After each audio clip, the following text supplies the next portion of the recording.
right, if members of the committee please sit toward the front. If you're not on the Appropriations Committee and you're sitting up toward the front, kind of go back and let the members of the committee sit toward the front.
Jason Ridley.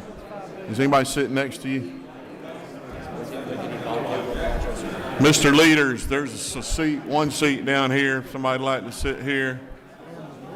Chairman Meeks.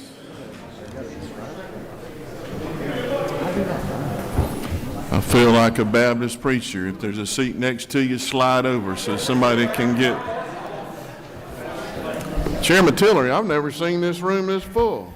Well, I was almost called you Senator Hatchett. They all come for you, Mr. Chairman. I don't know about that. Good morning. I think we need to try that again.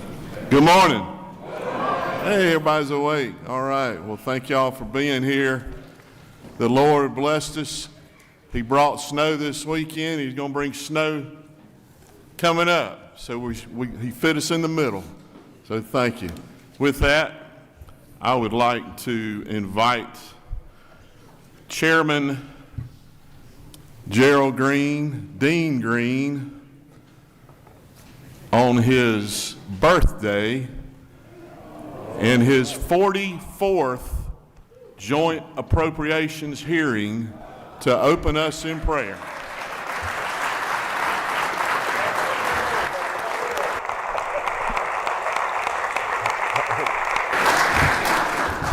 Dean Green. Thank you, Mr. Leader, our great Appropriations Chair. Let us pray. Almighty God, as we come before you today, we come with humble hearts and grateful spirits as we gather in this place of public service. We thank you for the opportunity to serve the people of the great state of Georgia and for the trust they have placed in us. And as we begin these appropriation meetings, we ask for your wisdom, your guidance, and your discernment. Grant us clarity of mind and purity of purpose as we consider the resources entrusted to our care. Help us to listen carefully, deliberate thoughtfully, and act responsible, always mindful that every decision we make affects the lives of our citizens. Bless our governor, the members of the Georgia General Assembly, and all who serve in leadership capacities in our state. Grant them courage, integrity, and spirit of cooperation, and may our discussions be marked by mutual respect, civility, and a shared commitment to the common good. Guide us to the wise stewards of the public trust, to act with fairness and compassion, and to seek solutions that strengthen our communities, protect the vulnerable, and promote opportunity for all.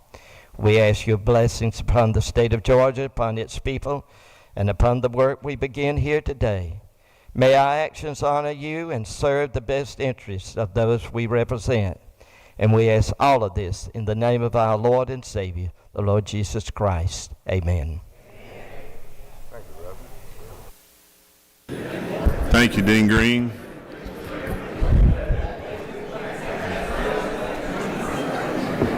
Quiet them down. All right, we got a full house, so keep it to a low rumble, please. Well, as you know, last year we didn't get to have these because of Mother Nature, but luckily we are this year. It's going to be a long 3 days. They're packed. There may be times when we don't allow you to ask your question because we need to move on, and I'll go ahead and apologize for that in advance. But we got a lot to hear from a lot of people, a lot of very important people the next 3 days. Senator Tillery? Add anything? No, well, first of all, welcome again to the joint hearings. As Chairman Hatchett said, last year we did miss these because of snow. Those of you who aren't involved in the leadership of appropriations may not know this. We alternate years. The House plans one year, the Senate plans the subsequent year, and this year the House planned the meetings. Thank you, Chairman Hatchett, Christine, Dave, for the work y'all have already put into this. Also remember, though, that this is not, for those watching online, this is not the only budget hearing that takes place. Budget hearings will continue throughout the entire session until we finally end on April 2nd. We will be negotiating the budget, negotiating with agencies all the way to the end. So please don't think we're spending $40 billion of your state taxpayer dollars with just a 5-minute conversation. That is absolutely not the case. Committee hearings will happen afterwards. The House will break up into their own committees. The Senate will do their own. This is not just a 5-minute decision made. I'm honored. This is my 7th year sitting here chairing the budget. It is hard to believe that 7 years have gone by that fast. We are in a much different position than we were the first time I was chairing the budget. That was the middle of COVID, 2020, when we were taking 15% out. But the one thing that has not changed is that every single dollar we spend comes from somebody in our state's pocket. And I want us to keep that at the forefront when you're going to hear a lot of good ideas on how money should be spent. But remember that you have to take it out of a taxpayer's pocket to spend it in the first place. So I hope we'll keep that at the forefront when we're going through these things over the next few days. Chairman Hatchett, thanks again for the preparation you've done to get us here. Thank you, Chairman Tillery. President Pro Tem Walker, if I was a senator, I'd be getting up and letting them have your seat, let you have their seat. I mean, I'm just trying to prompt one of these good senators. Thank you for being here. I tried. Well, we are awaiting our special guest. So, President, there is a chair on the left side over here if you want to. You have to sit by Representative Donahue, but there is one over here on the left. Thank you, Chairman. Yes, sir.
Colleagues, it's my honor today to introduce someone to you that really needs no introduction, but it's my first time to introduce him to the joint appropriations hearing in person and not from Davos. Ladies and gentlemen, the 83rd Governor of the state of Georgia, the Honorable Brian Kemp.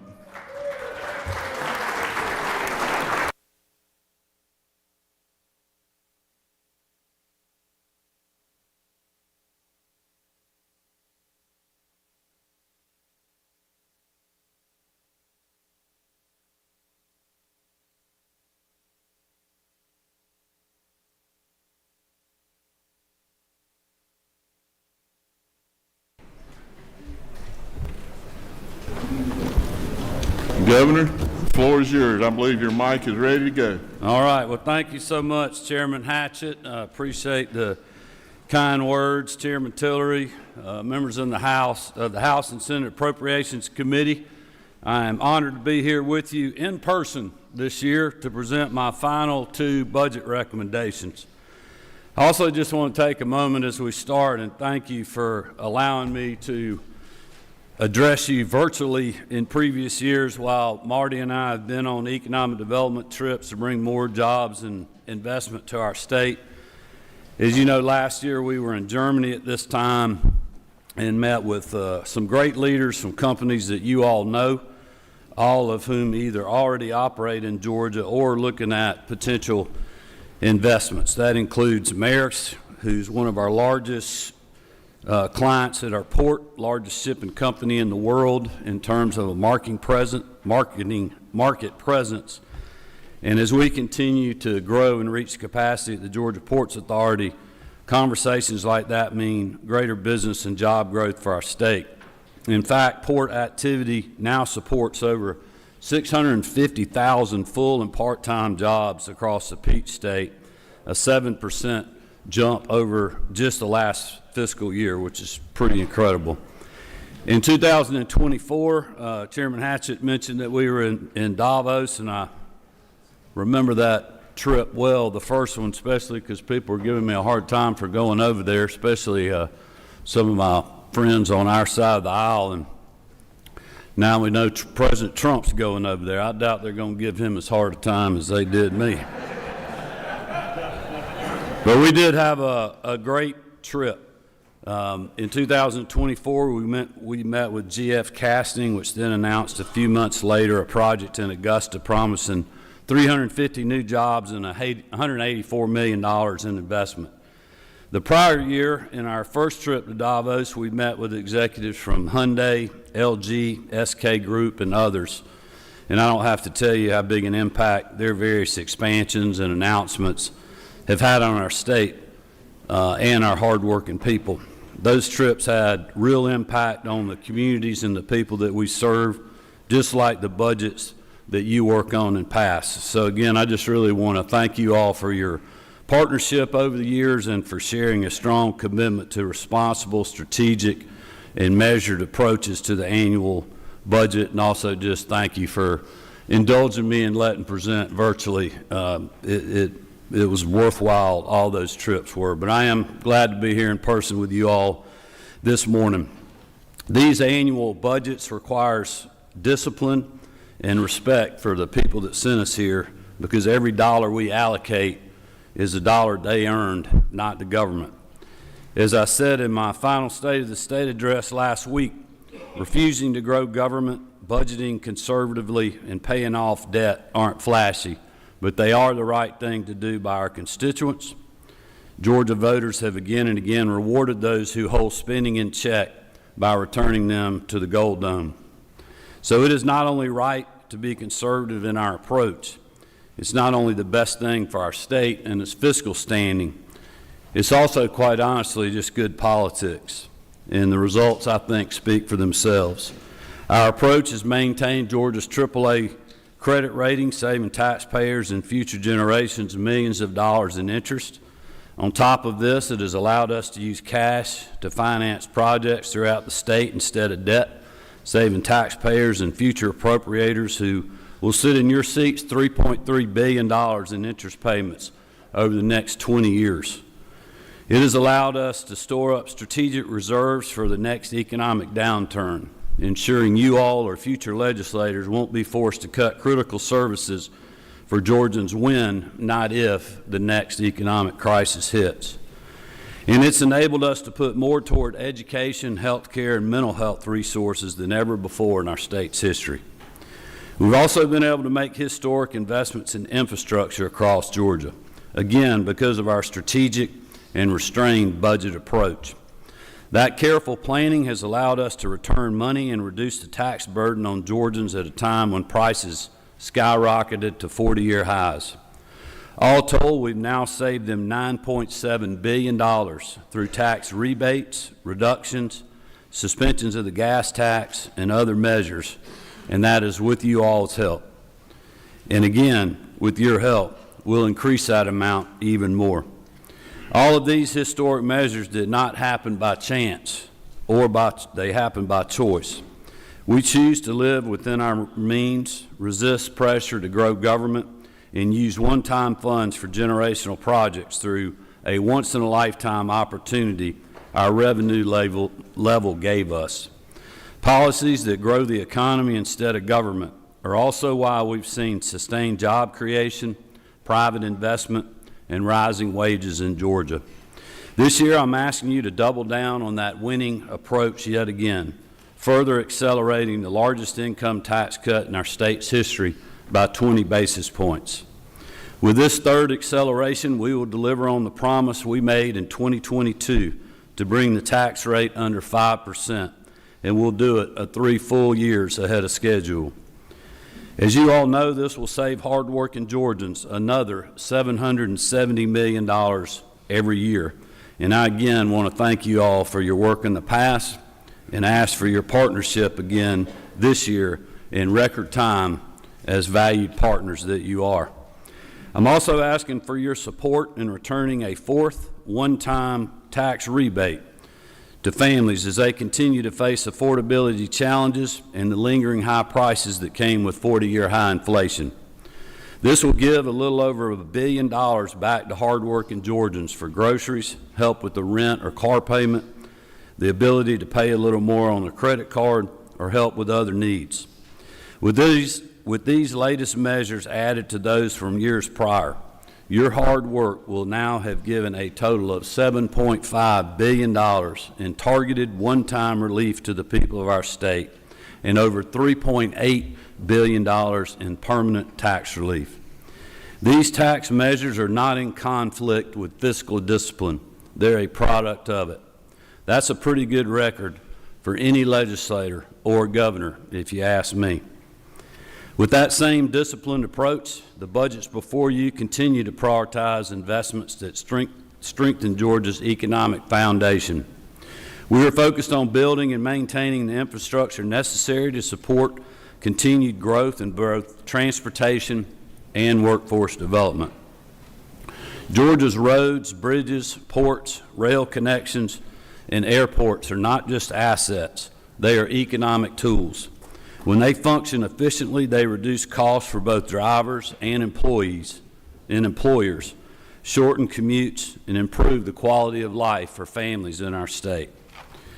But to meet current demands and prepare for future growth, we need to make strategic investments in that system. Therefore, my amended budget includes more than $2.3 billion to further expand and improve critical freight and commuter corridors, provide additional support for local government for road maintenance, and address critical bridge repairs across the state. These investments bring the total additional transportation investment during my administration to more than $4.7 billion. That not only benefits commuters and businesses, it also keeps Georgians around the state working. The only reason we're able to make such transformational investments is because of the unique position that we're in with our reserves. That has allowed us to fund major projects with one-time surplus funds rather than long-term debt. Not only does that give us flexibility in out-year budgets, it also ensures today's infrastructure improvements do not become tomorrow's financial burden. In addition to transportation, these budgets continue targeted investments in water, sewer, and energy infrastructure to support growing communities across the state and attracting new employers. These budgets include $33 million for the Georgia Environmental Finance Authority's water and sewer funding program for local governments, as well as $35 million to establish a new natural gas infrastructure financing program. This is a first of the kind in Georgia. This program will help communities build infrastructure needed to support and expand key industries, including our critical timber sector. We all know how devastating Hurricane Helene was to this industry, and now that damage was amplified by the closure of multiple paper mills in southeast and southwest Georgia.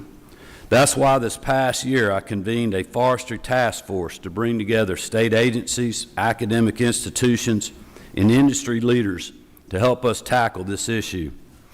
My budgets fund items recommended by this task force so that we can further support this major industry in our state as it continues to recover. We will invest $660,000 into the Georgia Grown Wood program that the General Assembly supported last year.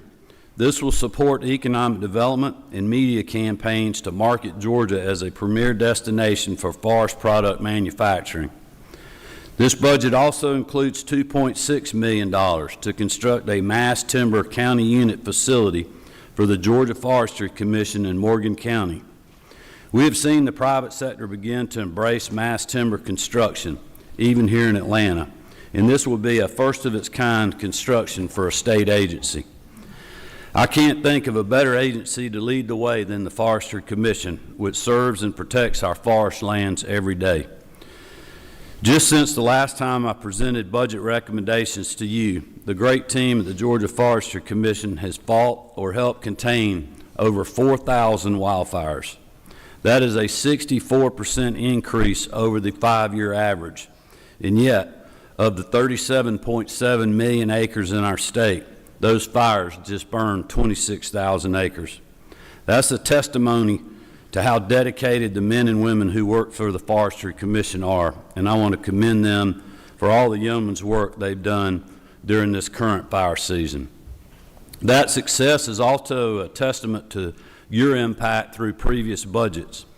We knew following the devastation from Hurricane Helene, with the unprecedented amounts of timber now on the ground, this fire season would be difficult. That's why you helped us prepare by putting over $1.7 million toward replacing forestry vehicles and firefighting equipment in the FY 2026 budget, and over $4.7 million in the amended 25 budget for a new fire suppression helicopter. Given how effective the Forestry Commission has been, you can see just how impressive the return on the investment has also been. And I want to again thank you all for your partnership in securing those funds for the Forestry Commission. Finally, my budget includes nearly $11 million to establish the Georgia Forestry Innovation Initiative, building on the research underway through the REWOOD program at Georgia Tech's Renewable Byproducts Institute. These funds will be used to engineer, design, and test new technologies to support the expansion of our timber industry partners into new markets like automotive and pharmaceutical manufacturing. This partnership will be a textbook example of how the research in our USG laboratories is directly supporting Georgia businesses. I'm also proud to report that demand for higher education opportunities in Georgia is higher than ever. That's why my fiscal year 2027 budget includes more than $253 million to meet enrollment growth both across our university and technical college systems. But we also know too many students either don't attend or fail to complete college because they can't afford it, while others finish with debt that weighs them down literally for decades. The fiscal year 2027 budget includes an additional $58 million to fully fund Hope scholarships and grants at the 100% factor rate we return the program to, again, with you all's help. You'll be glad to know that because of that good work, last year, Hope programs helped nearly 250,000 students attend post-secondary institutions. I also want to thank you again for your partnership in eliminating the special institution fee for students in 2022, further reducing the cost of higher education in our state and keeping college within reach for hardworking families. Last week, as you remember, I announced yet another and perhaps more historic measure we will work on together to make college more affordable and accessible to Georgia students. My amended budget includes a $325 million endowment to expand the DREAM Scholarship, the first needs-based aid program of its kind in Georgia history. This investment has a goal of leveraging an additional $1.2 billion in private funding to create, in the coming years, a permanent, sustainable source of need-based aid for thousands of future Georgia students.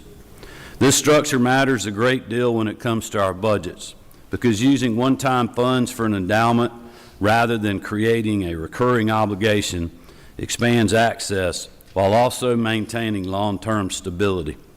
The return on that investment will be higher college completion rates, a more skilled workforce, and reduced student debt, which will benefit the entire state's economy. With your help over the years, we have also invested $100 million in capital maintenance projects, so our higher ed schools are worthy of the students that attend them. The amended budget provides another $88 million for MRR needs across our USG and TCSG campuses. These investments help meet outstanding infrastructure needs without having to raise tuition. We're also giving an additional $3 million to the technical college system for a new college and career academy. This year, we're also focusing on connecting graduating students with job creators, because without a good job, there's not much return on even a quality education. That is why my budget invests $14 million in a cutting-edge career navigator application that will help students and job creators find available positions and provide a clearer pathway for economic mobility. Just like the cost-cutting measures and tax rate reductions we passed, the investments we made in education, workforce, and economic development will help hard-working Georgians with affordability. Because the best way to fight through high prices is to have a good job with good wages and good benefits.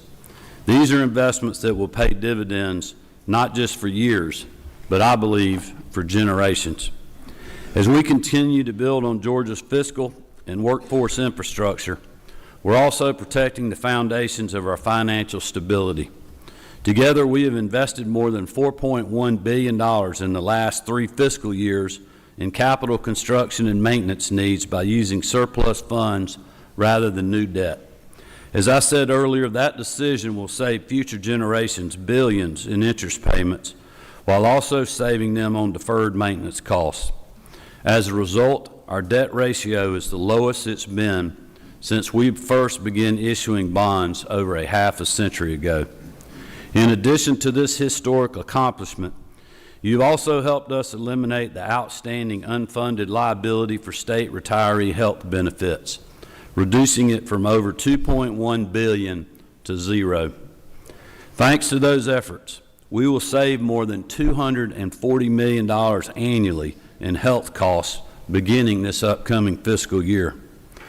We're using those savings to invest an additional $200 million into the teacher state health benefit plan to keep them on solid financial footing. Even while making these unprecedented investments, we have kept our rainy day fund full and preserved undesignated reserves so we can properly respond to whatever unknown challenges the future brings. I'll close by reiterating what we have all accomplished and more was done by choice, not by chance. As I pass this recommendations on to you, I'm confident that we can continue to build on this great partnership that has served our state and its people so well.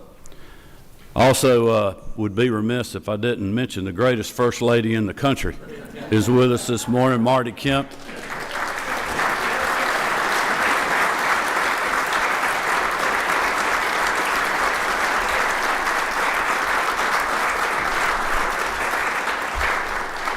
It has been an honor for us to serve this great state, and it's also been an honor to serve with you all. And I know that the work of your committees affects every agency, every community, and every family in our state. Like Georgia families budgeting around their kitchen tables, we have to plan based on what we actually earn today, not what we hope to earn tomorrow. Together, we'll continue the good work we began years ago, lowering the tax burden on hardworking Georgians, strategically invested in our state's future, and keeping Georgia the best state to live, work, and raise a family. I wish you all your best in your work. We look forward to working with you, and I hope you have a great rest of the day and budget hearings. Thank you. God bless you.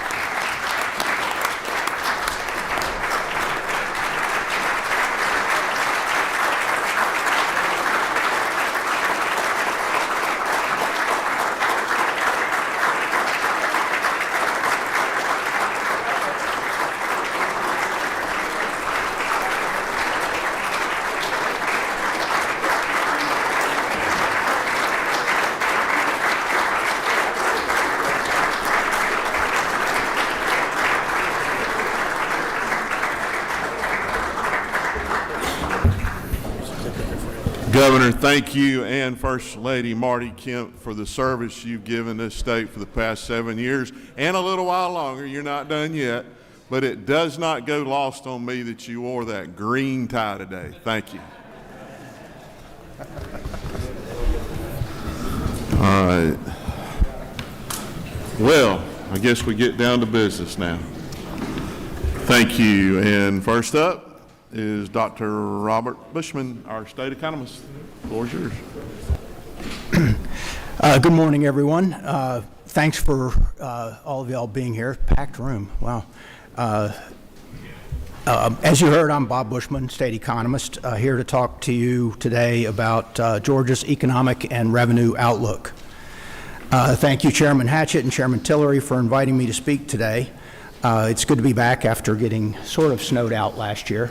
I didn't see any snow, but I think some people up in North Georgia might have.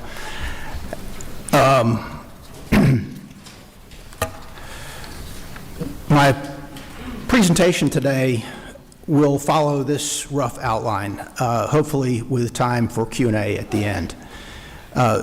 First, a state revenue update and a review of structural and economic contributors to recent revenue trends. Second, a review of U.S. and Georgia macroeconomic performance measures. Third, the outlook and the risks. And finally, a look at the revenue forecast.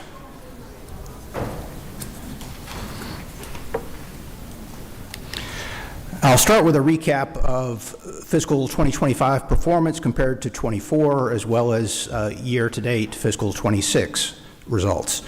As you can see, fiscal 25 personal income tax collections grew by 1.3% despite tax rate cuts from a top rate of 5.75 in the first half of fiscal 24 to 5.19 flat rate effective the second half for the full second half of fiscal 25. For the first half of the current fiscal year, personal income tax collections are up 2.6%, even though tax rates are 3.7% lower than a year earlier. Corporate income taxes were down 9.9% in fiscal 25 and 4.4% year-to-date this year, somewhat larger declines than can be explained solely by rate cuts.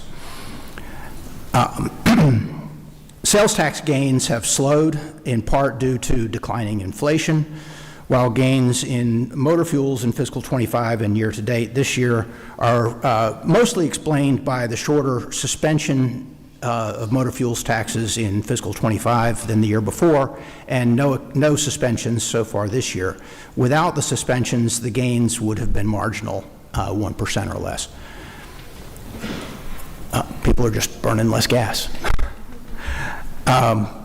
One item that stands out in the year-to-date numbers is the 93% gain in insurance premium taxes.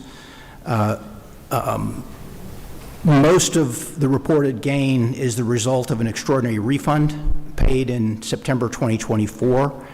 So adjusting for that, however, you'd still see a 15% gain year-to-date in insurance premium taxes and a 14% gain in fiscal 2025.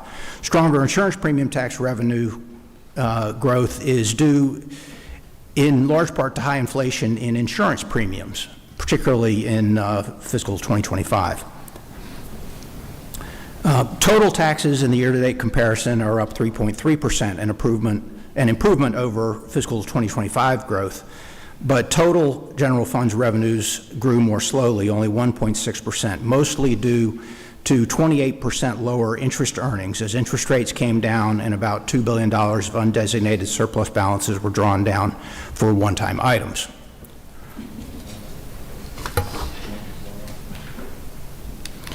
For a quick review of longer-term revenue trends, this graph shows tax revenues by major tax type since fiscal 2020, starting at the base with personal and corporate income taxes, followed by sales, motor fuels, TAVT, et cetera. Over 5 years, state revenues have grown cumulatively by $9 billion, or about 36%. But it's important to note that 94% of that growth, about $8.4 billion, came in just 2 years, fiscal 2021 and 22. The state's three largest revenue sources, personal and corporate income taxes and sales taxes, grew by $8.1 billion over the 5 years, accounting for 90% of total growth. Other taxes performances varied, especially the motor fuels tax, given the suspensions over the last 4 years. And as the figure makes clear, total tax revenues have been essentially flat since 2022, in spite of motor fuel tax suspensions and substantial income tax cuts, the first of which took effect starting in the second half of fiscal 24, and the second a year later.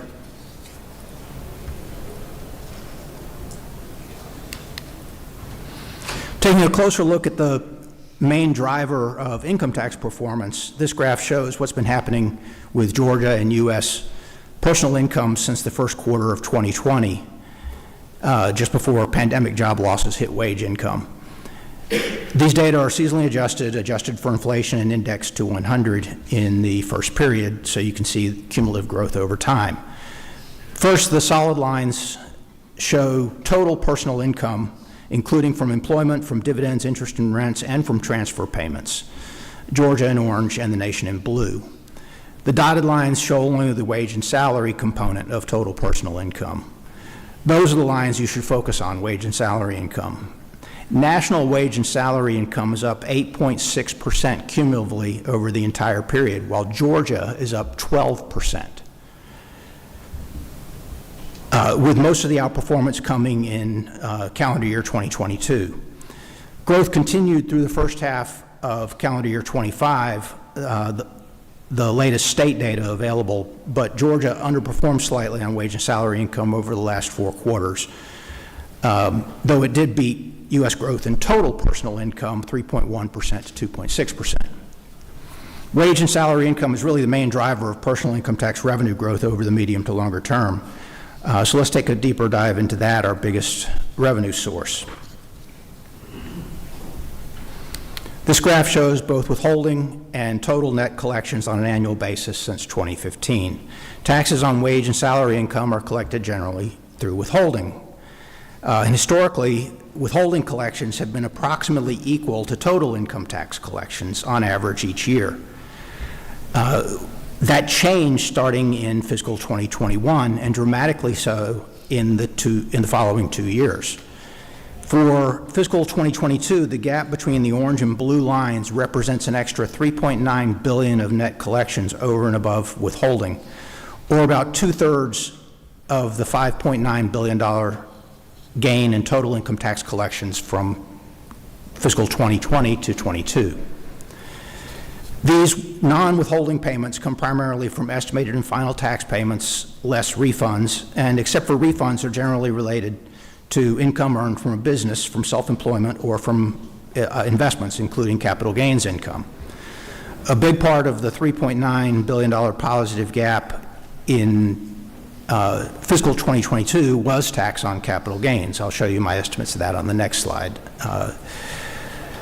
The gap has mostly disappeared again more recently, though part of the reason is the implementation of entity-level filing by business pass-throughs. Between $1 and $1.5 billion of tax payments from pass-through entities shifted from personal to corporate income tax in fiscal 2023 and 2024. Finally, withholding collections have benefited from continuing wage and salary income growth, though that has leveled out in the last 2 years, in part due to tax cuts. So far this year, withholding collections are up 0.4% year to year, while the total again is up 2.6%, so the gap is widening a little bit again.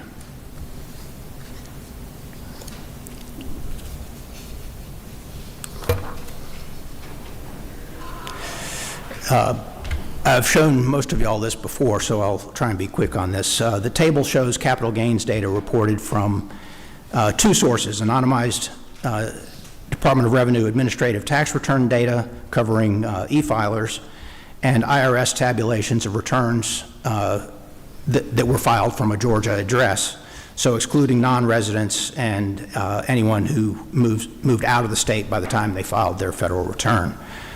From these data, we calculate the amount of tax that would be owed on these gains, assuming the top statutory rate for that year.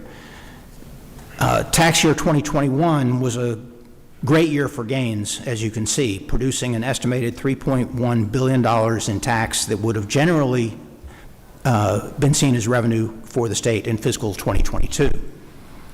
That fell nearly in half in tax year 2022, and again by a quarter in 2023, mostly impacting fiscal 23 and 24, respectively. The graph below the table shows the distribution of those gains realized across returns with less than $100,000 in reported gains to those reporting more than $25 million in capital gains. As you can see, that top group reporting very large gains is also quite volatile.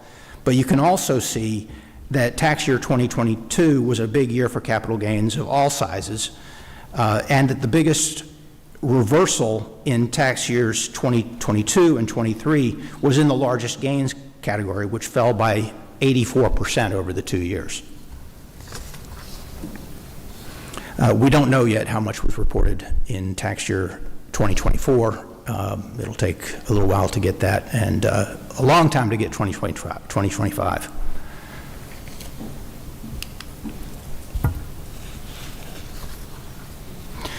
Income growth contributes to state revenue growth in another way through the sales tax.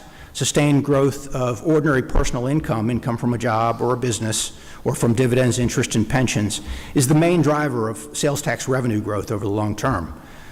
Large one-time transfer payments or investment windfalls are less likely to affect taxable consumption near term in aggregate sense. Nominal personal income growth in Georgia, excluding transfer payments, averaged about 6.1% per year over the last 5.25 years, while sales tax revenue grew by 8.7% per year on average from fiscal 2020 to 25. So what explains the faster growth of sales taxes than income? Part of it was initially spending the pandemic assistance payments, but that effect pretty much dissipated a couple of years ago.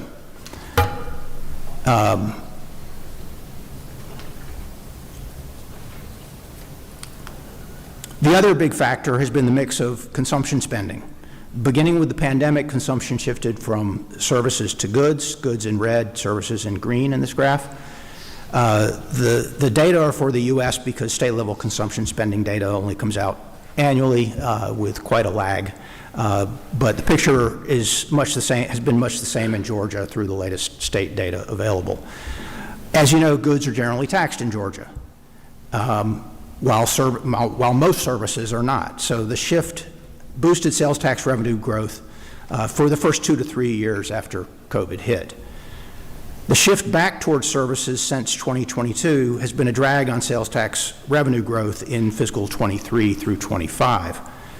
But the mix of goods and services consumed has returned to the pre-pandemic mix, so that drag on sales tax collections should be over.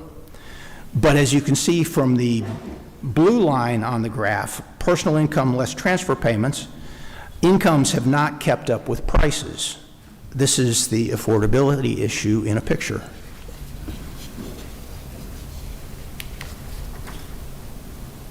So to summarize the main contributors to trends in the largest revenue sources, nominal wage and salary income growth has slowed but continues to support withholding collections despite the tax rate cuts. First half fiscal 2025 saw 36 basis points or 6.3% lower tax rates than the year earlier, while withholding fell by 3.6%, implying year-to-year wage income growth of around 2.9%. First half of fiscal 26 saw an additional 20 basis point or 3.7% lower tax rate, while withholding grew by 0.4%, implying year-to-year wage income growth of nearly 4.3%. The boost to sales tax revenues from spending of excess pandemic savings and the consumption shift from services to goods is over. The inflation boost to sales tax revenue persists, but at a lower rate. Year-to-date fiscal 2026 sales tax growth of 2.1% is lower than inflation of 2.8% year-to-year, suggesting slower real spending on taxable goods.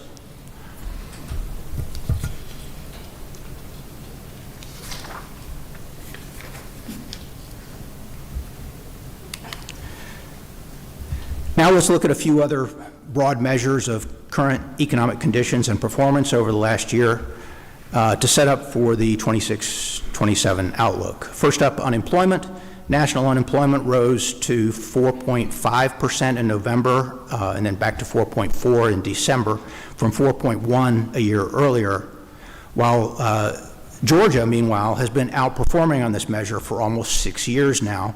We're at 3.5% as of November, so we're down 1/10 of a point in the last year, and we're 6/10 below the national reading for December. Low unemployment is good for consumer confidence, obviously, supporting taxable consumption, and puts upward pressure on wages, contributing to taxable income growth.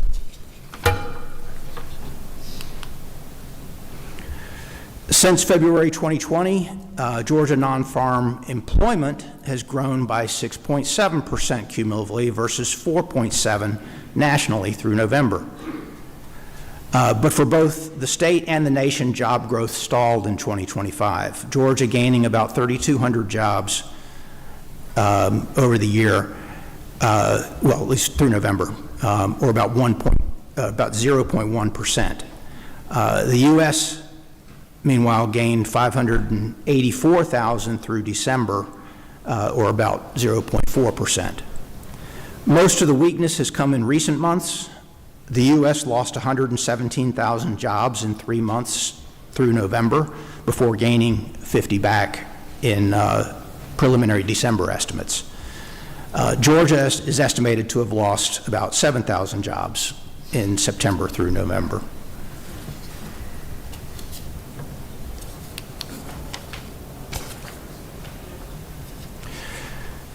Growing employment leads to growing output from businesses, which brings us to the broadest measure of economic performance, GDP, or more specifically, real GDP adjusted for inflation. The headline result is that Georgia and U.S. real GDP, shown here indexed to 100 for the first quarter of 2020, have both grown by 14.8% on a cumulative basis from the start of this very short pandemic recession. Georgia outperformed the nation through the end of 2022, lagged briefly in the first quarter of 2023, and has roughly tracked national growth since then. Both Georgia and the nation took another dip in the first quarter of 2025, but both have rebounded since.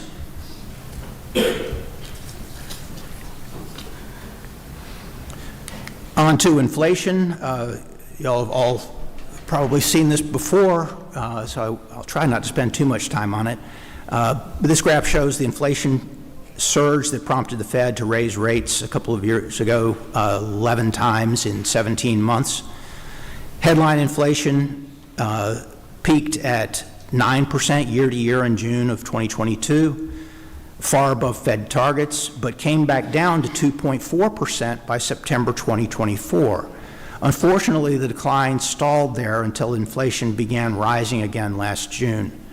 Both headline and core CPI inflation rose to just over 3% year to year in September, the last reading before the government shutdown. Reports for November and December were a little bit lower, but there are also gaps in the survey data, so we'll wait and see how January looks. The green line shows inflation in goods prices, which kicked off the inflation rise in 2021 and peaked at 12.5% year over year in February of 2022 before falling dramatically and spending all of 2024 in negative territory, falling prices. It's turned positive again since last April, reaching 1.5% year to year in August and September. The grocery component of that reached 2.7% year to year inflation in September and ended the year at 2.4% year to year. Services inflation, which accelerated while goods inflation was easing, peaked 3 years ago and has declined since, reaching 3.6% in September and 3.3% last month. Monetary tightening that brought inflation down from 9% to 2.4% in 2.25 years ended in September 2024, and the resulting disinflation has stopped as well.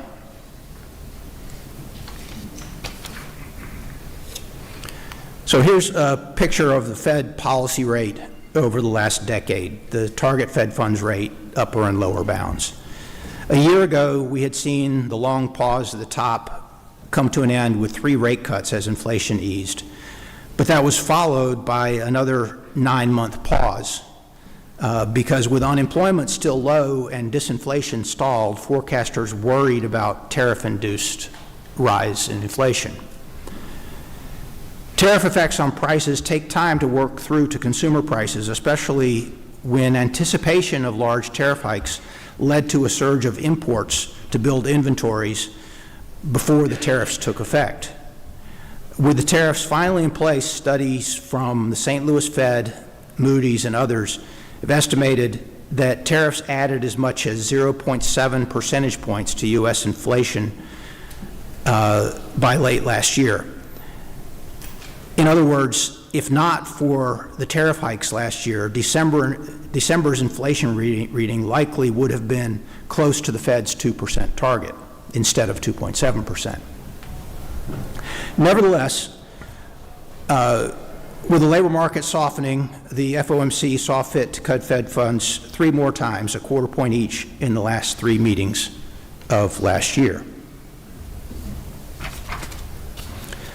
Since the December meeting, the consensus among Fed watchers has been for another pause.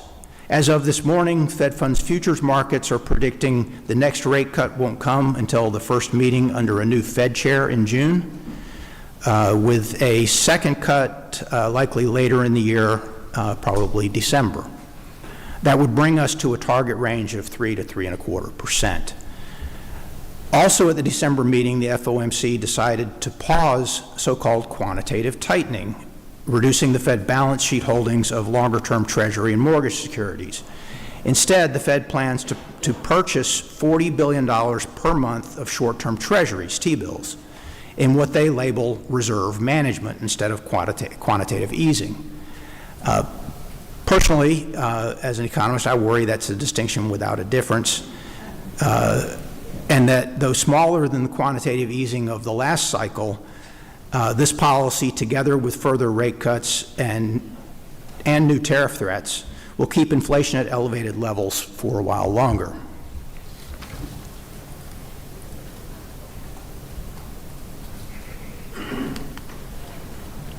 Now to some other indicators of where we may be headed, first with a few positives.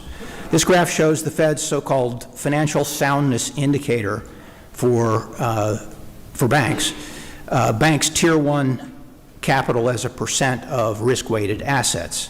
As you can see, bank capital ratios are quite strong. Banks have been building their capital relative to assets since the disaster of the Great Recession and have continued to do so since the pandemic.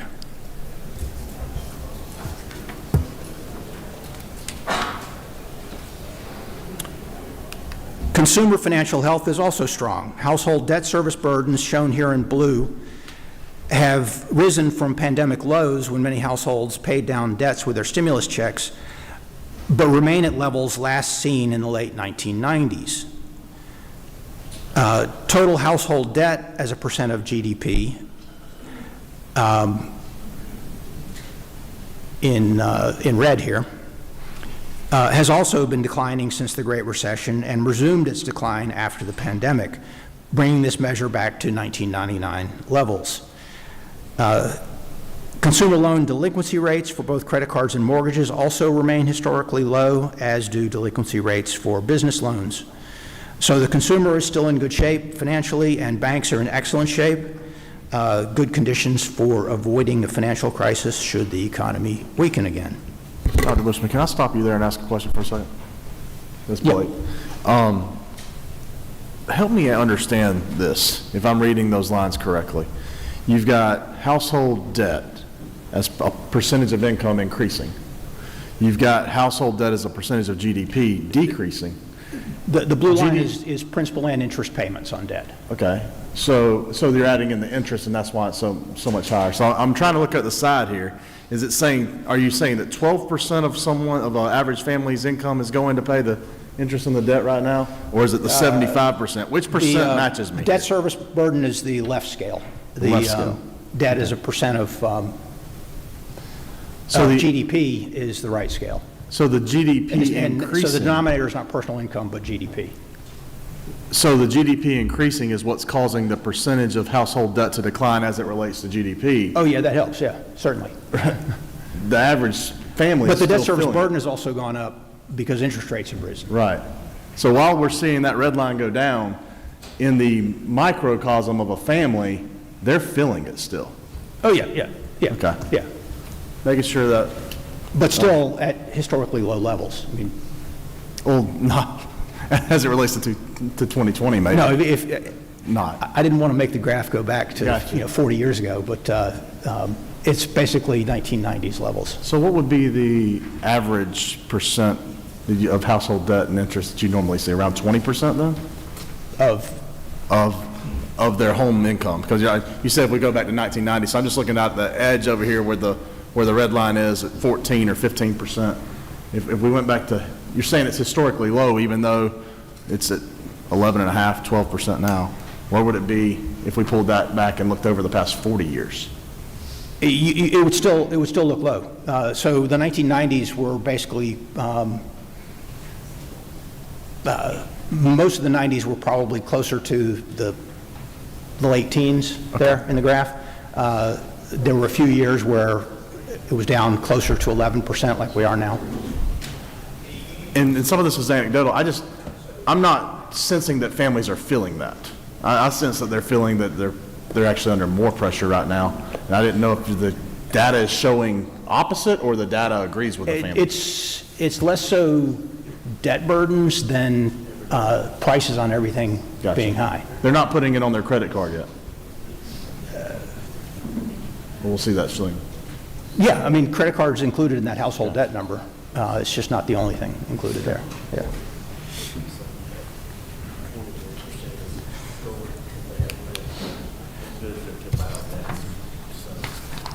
This may get a little more toward the affordability question. This graph, the first thing that on my list of things to worry about shows interest rates on mortgages, 30-year mortgages, and auto loans, 60-month auto loans.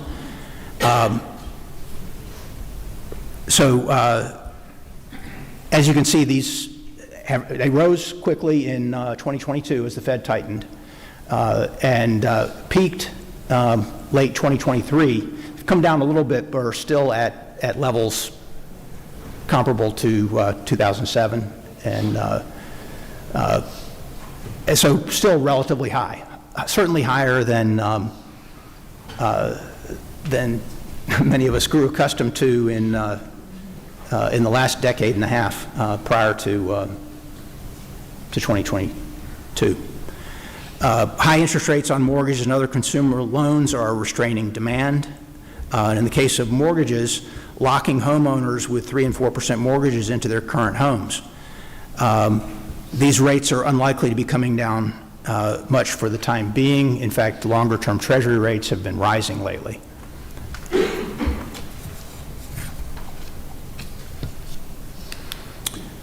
As I noted before, job growth has slowed and since September turned negative. In fact, the rate of new hiring by businesses, or total hires as a percent of existing employees, over the last 18 months has been at the lowest level since 2013. Reluctance by businesses to hire suggests fewer opportunities to change jobs for better pay, and that those between jobs will remain unemployed, or entering the workforce, will remain unemployed for longer, dragging on consumer confidence. Consumers also still feel squeezed by inflation.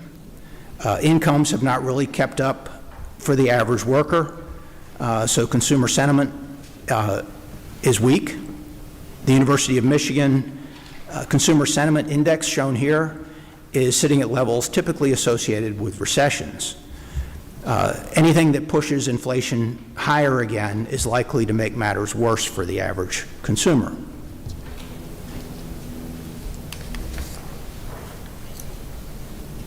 Oops.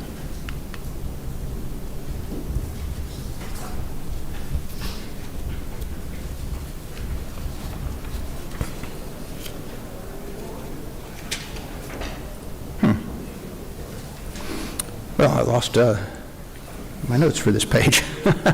Oh, here they are. Other issues include business confidence, with the Conference Board's CEO survey finding that most CEOs are expecting higher inflation and a slowing economy, also known as stagflation. 64% are expecting that. On the jobs front, again, we still don't have a good idea what impact AI will have on employment. Some observers suggest that that's been a factor in the job slowdown in the last year. But like most economists, I think in the long run, the impact will be higher productivity overall and thus rising incomes, but there will be some pain in some job classifications for a while. We also see rising political instability in the world and also here at home. And finally, we still face risks from trade due to high tariffs, increasing pass-through of tariff costs to consumers, and just in the last few days, new tariff threats. Since last January, the net effect of all of the tariff impositions by executive order and the negotiated rollbacks of some of them has been an increase in the U.S. average effective tariff rate on imports coming into the country from 2.4% to 18% as of October.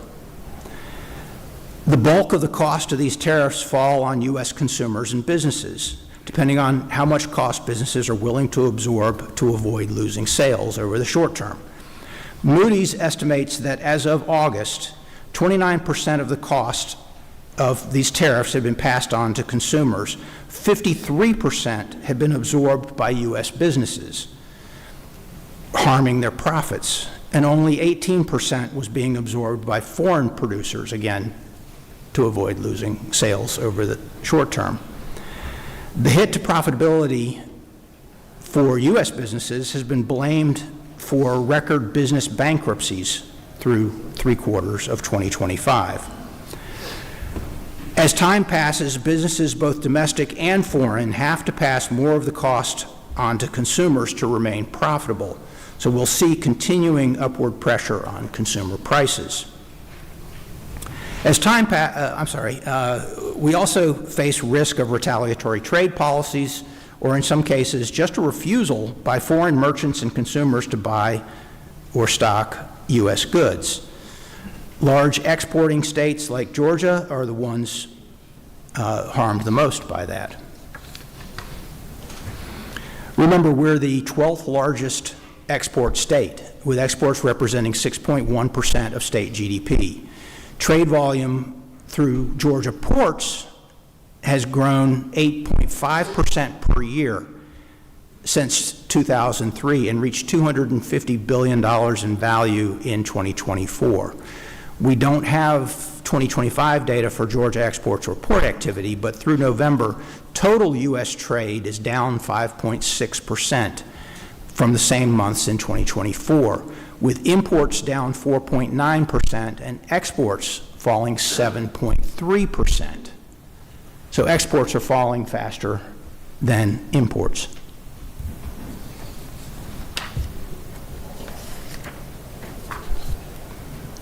So to summarize the outlook and put it in the context of revenues, we have a slowdown, no recession yet, but slow real GDP growth, slow job growth, continued higher inflation because of tariffs and monetary easing, modest nominal income growth, keeping personal income tax collections flat even after rate cuts, slow real income growth, so weak consumer sentiment, and slower sales tax growth. Business costs rising, bankruptcies at record levels, suggesting slower profit growth and lower corporate income tax collections after the rate cuts. We also have lower short-term interest rates and smaller projected balances and undesignated surpluses, so interest earnings will continue to decline for the state.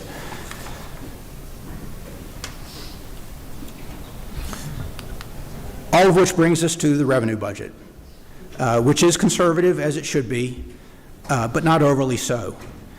We're projecting a 1.2% decline in general fund revenues for the amended fiscal year. But that puts general fund revenues 2.2% above the original fiscal 2025 budget and already reflects the 20 basis point rate cut the governor has proposed, bringing personal and corporate income tax rates down to 4.99% starting this year. That rate cut has only a part-year effect on the 2026 revenue number, taking about 40 basis points off of the growth rate for the full year. The reason it's so small this year is that by the time it's enacted and begins reducing withholding and estimated tax payments, only a month or two will be left in the fiscal year. So the effect gets mostly pushed into fiscal 2027, keeping budgeted general fund revenue growth at a negative 0.4% for next year. Normal growth should resume after that as long-run projections reported in the back of the budget book show fiscal 2028 is expected to see about 4% general fund revenue growth. And with that, I will welcome any questions. I think I went a little bit long, though.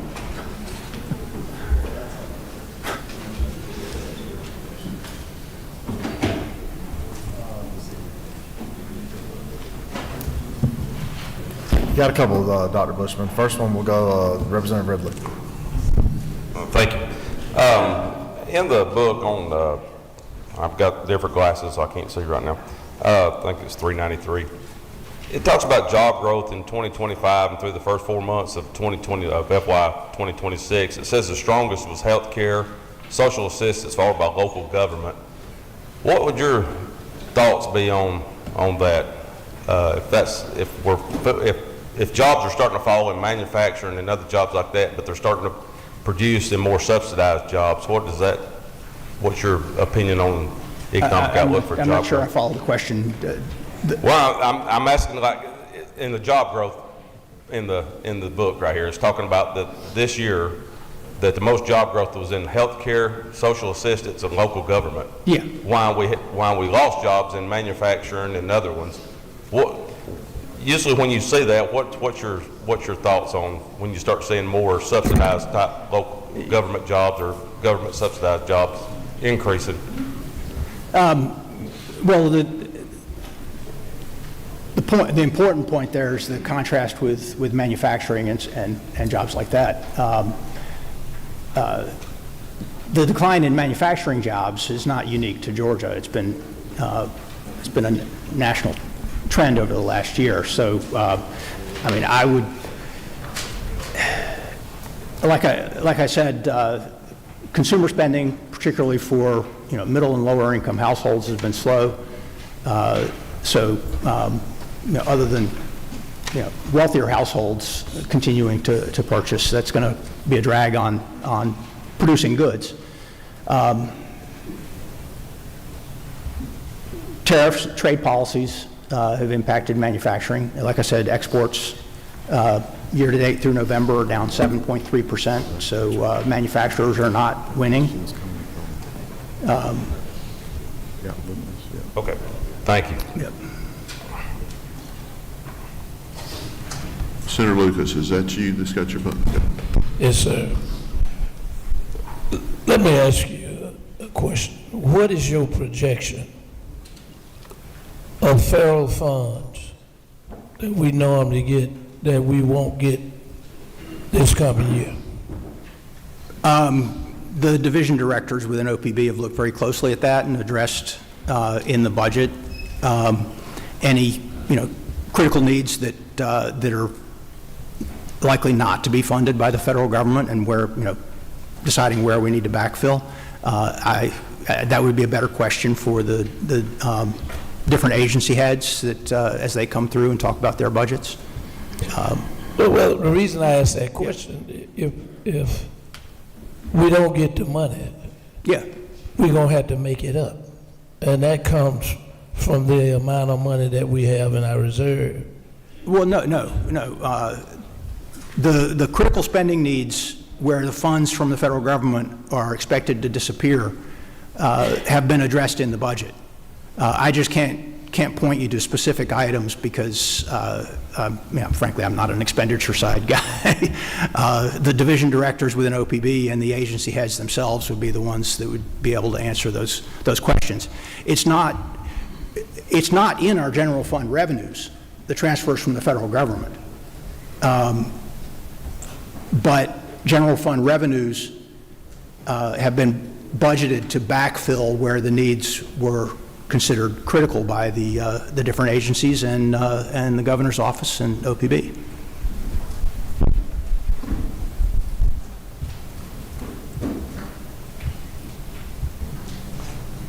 All right, y'all got to mash your buttons or not mash your buttons, so y'all are trying to fake me out. Representative Fry. May I cede my time to Senator Parent? Thank you, Representative. I swear I am on this committee. Thank you for being with us, Mr. Bushman. We've had a lot of discussions for many years about the notion of lowering the income tax, eliminating it possibly, and these discussions, as I'm sure you're well aware, have ratcheted up over the course of the last year as all of us search for ways to make life more affordable for families that feel pinched. I recall that in a prior position you had publicly shared your views that would not be a good idea, that it was an unrealistic talking point that would almost certainly lead to a massive increase in the state's sales tax. My question for you is, would that still be your view? And if it's not, that you could explain to us a little bit more why your views would have changed as we grapple with this issue. Well, I have no position on the recommendations of the committee. If you're asking me as an economist, I think what the governor has been doing in lowering income tax rates slowly over time, as we were able to evaluate how much of our surpluses were structural surpluses, is the better way to go. If you can identify different tax preferences, large tax preferences, tax credits that may or may not be working, y'all recently received another batch of tax incentive evaluations. As y'all look at those and decide, well, maybe this one should be cut back, or that one should be cut back, or this one eliminated, using the revenue gains from that, once it's done, to continue to lower rates, I think would be a wonderful thing. Reduces the, that's really the supply side approach to tax cuts, is a broader base, lower marginal rates, same revenue. Thank you. President Pro Tem Walker, is that you? Thank you, Mr. Chairman. Dr. Bushman, you talked about our low unemployment rate, really historic low, and it's, I think you said 3.5%, and the nation is 4.4%, something like that, so we're doing really good there. I have read, though, that our workforce participation rate continues to decline, especially with young men. Do you have any data on that and any thoughts as to why that might be the case? I did look at that quickly when I was thinking about what to put in here and what to not put in here, but I don't recall any specifics about the labor force participation rate. I do know that the labor force overall has not been growing all that quickly. So that's lack of labor force growth is going to make it difficult to add jobs in the economy. But unemployment is still low, so the people who are already here and in the labor force are, all but 3.5% of them are doing pretty well. Would you send me whatever data you have on the labor force participation. Yeah, I'll pull that. Mr. Chairman, can I ask one more question? Yes, sir. Going back to your slide on the FY26 withholding, I think it was, you said withholding was up 4%. No, 0.4. Okay, thank you. I forget now. Yeah, the slide said 0.4, and I think you said 4%. I just wondered which was. Oh, yeah, it's 0.4. So it's flat, more or less flat on the FY26 withholding.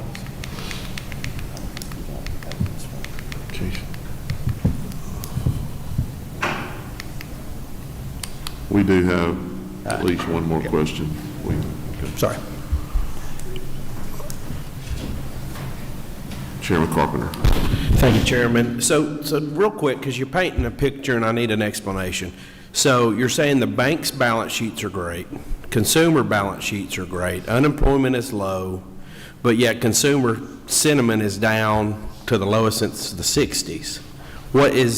Can we attribute that to social media? What's driving that sentiment when all other factors are pointing to things are in pretty good shape if everybody would just take a deep breath? Well, I suppose that social media is at least partly to blame for, people just generally being uncomfortable about the direction of the country from either side. But I think the real problem is that incomes for most Americans have not really kept up with inflation over the recent years, have not really caught back up to higher prices. So would it be fair to say if we can get our hands around inflation and continue to drive it down, then things should be on the up for folks, for opportunity, for investment, et cetera? All else the same? All else the same. Yeah.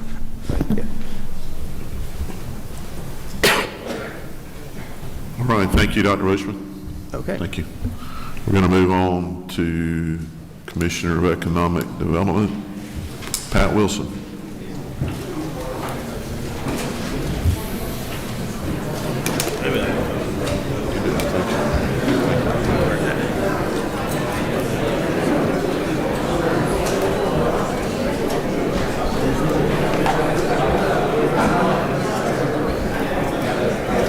Do you want that picture right away, or do you want to call for it?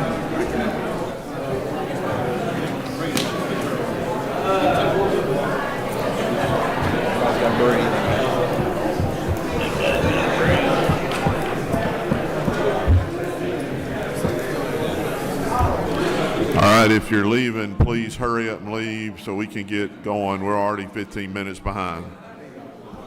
And turn the volume down a little bit, please.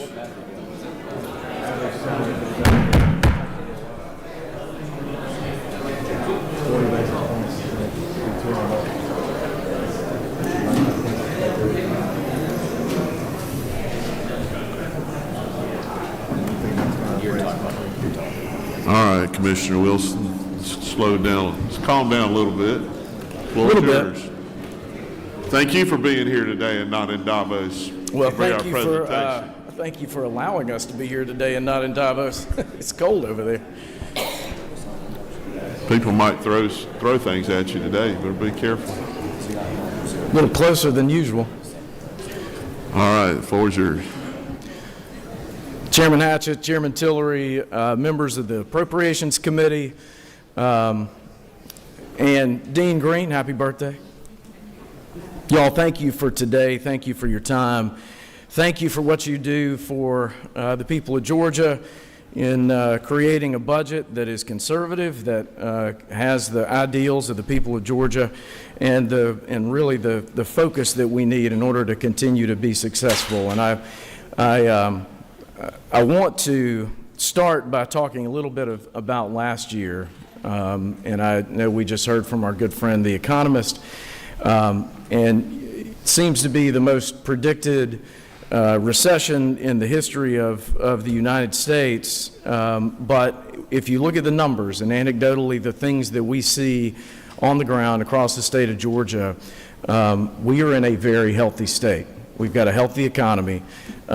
We have some amazing things going on, and what is fantastic about what we're doing and what we're seeing is that it's happening in every corner of the state. I want to touch on a few numbers from last year first. Tourism, an amazing year in tourism. $82 billion impact that the tourism industry has on the economy of the state of Georgia. 174 million visitors came to the state last year. Trade, for the fourth year in a row, given all the global headwinds and everything we see geopolitically, for the fourth year in a row, we broke our record on exports out of the state of Georgia, $53.1 billion in exports coming out of Georgia.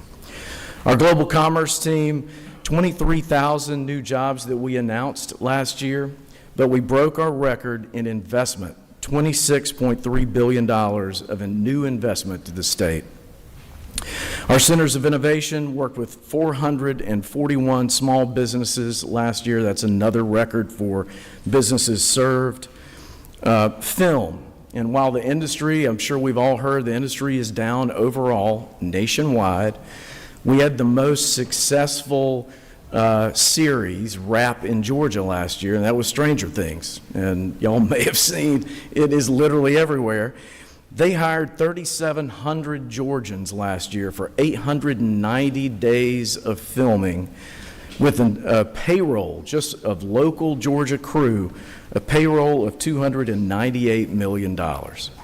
And y'all know payroll is not something that necessarily goes right into the bank. That's somebody's Little League fees, that's your mortgage, that's your car payment. That is all over the state of Georgia. And then finally, our Georgia Council for the Arts.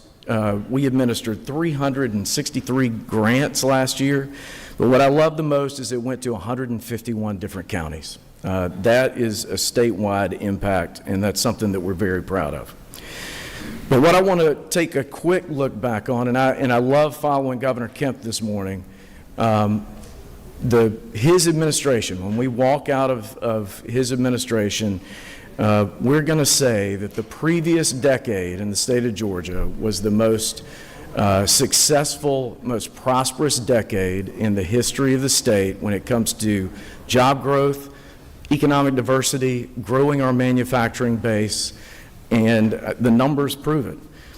But what's amazing, and in his State of the State, he talked about this, this is just our department. This does not count organic growth that has happened in the state.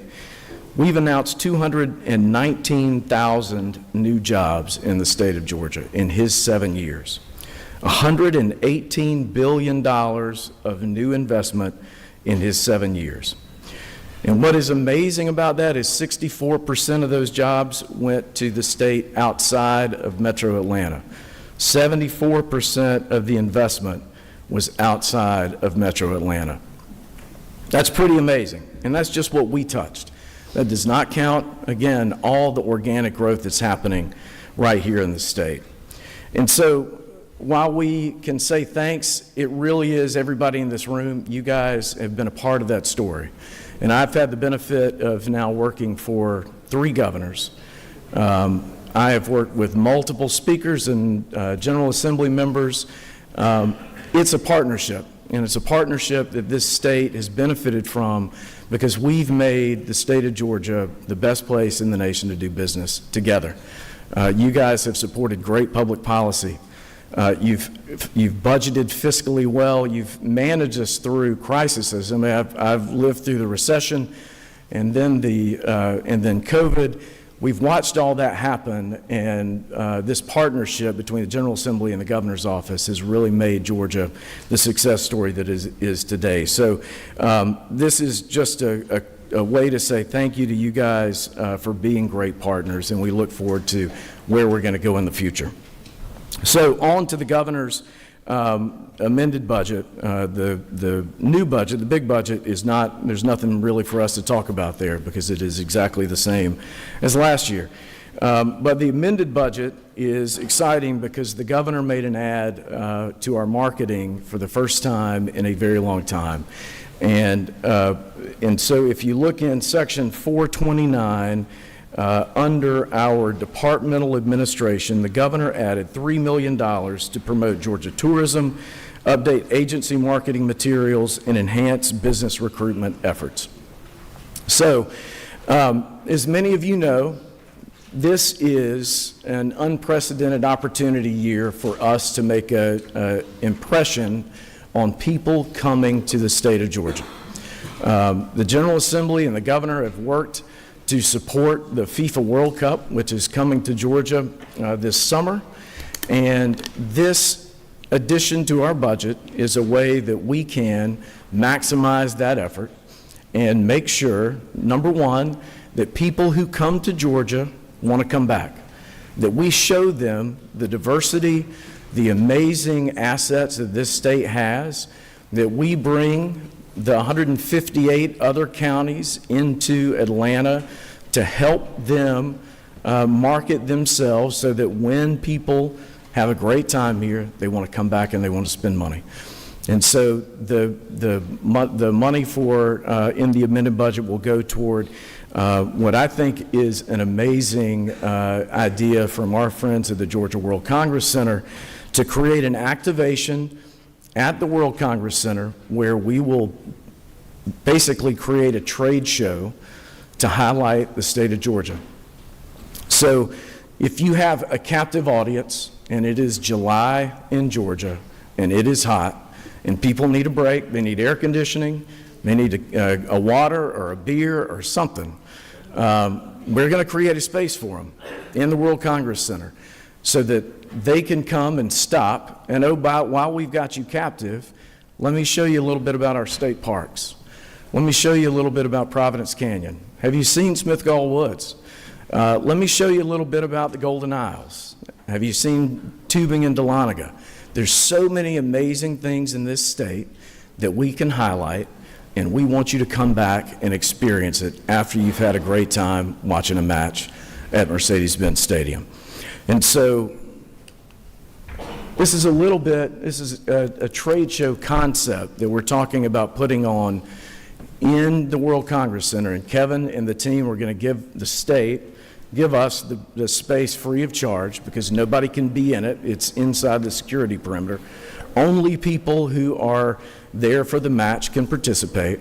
And then we will invite communities to set up a booth, to have an activation, Georgia businesses to come and participate. If you're ASW and you want to have a cocktail, or if you're a Georgia Beer Company from Valdosta and you want to put a beer stand there, we're trying to figure out ways that we can highlight the great assets of the state of Georgia, put them right here, make it easy for people to experience, and do that in a way where all the counties can participate if they want to.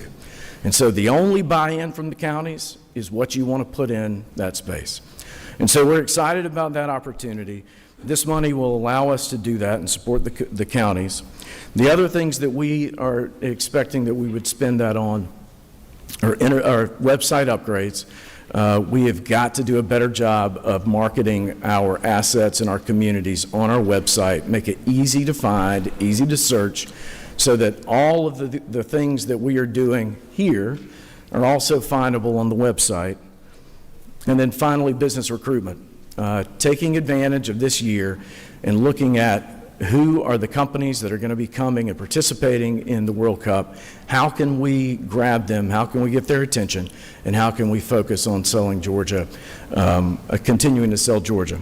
And so just a little context there on this ad in the budget. We went back and looked at previous year's budgets. So 2008 was the first year when I worked for Sonny Perdue that I presented a budget to the General Assembly with him, and we worked on getting that budget passed. At the department in 2008 that year, our budget was $38 million. Our marketing budget was a large percentage of that. It was $17.9 million in 2008. 2026, our department budget is $32 million, and our marketing budget is $8 million.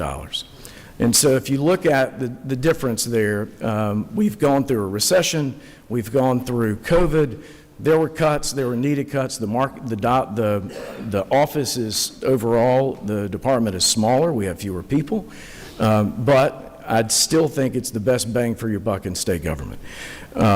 And so this $3 million will allow us to really come back and do some things in this unprecedented year to really highlight the state and grab folks and bring them back to Georgia.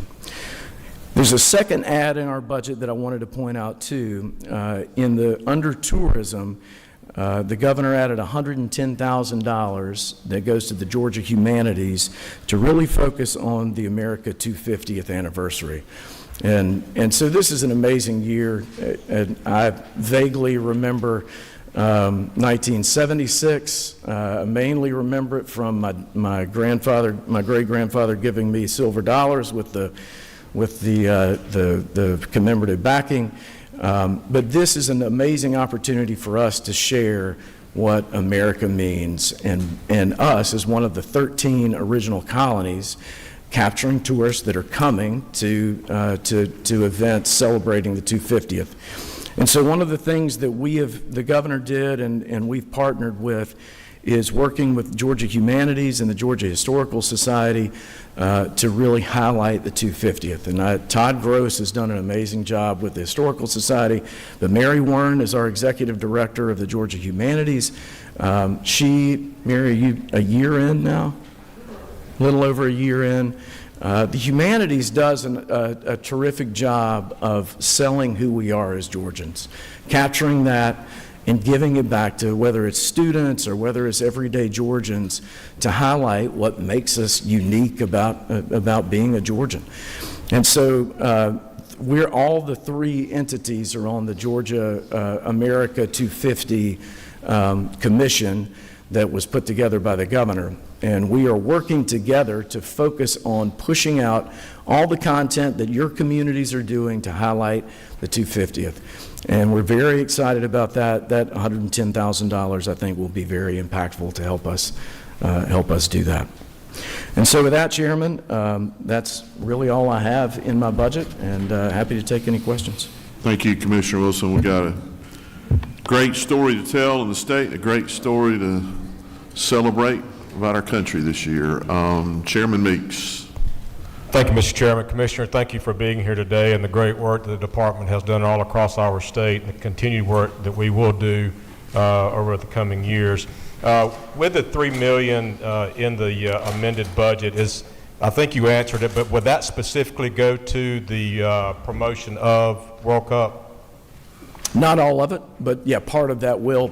And so, Chairman, what we envision is that money in several different tranches. One is ad campaigns, drive time locations. I mean, we have to spend it this year, and so we have to really push it out. But this is not, because it's not an every year ad. It is something that it needs to be impactful quick. And so yes, a lot of it will go toward that, but not all of it. Thank you, sir. And Mr. Chairman, one additional question, and thank you for the comment you made about what y'all were working toward to bring communities from around our state to Atlanta to interact those who were here for the games. As you know, over the past several meetings that we've had, we've expressed interest in making sure that all of Georgia benefits from the World Cup games being here. And you briefly mentioned America 250 and Humanities being brought in to kind of be a part of that. Are there any other specific plans that have been made, at least at this point, as we begin the 250th celebration? Mary, do you want to talk a little bit about it? Thank you so much. So I will highlight a couple of the programs that we are working on. It is our 55th year at Georgia Humanities, which is very exciting. So as we approach the 250th anniversary, we're uniquely positioned to roll out programming across the state. So the first thing we're focusing on is America 250 grants. We've gotten state funding for most of the time that we've been in existence, and we're very agile at pushing that money out to local communities. We are also starting this year a new America 250 Legacy program called the Georgia Circuit, which is a speakers bureau where communities, local libraries, museums can have speakers, historians, artists, et cetera, come to their communities. And another big initiative we have is a museum on Main Street, which specifically addresses rural and small communities, and we bring a national national level exhibit that is grounded in the American Revolution to those communities. And we also have 15,000 students every year participate in National History Day Georgia, and this year the focus is revolution, reaction, and reform in history, so we're really excited to get young students interested in this moment in time. Thank you, ma'am, and thank you, Commissioner, and the great work that you're doing as we continue to bring some great events to our state. Thank you, Mr. Chairman. So there's 5 lights blinking, and I will request everyone, don't tell a story, ask a question, and if the respondent can answer the question quickly. Chairman Hupstetler. Thank you, and thank you, Commissioner Wilson, for your work around the state, and particularly in my district. Thank you, Chairman. As you probably know, last April I'd ordered a study on the data center exemption, which the audits had UGA do, and it shows this year that we're going to give out about $625 million with potentially a lot of local property tax revenue, but very little state revenue. But my question is, I'm hearing that they're also getting the manufacturing credit and the high-tech computer equipment credit. My question is, are you aware of this, or what extent that would be? Chairman, I'm not aware of that, and I think our friends at the Department of Revenue could probably answer it better. We generally do not work data center projects because they are coming to Georgia. We kind of send them to the utilities. Thank you.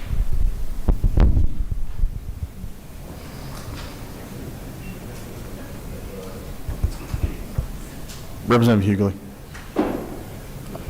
It was Don Zella? I'm sorry. Oh, nope, it's going to be Buckner. Sorry. I'm trying to figure out who was called on. I apologize, Senator. Well, first of all, I want to say hooray for finally marketing Georgia. Having a background in marketing, I know how much we need that, and I get so tired being in the Columbus market hearing about Robert Trent Jones golf courses. But I do have a little beef. Yeah, Alabama. I do hope that there will be some marketing done other than the great work that's being done by the Georgia Historical Society about America 250. America 250 is this year. It's not something we should have been planning 3 years ago when it was first brought up. And I'm just hoping that we'll do a better job, because South Carolina is doing a much better job than Georgia on the celebrations of America 250. Well, that's what this $110,000 is going to go toward. And we'll make use of some of the other funding that we get out of the amended budget for that as well, but thank you for that. It's very important, and we're 100% behind that effort, and we'll definitely be picking things up this year. Quickly. Very quickly. Senator Harbison. Thank you, Mr. Chairman. Thank you very much, Commissioner Wilson, for your input. I was wondering 2 things. First of all, I'd just like to say the marketing budget seems to be really low. Because of the job you have to do, all the great attractions across the state of Georgia, especially in Columbus, Georgia, the longest urban rapids, Spring Opera House, and the Mulvaney House, and things like that. So I just want to commend you for doing that particular work. And the Stranger Things success is great. But I wanted to say one thing. The $298 million, is that a level figure we're getting compared to other years? Is that going down, coming up? And I'm asking that in the context of, I understand some people have moved offshore away from Georgia. Can you expand on that? On the film industry? Yes, sir. So that $298 million was specific to Stranger Things, and so that is just, and so that is a record for any show that is filmed in the state of Georgia. But that show wrapped, and so now we'll move on to the next show. But if you look at film spending overall, our high point was $4.4 billion, which was in 2023. And so this year, I believe we're at $2.4 billion, so there was a significant drop. But I think what you're seeing is a reset in the industry. And it's not that they're going back to California and they're not going to New York. It's that it's cheaper to film in Canada and the UK because of the Teamsters contract that really has raised the cost of filming in the United States, really specifically in Georgia. And so we are going to see a reset where Georgia becomes, I think, the hub of shows, and we'll see more and more shows like Stranger Things that come, and the impact of a show is massive. We still see people going all over the state to experience Stranger Things, going to Rome to the Vecna's house. There's a lot of stuff, lingering impact from shows, and so while it's down, it's still significantly more than it's been for years and years. Well, thank you very much, and I certainly want to invite you to come down and shoot those rapids. I've done it. It's fantastic. Yeah, I love it. Thank you. Representative Donahue?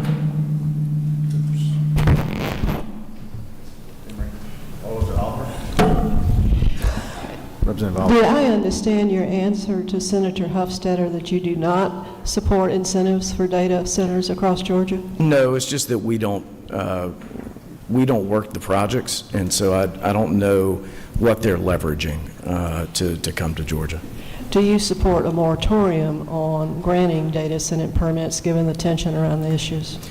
Well, we are not a policy-making agency, and so we just live within the rules that the governor and General Assembly set, and so as long as its community wants them, and as long as they want to be in Georgia, then it's hard for us to say no. Representative Saines. Thank you, Mr. Chairman. Commissioner, I appreciate knowing the innovative ways we're spending tourism dollars now. Does the department have any figures on where we rank in terms of total tourism dollars among our other neighbors, states in the South? And what the second part of that would be, what investment we get back from those dollars? Sure. We can pull that for you. It's really it's hard to compare apples to apples when it comes to tourism. And, we have communities spending at a level that is different than many of our states. Like Savannah is a great example. Columbus is a great example. Some of the shining stars in tourism, they spend a huge amount of money too. And so we are able to leverage that together, and we work together. And that's kind of what we were trying to do here, is leverage our communities as well, and we work together. So many times when you look at just state spending in tourism, the number looks low, but if you look at us with our partners, it is very comparable to many of our surrounding states. All right. Okay, guys, we got to try to stay on schedule. Commissioner, thanks. I want to make sure I understood two things. One, did you say what was our tourism number? 140 million? Or? The number of folks who visited? 174 million people visited Georgia. And that we do cap in the folks coming through Hartsfield in that number, right? Yes. And that's about 100 million of those, right? 117 or gotcha. so. So around the state, we got about 70, 60 other million? Yeah, depending on, yes, roughly. Okay. And then the 3 million you talked about for transportation, we got it in admin. Would there be a problem? Or not transportation, sorry, that's the next guy. Tourism. Would there be a problem with that admin money moving to tourism since it's for tourism? Well, it's not all for tourism. And keeping it admin gives us flexibility to do website utilization and also, as the governor put in there, business recruitment too. So it wouldn't go to tourism, all 3 million? Not all 3 million is for tourism, but the majority is for tourism. But, there are things like, and as Chairman Meeks mentioned, are there things that will live on? One of the things that will is revamping the website and continuing to make that website better. Those things work for all divisions, and so that's why being in administration gives us more flexibility on where that can go and how we can use it. Okay. We can give you a very detailed breakdown of some of the things we're looking at, Chairman. Thanks. Thank you, I think that's all the Commissioner. questions. Thank you, Commissioner. Thank you, Commissioner. Commissioner McMurray, DOT.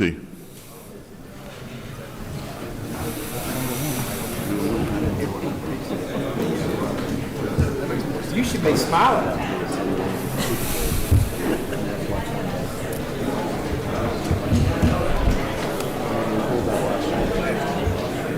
See, I envision a world where we give them money for marketing and they run ads 117 million. on Netflix about films done in Georgia, these are the signs.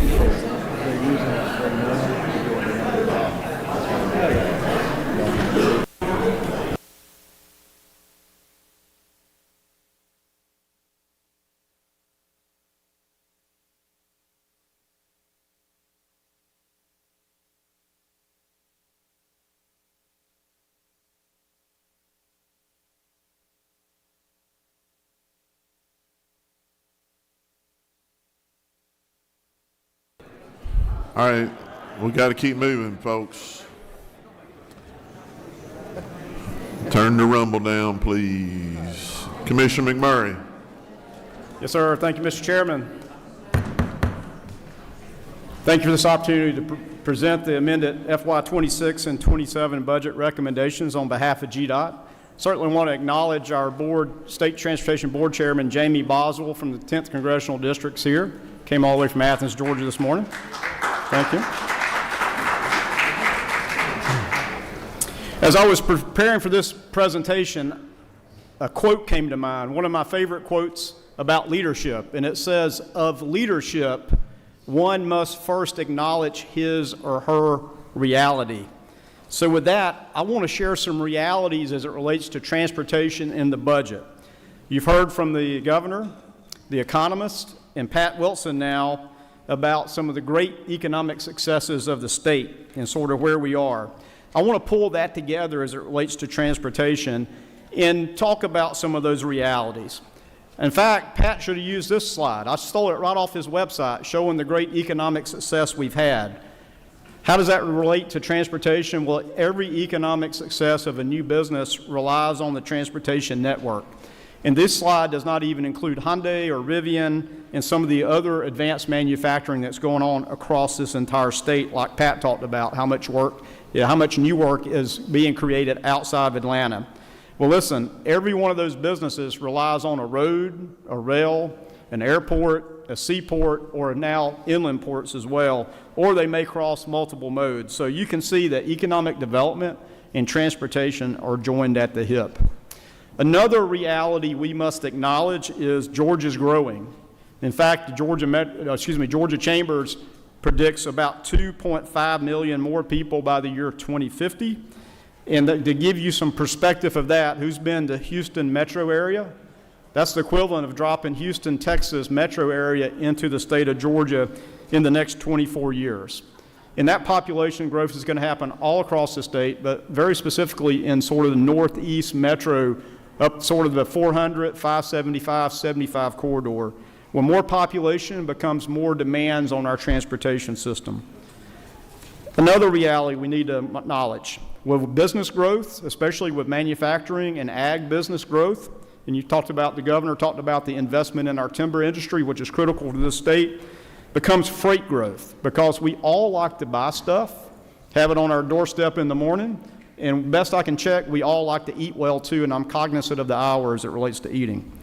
This chart shows 2015 to 2050. The left side shows the increase in tonnage of freight that's moved on roads and railroads in Georgia.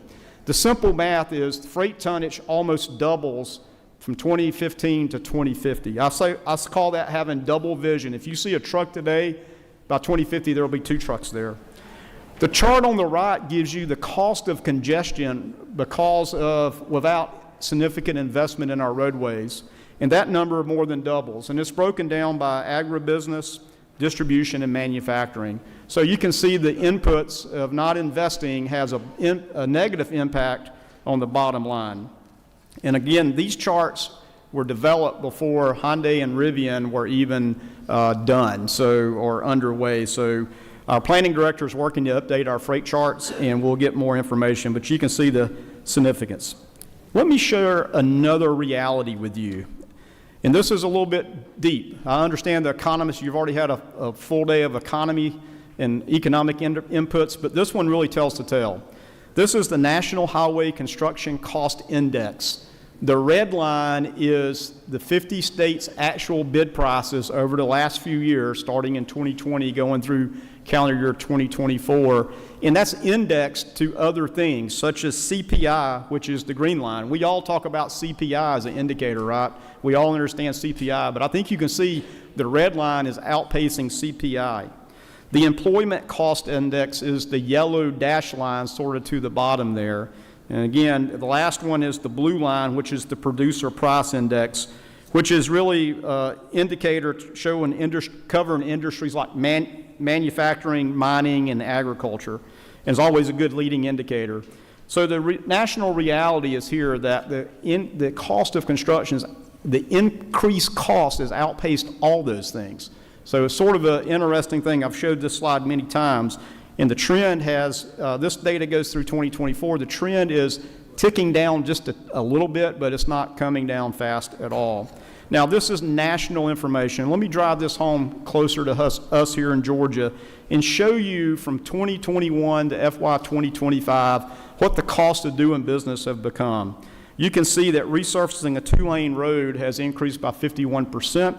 And that's now about 251,000 miles for a two-lane road. This number is for just one lane. You can see that urban widening and widening of a road in a rural area from a two-lane to a four-lane has almost doubled, both 90 to 99% cost increase over those 4 physical years. Replacing our bridges, 93% cost increase for the bridge projects. And I want you to remember that data point because I'm going to come back to it in a minute. And the bottom table really just shows you what some of the commodities are that make the bigger projects and what those cost increases are. Asphalt up about 60%, aggregate, gravel, if you will, 62%, guardrail, metal, 35%, and the beams necessary to do a bridge is about 45% increase. So that's a reality that we've faced here in Georgia. And now we've taken our state budget for the last, back to 2020, and indexed it to that National Highway Construction Cost Index line to see how is Georgia keeping pace with these increased costs, and the difference tells the story, right? We all know that. We've all experienced in our personal life. And the reality are that the costs are outpacing the revenues, and that's at the state level, and guess what? At the federal level too. In fact, with the federal continuing resolution budgets that we have, there is absolutely no increase in federal budget for the last 2 years. And it looks like we're headed to another continuing resolution for transportation, hopefully this week or next week by Congress, but we expect that investment to be flat. Now, what does all this really mean? It means as we plan projects get delayed because unlike Washington, we do have to live in physical constraint.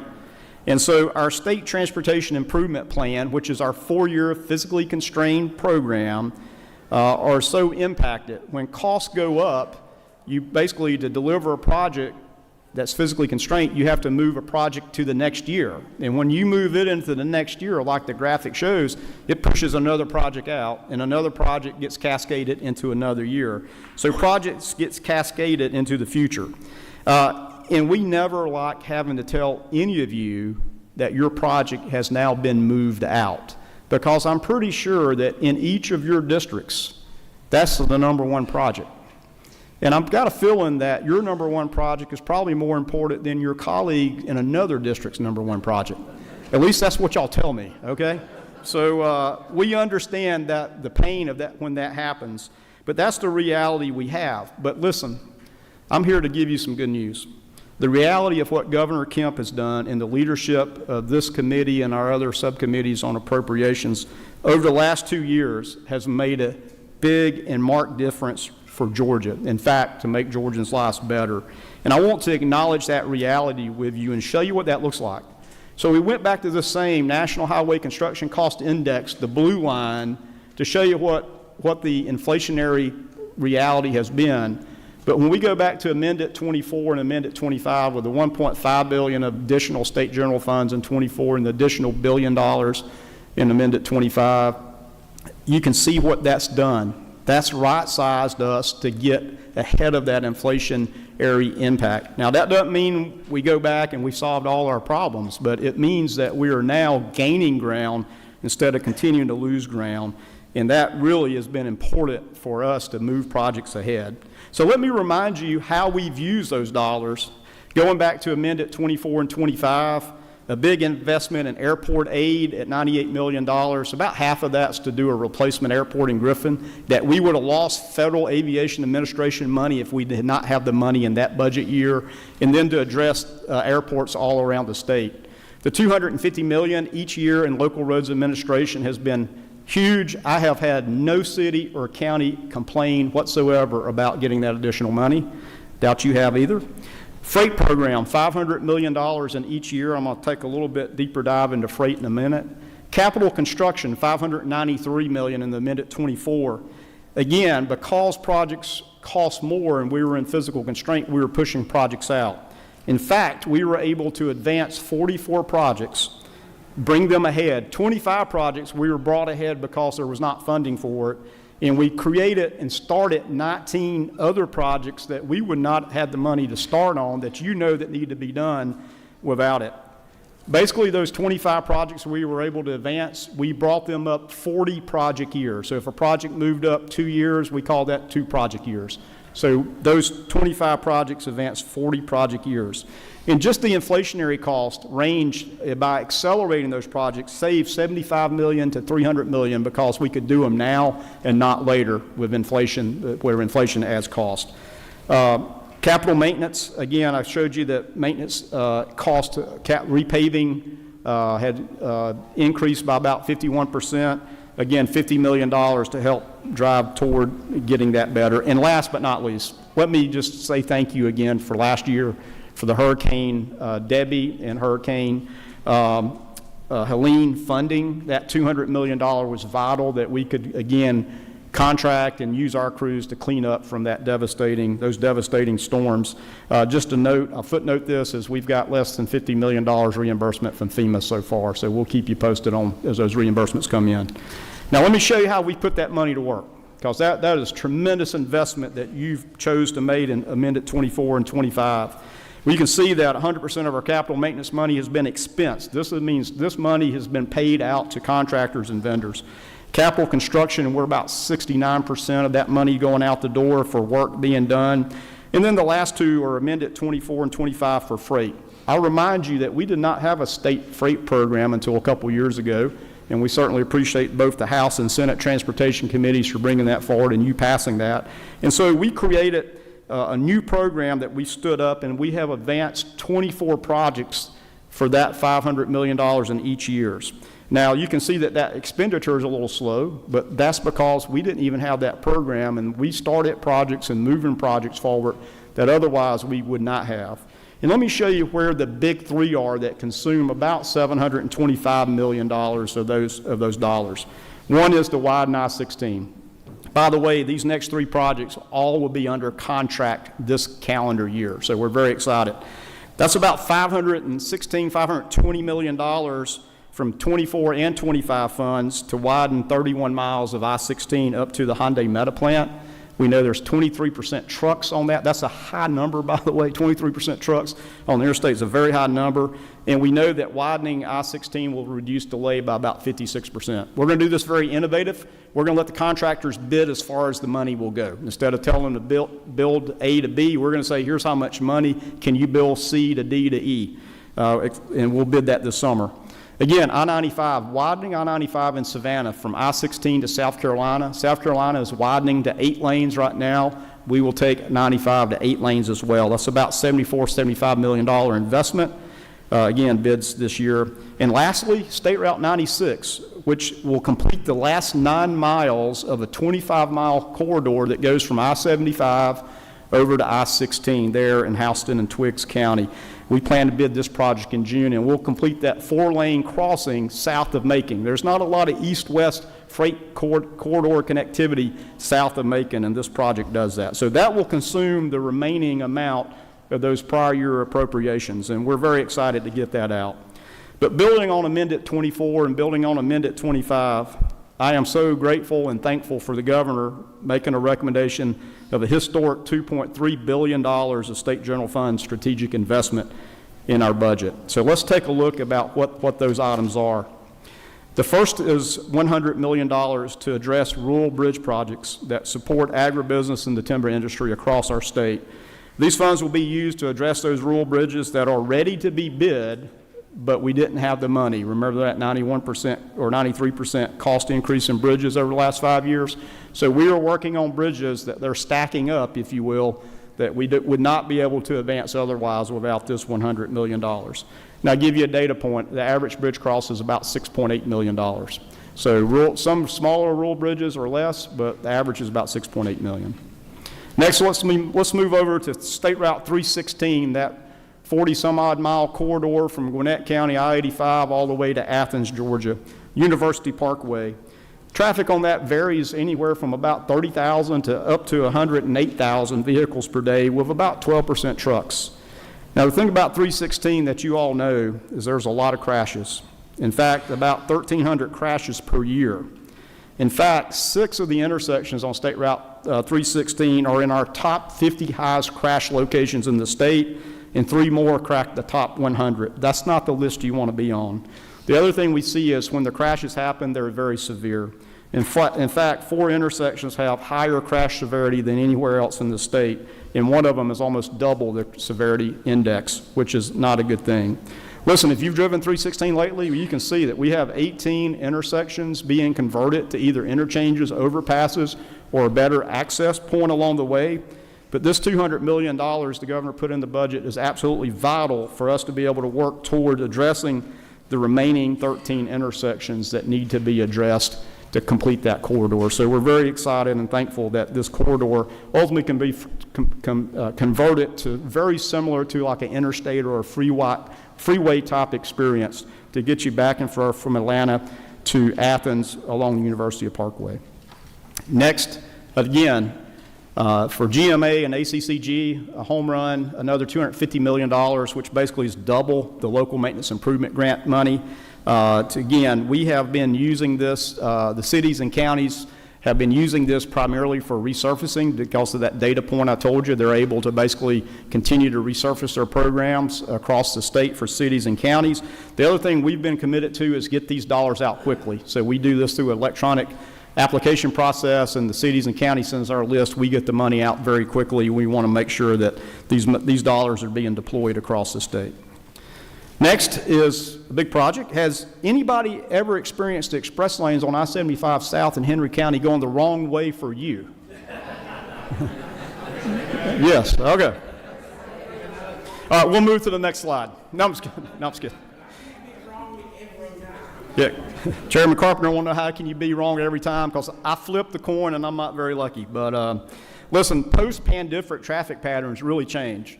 In the middle of the day, there's no longer a trough where traffic patterns dip down and pick back up in the afternoon. They build in the morning, they just keep building all through the day. Really change things around. Listen, almost 200,000 vehicles per day, 20 to 25% trucks. You know it, you see it. Everybody experiences this corridor. This segment of I-75, in fact, rated the 12th most congested freight bottleneck in the nation. Another list we don't want to be on. You know it, you experience. So currently, like I say, how can you be wrong half the time? Well, 45 to 50% of the time, you can't get the traffic in the direction it needs to go. So what our plan is we take, instead of 2 lanes reversible, you'll have 2 lanes in both directions along that corridor in Clayton and Henry County. So that's always going in the right direction for you. We know by doing that 70% more people can utilize the lanes, and 70% more people can travel through that in corridor, whether you're using the lanes or not, because it becomes less congested. Mr. Commissioner. Yes, sir, Mr. Chairman. How far south are you going with that? Okay. I'm assuming Dublin would be a good answer. But that would be great.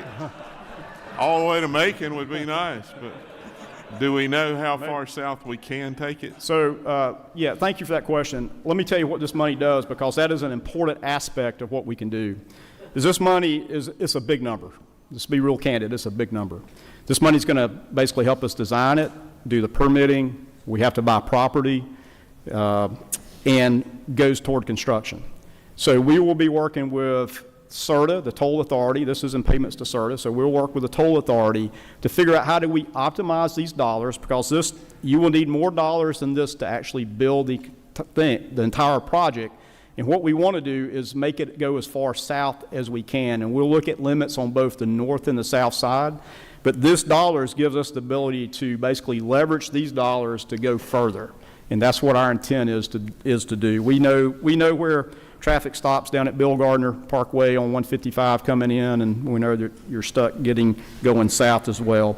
But these dollars are absolutely critical. I'd say it's the minimum amount, too, that's necessary to give us confidence that we can advance this project. So let me get into the budget now, and I know I'll try to get you way back on schedule. We're going to jump into the actual budget now. I just wanted to hit those again. Big thanks for Governor for the state general funds to do some amazing things for Georgia. Here's just the overall look at Amendment 26. It's on Governor's book, page 39. Basically, it's a true-up in excise tax because the 26 amendments based on the 25 actual collections. So what was collected in 25 is appropriated at 26. That's been trued up, $71.7 million. And you can see the $2.3 billion of state general funds I've talked about. I always like to show this slide. This shows where the money goes. Where is this money being investment? Well, obviously, the payments to CERTA is the Express Lane project that I just talked about at a little over 1.8 in all-in payments to CERTA. Capital projects, again, 34%, routine maintenance 11%, and then you see general operations about 6% on down the line. But I just want to show you where that money goes. Let's jump into the budget itself. If you look at page 361, you'll see there are major changes in the budget. Let me say this too. Let me say a thank you for the governor putting in the $2,000 one-time pay supplement to our employees. We had a lot of dedicated employees working in the wee hours of Saturday night into Sunday morning so that you could be here today. We cleared all that snow out just amazingly. Thanks to the sun. I would appreciate that. You can see that our bond debt's going down a little bit, which is good. But I just want to highlight the capital construction. That shows the $200 million for 316 added into capital construction, plus about $37 million of excise. So we took the excise, that additional excise, and amended, put it into capital construction. And capital maintenance, you can see $100 million for the bridge replacements that I talked about, shown up there in capital maintenance as well. On the next slide, I'll just jump into these, highlight a few things, which is on page 362. The LMIG increase, about $7 million, again, added to LMIG because of the increase in excise to our budget. You can see the $250 million of local roads administration that I talked about. And then really important is routine maintenance. Again, the men and women out in GDOT taking care of our roadways and roadsides and our contractors that we do. We added $21 million to that to, again, deal with increased cost in maintenance contracting and just increased material cost.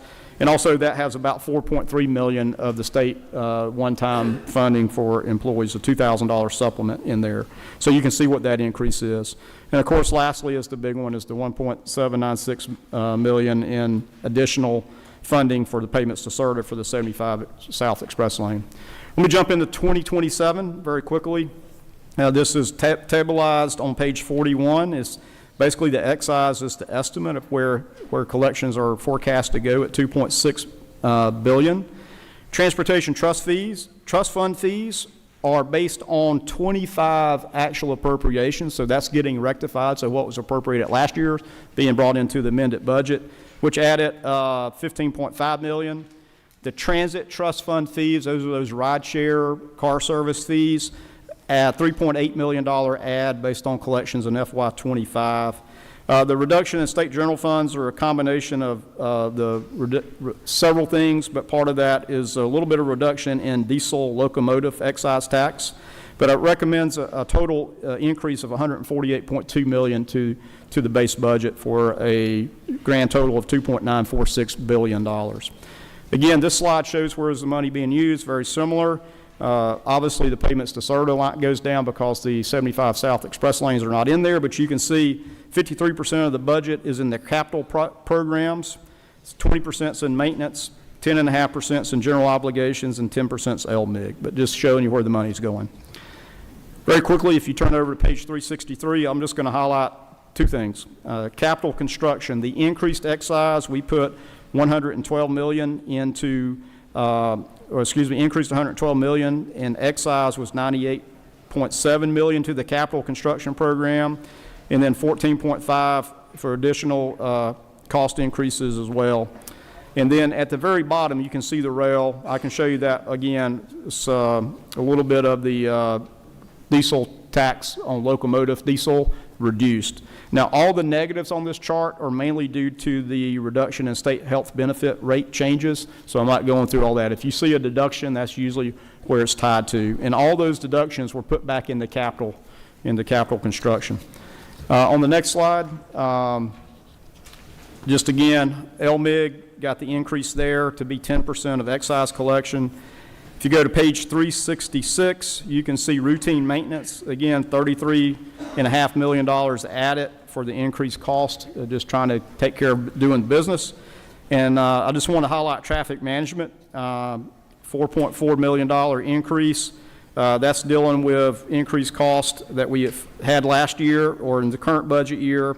There was a $2.3 million decrease for the state health benefit plan, but also we've experienced our contracting for our TMC. When you call 511, those are all contract employees.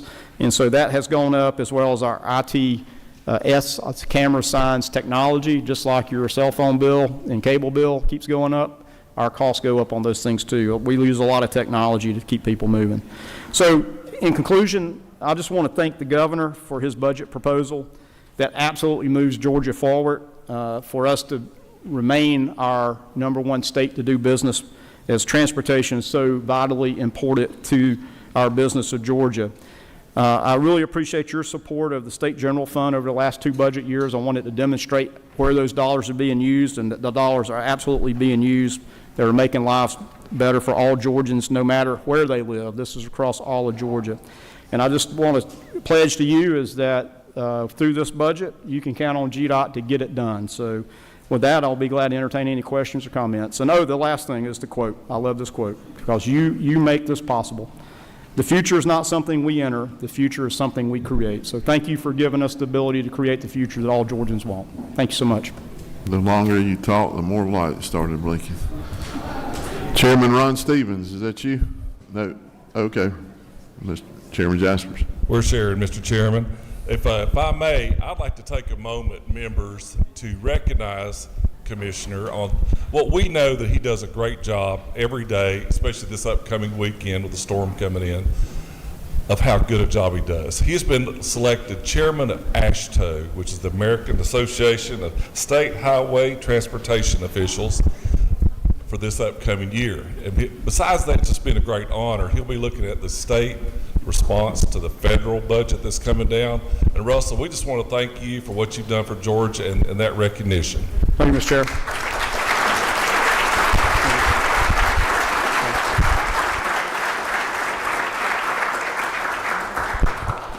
Thanks, sir. Chairman Hickman. Thank you, Mr. Commissioner. Great report. I appreciate your enthusiasm so much.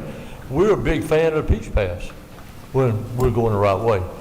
So with the new lanes, will they also have the Peach Pass going with it? And is that a big revenue generator, or should be a big revenue generator for our state, the Peach Pass?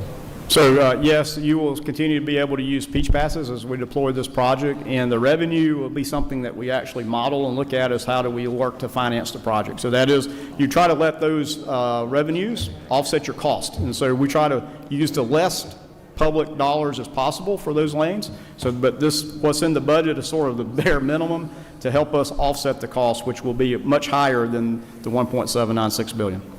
Yes, sir. Chairman Hawkins. Thank you, Mr. Chairman. I've got 2 quick questions. One, we were told as the price of oil went up, price of asphalt went up. Now that price of oil is coming down, are we going to see slower increases in asphalt? I think petroleum products drive asphalt. We actually have seen prices come down some, but not probably at the rate that we might have thought. Right. But then you look at the other components, the aggregate, which is about 60% increase, labor is increased, all those other components. So we have seen that come down. In fact, some of my FY24 numbers were higher than my FY25 numbers. So we have seen a small retreat, but we haven't seen it go back to 2020 year numbers. And the number 2, Hall County's proud of you, and there's Hall County Sun. The question is, how soon are you getting the signs up on 985 to get out of the left-hand lane? Mr. Chairman, I moved even further north into Hall County, and I have observed your same headaches. We'll try to work on that. Thank you. Okay, I just need to remind everybody that we have to take members' questions of the committee. Chairman LaHood. Thank you, Mr. Chairman. Commissioner, appreciate the great report and how thorough it was and informative. I've got a question about related to the federal government shutdown, and I'm aware there were some concerns raised at some recent board meetings about potential lapses in funding. How do you handle that? Yeah, thank you. So, interestingly enough, at the federal level, the federal gas tax allows money to continue to flow. The challenge is, though, they only appropriate on a continuing resolution. You get one daily pro rata share of your money.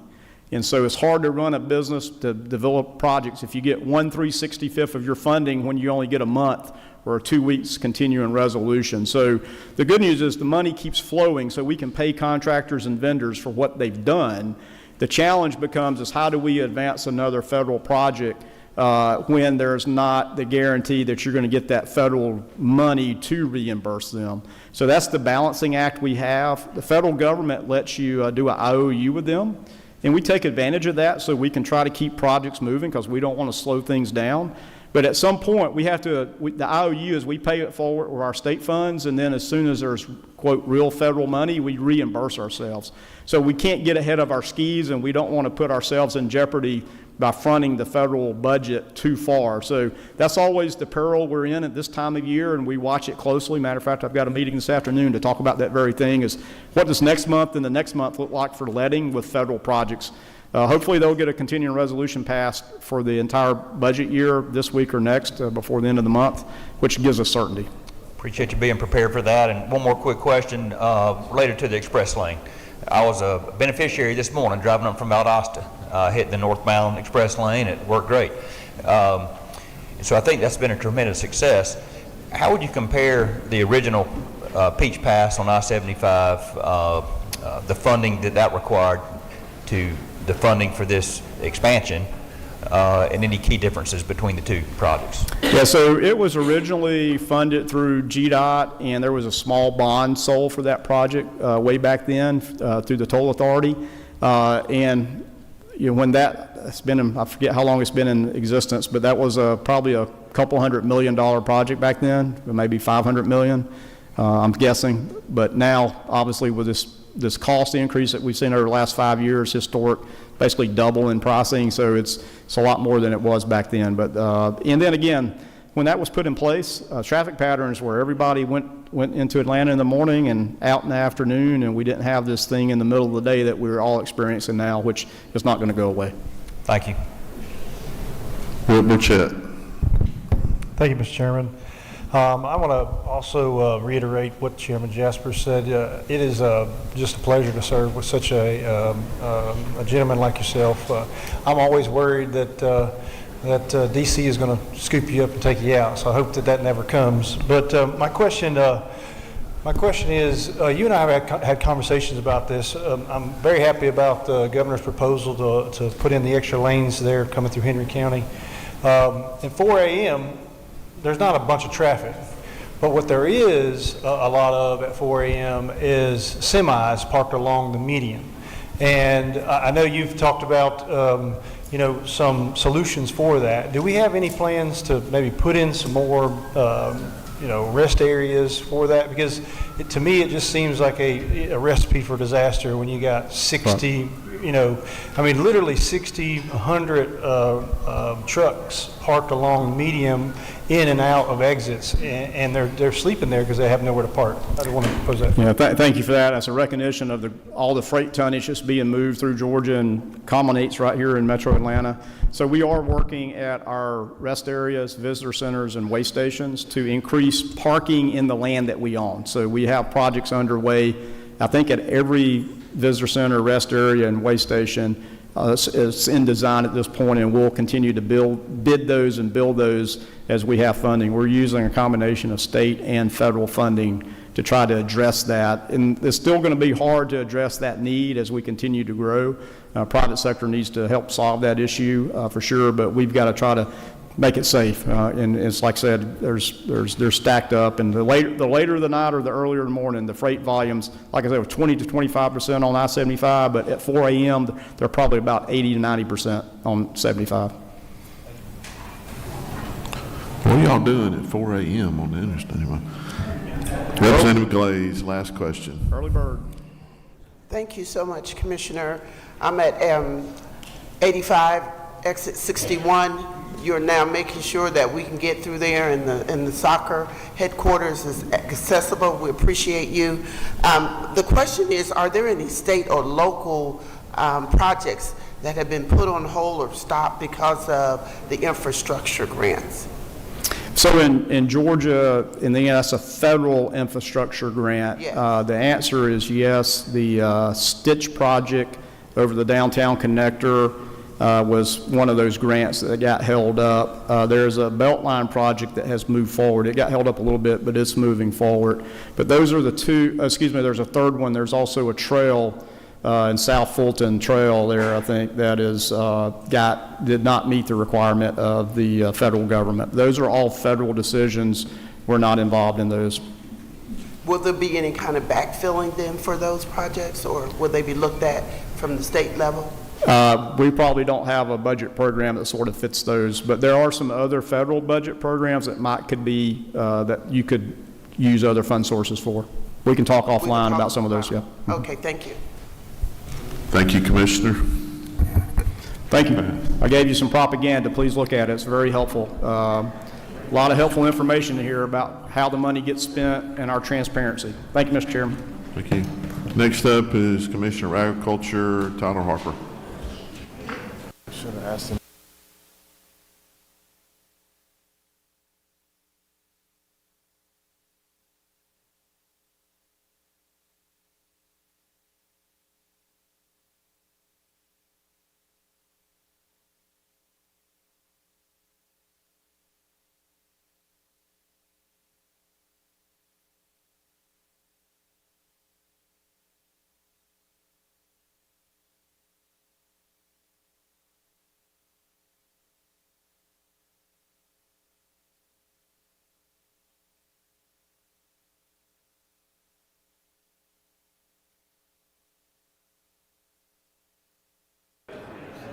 All right, y'all.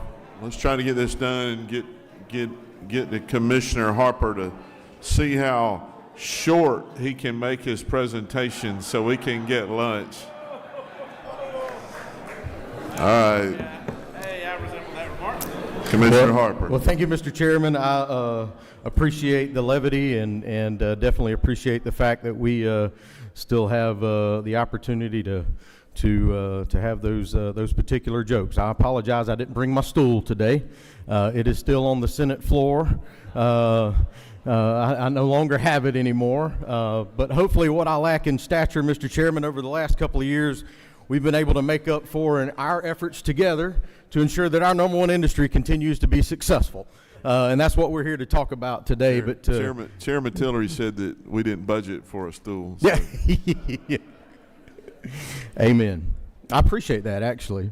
So Chairman Hatchett, Chairman Tillery, members of the Appropriations Committee, members of the General Assembly, it is an honor to be here today to talk about what we have going on at the Department of Agriculture and our budget request and things that are happening in our number one industry. As many of you know, the state of agriculture across the country is in pretty tough times right now. So it's critical that we have agency and an agency that can continue to help through those difficult times. And that's the role that we have at the Department of Agriculture in ensuring that our agricultural industry is successful every single day. And I realize that I'm the last one before lunch, but how appropriate to talk about agriculture than right before lunch. And that's what we're here to do today. So just a brief overview. As all of y'all know, agriculture is our number one industry. I don't have to tell you that. We're the number one state in a number of different commodities. We do phenomenally well. We grow almost 200 commodities in our state. But in addition to it being the number one industry at the department, we do a lot of other things, like we weigh the lottery balls. Most people don't know that we do that. You know, we inspect gas pumps and structural pest control companies and entities. There's a lot that we do as an agency that ties back to the success of our number one industry. But as I said, our number one industry can't be successful if the agency that oversees it isn't successful as well. And working together over the last couple of years, we've been able to work toward that goal and continue to allow our agency to have the resources it needs to be successful. We have a little over about 570 employees in the Department of Agriculture. Over 22 different divisions and programs. Whenever you talk about the number of programs, that number gets significantly larger. We have over 70 different licenses that we issue as an agency to the tune of over 88,000 licensed entities. Our funding split is about 80-20 between federal and state dollars. And in addition to the 4 program areas we have at the Department of Agriculture of marketing, administration, consumer protection, and now the Rural Center, there are 23 different other entities that flow through the Department of Agriculture.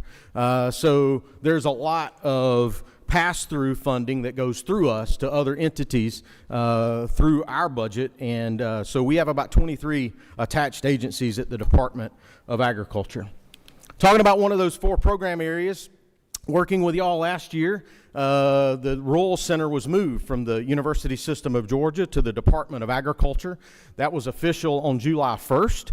That really didn't become officially official and fully integrated under the department until January 1st. There's a lot that goes into that with employee movements on calendar years versus fiscal years, but all of the Rural Center is now completely integrated in the Department of Agriculture. It was a smooth transition between us and the University System of Georgia. Many of you know we have a new executive director there now named Charlie Fiveash, who has hit the ground running with the other employees at the Rural Center in ensuring that we're doing the job that we are tasked to do. That is working in rural communities across our state on things like healthcare and education and workforce, and how working with the ag sector in those communities, we can ensure that particular community can be successful. Because if we don't have quality access to healthcare, education, and workforce, the number one industry in those rural communities can't be successful, which is agriculture, and that's what we believe the Rural Center does every single day, and we're going to continue to move forward with that mission. Just to give you another point, the Rural Center is now completely housed in department provided facilities at our lab in Tifton, Georgia. We were able to move some space around there with federal state and provide some lab space for them. Something I know that is on the top of mind of a lot of people. The governor talked about Hurricane Helene this morning in his comments. I want to briefly give you an update there really quick. The Georgia Development Authority, as many of you know, is one of those entities that falls under the Department of Agriculture. Thanks to your help, we were able to secure significant funding to ensure that our farmers and farm families were able to get on their feet. As of the end of this month, we will completely close out the GDA loan program.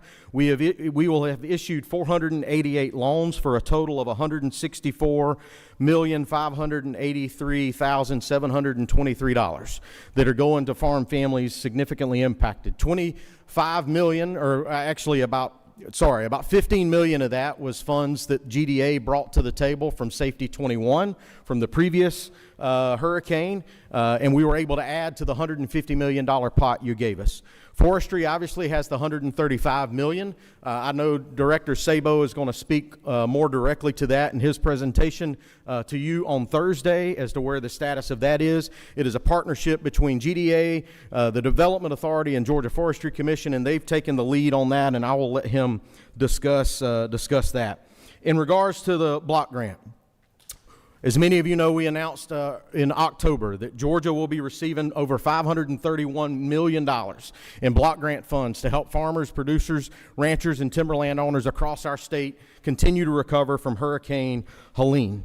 We are in final review with USDA. Matter of fact, I talked to the Secretary's office this morning, and they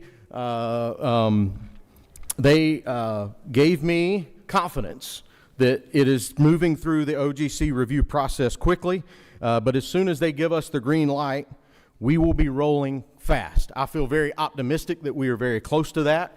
But at the department, we have already set up everything we need to get rolling. We already have the application ready to go. We have a website that's already live, farmrecovery.com. That's what this is a snapshot from. We have already put together FAQs that's already public for farmers for every single commodity that is covered by the block grant. So you can go ahead and have the documentation you need prepared, ready to go once that application period opens. This is significantly different than Hurricane Michael. We couldn't use that plan because this process was significantly different. It was different in many, many ways. It was in some cases the inverse of the way the process worked with Hurricane Michael and how that block grant worked. But we are covering more commodities, more producers than any other state that has a block grant. I've been told that directly by USDA, and I think that is something that we as a state should be proud of. We are covering more people, more producers, more commodities than anybody else through our block grant program. But we have got everything ready to go. Our banking structure is in place, and we have hired a retired USDA FSA employee who is running the program for us, and we have hired a number of other retired USDA employees who are very familiar with USDA programs and programming. They are experts in this field, which is why we brought them on board, and they will be the ones that will help us execute this block grant and get this funding out to our producers as quickly as possible. If you want to find out more, obviously farmrecovery.com is the website, and that's where we're encouraging folks to go. As many of you know, we also have the Farmland Conservation Council. An update on that really quick. This time last year was when all of the council members were appointed by the various entities that were appointing those particular positions. That had to be done before we could really go to work. Once that council was put in place, we hit the ground running, working with the council to get rules and regulations set up. Those went through the entire 60-day process like it has to go through at the end of September. That was completed. We began working on the application. The application is now with the council. They are supposed to be getting that comment back to us on their review comments on the application. Once the council approves the application, that application will go live to begin protecting farmland in the great state of Georgia. And we look forward to doing that and appreciate our partnership in doing that as well. As y'all know, we've been dealing with a lot of high-path avian influenza over the last couple of years. Just this week, last week, we had our what we consider the fourth detection of a commercial poultry flock in our state, and it was in Walker County. Our team immediately went to work. We activated our emergency operations center at the Department of Agriculture immediately. In less than 12 hours, we had the site completely locked down and every farm in the quarantine zone completely quarantined to ensure that the virus would not spread any further than where it was. Y'all know poultry is in Georgia, it's our number one ag commodity. Over a third of Georgia agriculture is poultry. We're the number one poultry state in the nation, so it is a significant issue for us that we face every single day. And I want to say thank you to the members of the General Assembly. Last year, you appropriated $450,000 to the department to help us get the resources we need to be as best prepared as possible. But to kind of put it in perspective, in fiscal year 25, HPAI cost the Department of Agriculture over $300,000 to respond. A lot of that was due to our significant hands-on response in those particular cases, because not every poultry integrator and every company that we work with has the same resources and tools to respond to those particular events. Thankfully for us, the last two responses, those integrators and those companies have additional resources they've been able to bring to the table. So it's not cost the department as much to respond, but still, at the height of this response in Walker County, as an example, we had over 70 people deployed in response to HPAI. That includes department employees as well as private employees and others. So it is a huge, huge response. There's a lot that goes into this. But in Georgia, we've done a really good job. 200 million birds affected nationwide, only 500,000 in our state. I think that goes to show the work that we've done as an agency, the work that industry has done in biosecurity to help ensure that we keep this out of the state of Georgia. We still got a lot of work to do, but it's not going away. Just in the last 30 days, 29 states, 67 flocks, over 1.84 million birds have been impacted by HPAI in the last 30 days alone. We know this is going to be a continued effort that we've got to work on together, and we appreciate our work in doing that and appreciate your help in helping us ensure that we're able to respond as quickly as possible. I'm going to briefly mention this. The yellow-legged hornet is something we're still dealing with. Just to put it in perspective, this is a dashboard we have at the Department of Agriculture. We've done 92,500 inspections looking for this thing over the last 2.5 years. It is a threat to our honeybee, as you know, but this takes resources away from other things that our staff normally does on a day-to-day basis. Now we have the cotton jacid. We also have the spotted lanternfly. Those are other things that have come to fruition in the last 2 years that the department has a responsibility to respond to protect our agricultural and our industry and our food security in our state. Some of this we get offset funding from the federal government in response, but it doesn't cover our entire cost.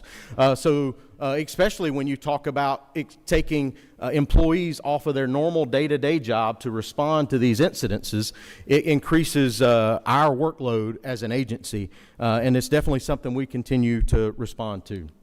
Briefly on the hemp program, I know this is something we've been working on over the last couple of years. This is a snapshot of our dashboard that we have on our hemp program too, that we have at the Department of Agriculture, which since we really have been locking down on ensuring that this is taken care of, our team has done over 1,100 inspections. We found over 1,200 violations. Those violations range in a lot of different ways, but to give you an idea, the number one violation we find is lack of certificate of analysis.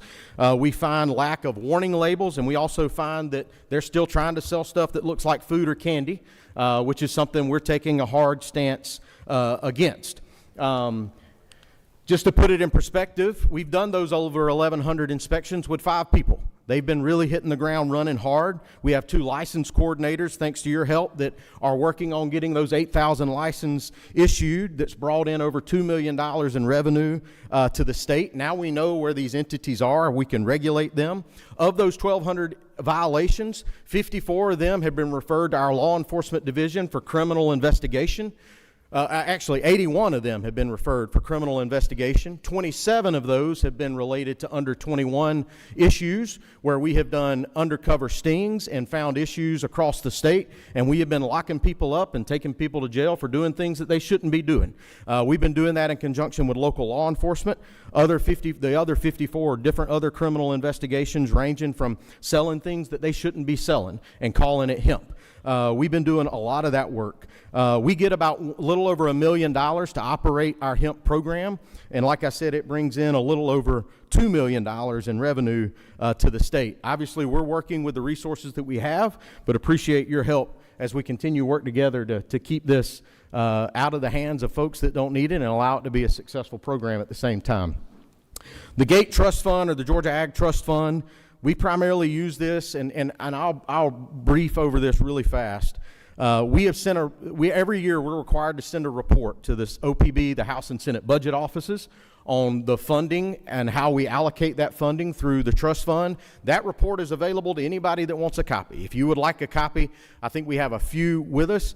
If you would like a copy, please see Catherine Russell on our policy team.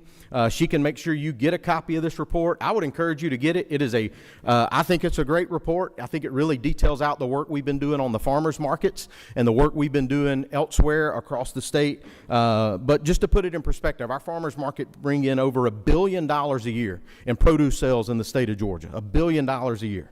That is a lot of activity. And so our farmers markets are important to our state.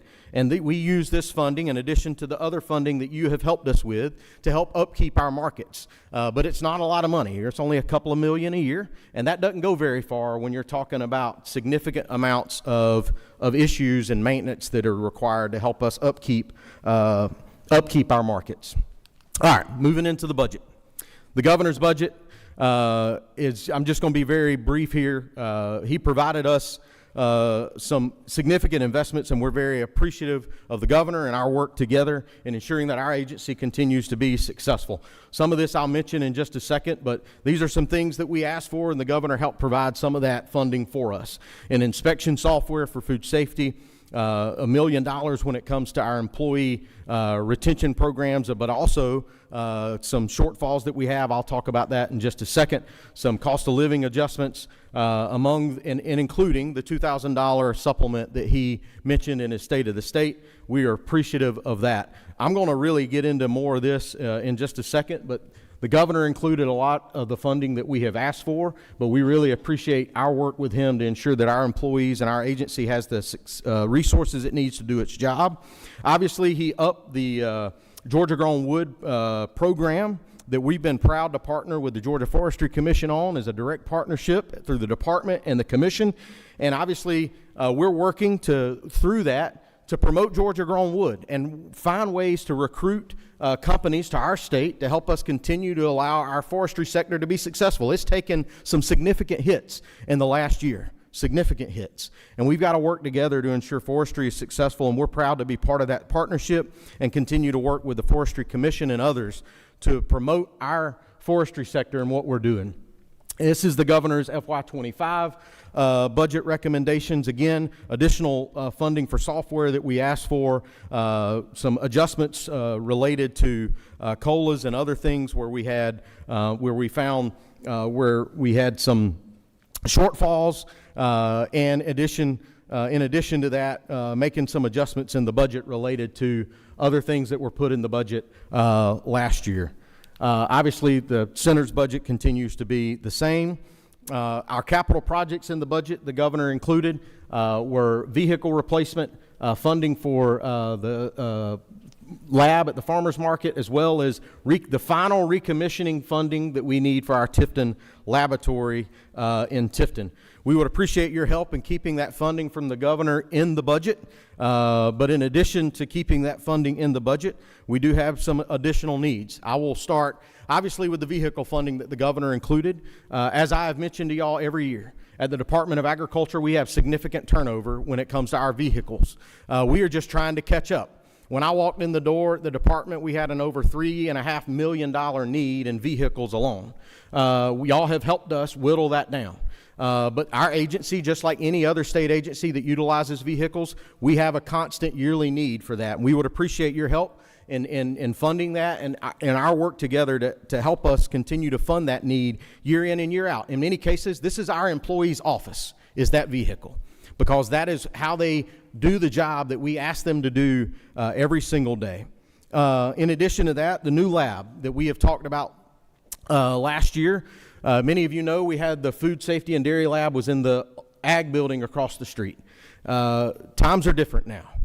Thanks to your help last year, you included funding for design for a new lab to go at the farmers market in Forest Park here in Atlanta to help us meet our demand currently and also look toward the future.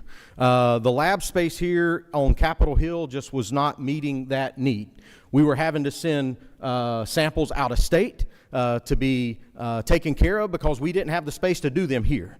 And you can imagine if we ever had an outbreak or a huge concern, that timing is of the essence. And it's critical that we have the resources in our labs to be able to do the job. We have a lab footprint in Tifton. I would love to take y'all there if you're ever interested and show you what we do in Tifton. And Tifton has space to serve as a backup to the lab here in Atlanta.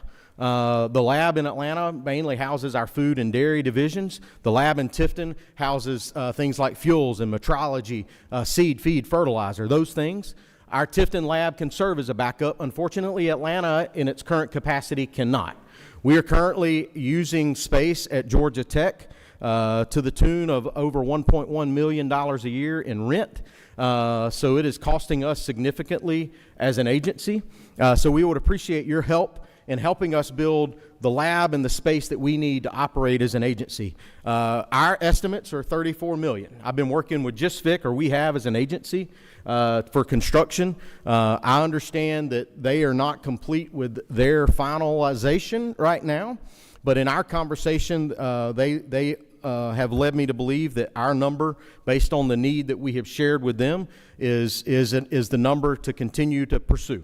And so we're asking for, in addition to the governor's $25 million, we would appreciate the additional $9 to complete the construction amount needed for our farmers market lab, and we would be happy to dig into that if needed as to exactly what all of that covers.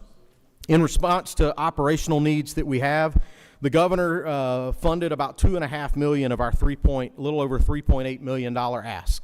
That's everything from computers to software needs that we have as an agency. A lot of those software needs are critical for us. We're trying to find new ways to enhance our inspection systems to be more efficient and more effective as an agency. So that funding is critical. So we look forward to working with you to hopefully obtaining the additional amounts of that funding we need, especially for our software program. In addition to that, as an agency, we have completely been significantly impacted. During the last year, the Biden administration, we saw a $1.1 million cut in federal funding to our agency. That is a significant hit to us. And it has caused significant issues, obviously, for our budget, and because those programs still have to continue, we got to find ways to fund those.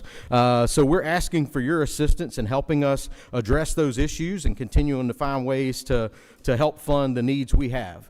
We also are asking for funding to help cover the shortfall of the COLAs and the pay raises that the General Assembly provided our agency. That was not enough funding to cover our entire agency and cover the need that we have as an agency. We are still trying to ensure that those employees are covered. In the same way when it comes to federal funding. Whenever we do pay raises, I have employees that are funded 50% state, 50% federal. We still cover those employees' pay raise, and work with the feds to hopefully get a reimbursement increase so we can cover that portion of their salary. Unfortunately, in my 3 years, I have asked every year, we continue to ask every year, we have yet to get the reimbursement from the feds to cover that portion of the pay raise. So we are covering that internally in our own budget, finding ways to do that. And so it makes it difficult for us as an agency, as operational costs continue to increase, and as you try to find those ways to cover those costs for those employees that deserve that funding, it puts a strain on your budget. So that's why we're asking for this operational funding increase to give us the resources we need to provide our agency the tools it needs to do the job that we are asked to do every single day and help us take care of our people and our employees. And with your help, we can do just that. Finally, I'll hit on this really quick to put it in perspective. Since I walked in the door in 2023, we have seen a 33% increase in licensed entities in our state, 33%. In that same time period, we have increased our employment by around 12%.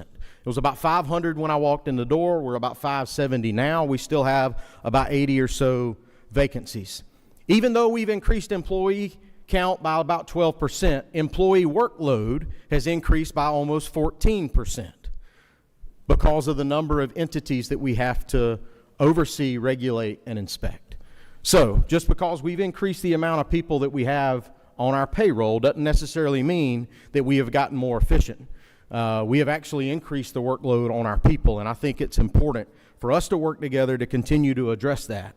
In that same time period, just in the last 12 months, we have declined a license application for 22 meat processing facilities in our state because we don't have the staffing necessary to provide the individuals needed for those entities to operate. That means that's 22 businesses that aren't operating, that aren't employing Georgians, that aren't paying taxes, that aren't providing access to farmers and producers to get their product to market.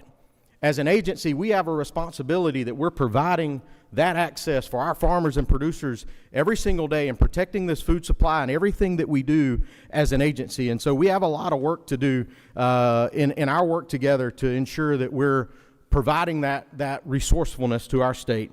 We continue to see an increase in violations.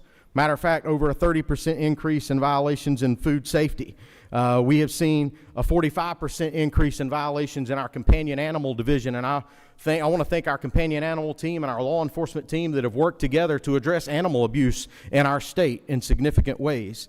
And I will point out one thing because it's a typo, but we did 15,000 inspections on 113,000 pumps last year in our fuel and measures division. So it takes us almost 2 years to inspect the gas pumps in this state because we have almost 200,000 in the state of Georgia. And as y'all know, as you travel this state, There are new gas stations going up every single day.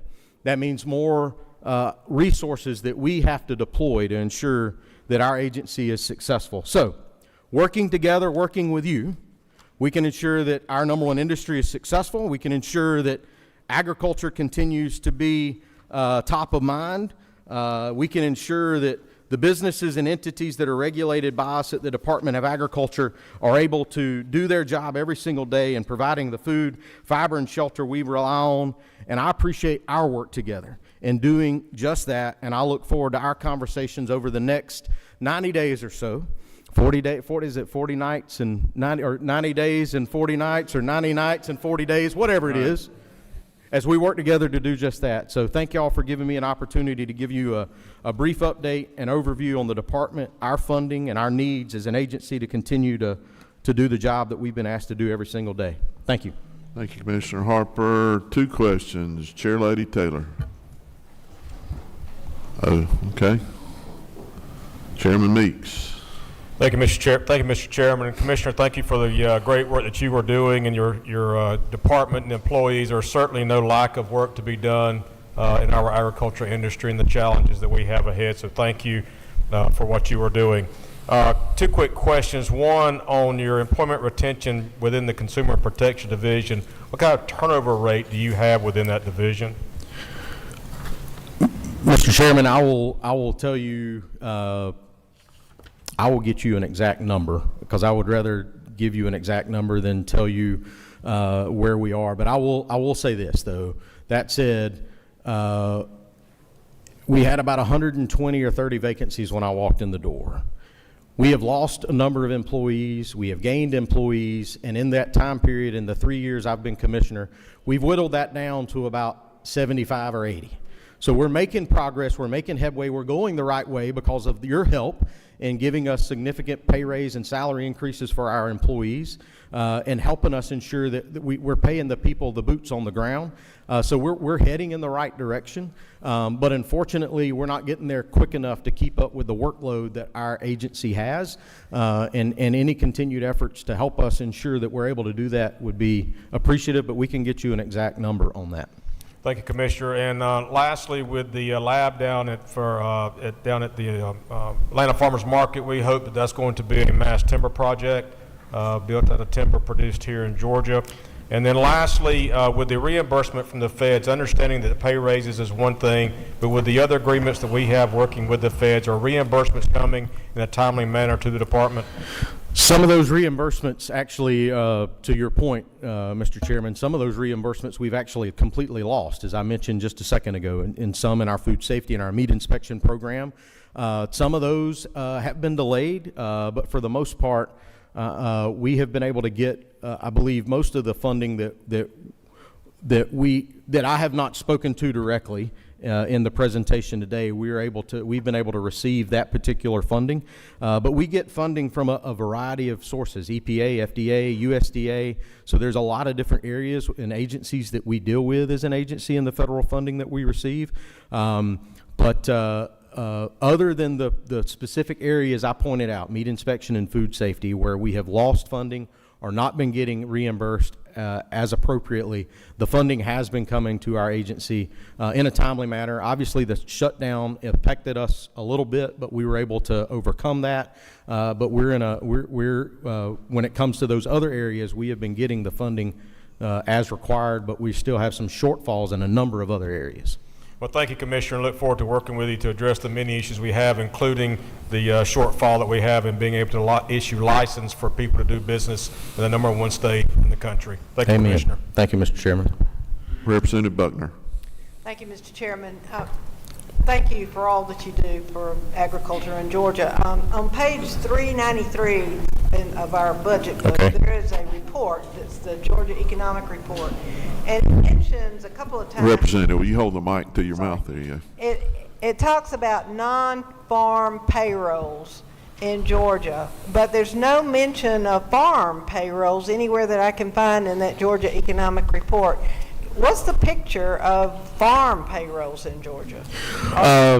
Representative Buckner, I would have to get that information back to you. Obviously, this Friday is the agricultural forecast, which the University of Georgia will be rolling out a lot of that economics. I will tell you, there are about 40,000 farms in the state of Georgia, average farm size of about 250 acres.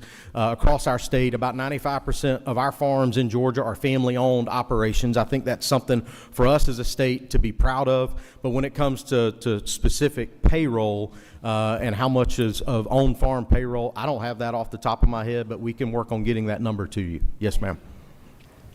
Chairman Eccles. Last question. You didn't ask? Somebody hit it, sorry. Oh, it was you? Mike? It was you, Mike? Okay. Sorry. That got you. I thanked you privately, but on behalf of the people of Walker County, thank you and your staff for what you did up there last week. It gave a lot of the producers and agricultural people their confidence that you addressed the situation, you handled it right, and I just want to tell you thank you publicly. Representative Cameron, I appreciate that. Our team is still up there working ongoing. They'll be working through this cold weather. We're obviously watching the winter weather that's happening later this week. So keep our employees and others in your prayers and your thoughts, because they're out there braving that to address this issue. But thank you for your comments. All right, last question. Thank you, Commissioner Harper. So we're going to come back. We're going to have lunch. Okay. We're going to come back at 1. Hold on. Go ahead, Chairman Tiller. Senate members, please gather right here for a second after the chairman dismisses you. We're going to come back 15 minutes after what the agenda says. So we're going to come back at 1:30. 1:30. So everything will be pushed Senate back members, 15 please gather minutes. here for just 1 second.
All right, if y'all can start finding your way to a seat, please.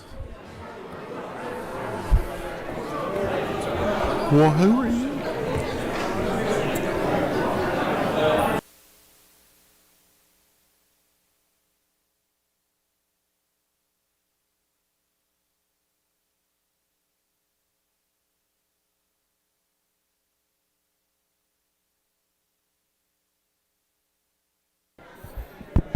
Okay, guys, we're going to try to get back on schedule.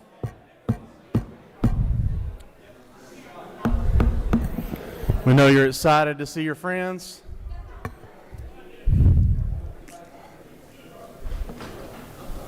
Hope you enjoyed lunch. Thank you for being back quickly. Let's get back on schedule. Superintendent Woods is our next presenter. He's already got the podium. The mic is on. Superintendent, the floor is yours. All right, ready to go. Mr. Chairman, again, to all the members of the Joint Budget Committee, it's a pleasure to be with you today. As we begin, from my house in Tifton, Georgia, it roughly takes me 12 and a half hours to reach a place called Success, and that's a place called Success, Missouri. As I meet today with you, I want to state that all of our 1.7 million students can reach a place also called Success. Today, I will share with you a few updates on the progress made on that journey, but more importantly, I will share the steps that we need to ensure that every student arrives at a destination called success. This journey has been one that we have taken together since I took office in 2015. And I want to personally thank each of you for investing in public education. Thank you for providing support for school safety, mental health, poverty funding, after school and summer learning, literacy, teacher raises, and much, much more. But what are investments without positive returns? Because of your investments, we have seen tangible positive outcomes for Georgia students. We have positioned our students to not only arrive at success, but to experience success. For the 8th year in a row, Georgia's public school students significantly outperformed their national counterparts on the SAT. Georgia's class of 2025 scored 33 points higher than the national average for public school students. In doing so, they beat the reading and writing national average by 18 points and the math national average by 14 points. For the 9th year in a row, Georgia students beat the national average on the ACT, outperforming the national average in reading, English, and science. We continue to see improvement in Georgia's high school graduation rate. Last year, we experienced an all-time high graduation rate of 87.2% across the state. The rise of our state's graduation rate, I believe, can be correlated to our move from insisting that students must attend a four-year university. By investing in both career tech and work-based learning education opportunities and expanding the graduation diploma options, we achieved a 98.45% grad rate for our career pathway completers. Relevance, practicality, and the pursuit of one's passion are necessary to reach success. That's why I'm calling for support or continued support to outfit CTA labs for high-demand career programs. This is a crucial element of our statewide efforts to ensure that Georgia is the top state for talent. Remember, we are preparing our students for their future, not our past. After replacing Common Core math with our new math standards, we've seen 2 consecutive years of extremely strong mathematics increases in our math milestone scores.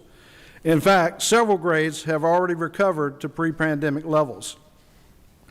This year, we will eliminate Common Core reading in the state of Georgia as we roll out our new literacy standards and a renewed emphasis on cursive writing.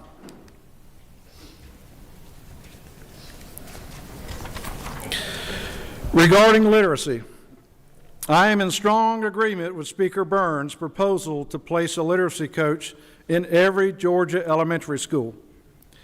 We have seen this model work in Mississippi and in other states to achieve substantial reading improvement. This model is also working in Georgia.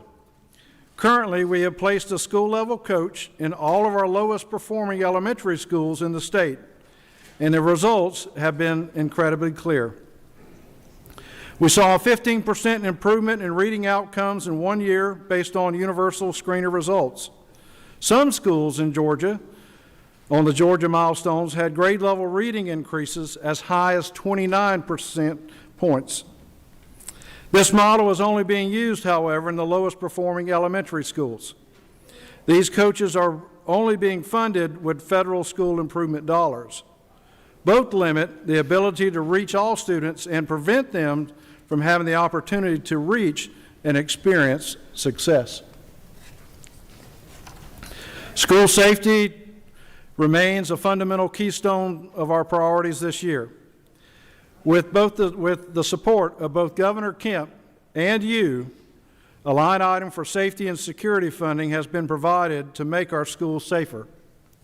Moving forward, we're calling on you to maintain that line item for safety funding. On the issue of distraction-free legislation, I'm asking you to expand the K-12 cell phone limitation to grades 9-12. This is a recommendation that mirrors that offered by the Senate Study Committee on Social Media and AI, led by Senator Harrell.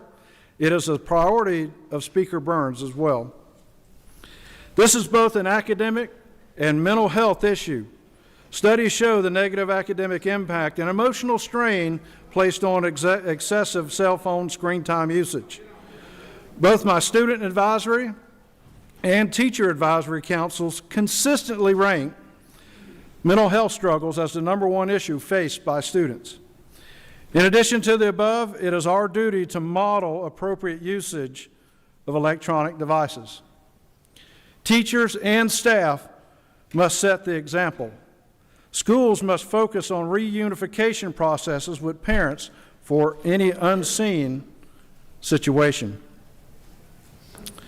With that being said, this year on my Student Advisory Committee,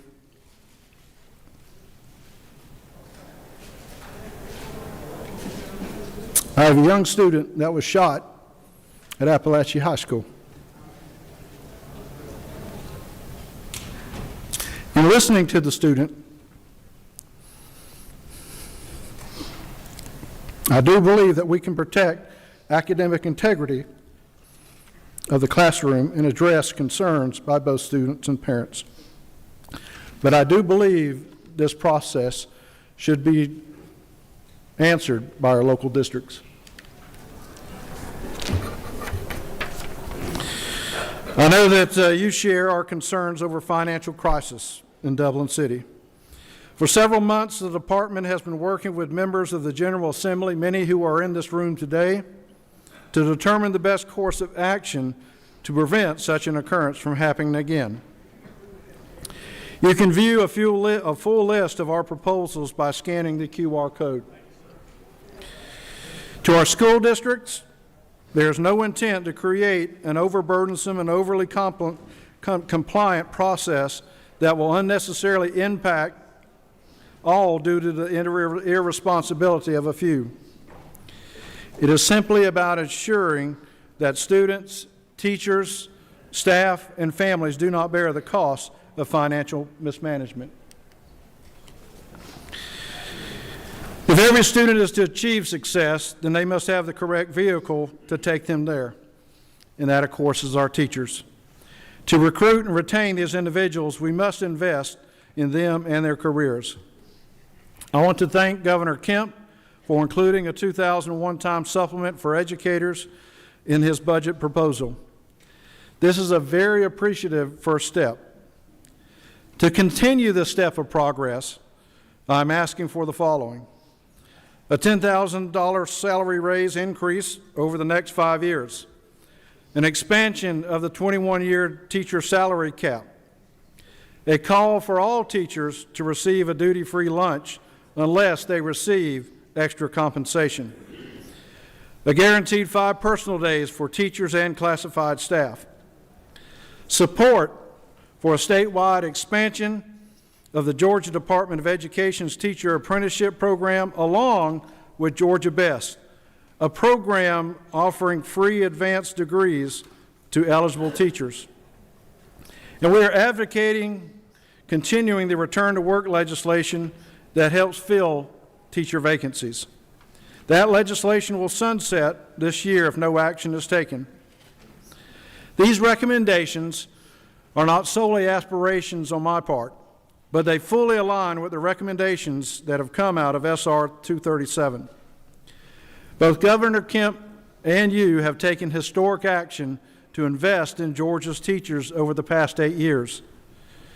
I am very grateful for the steps you have taken, but I am also very hopeful that we will see the momentum continue in the years to come.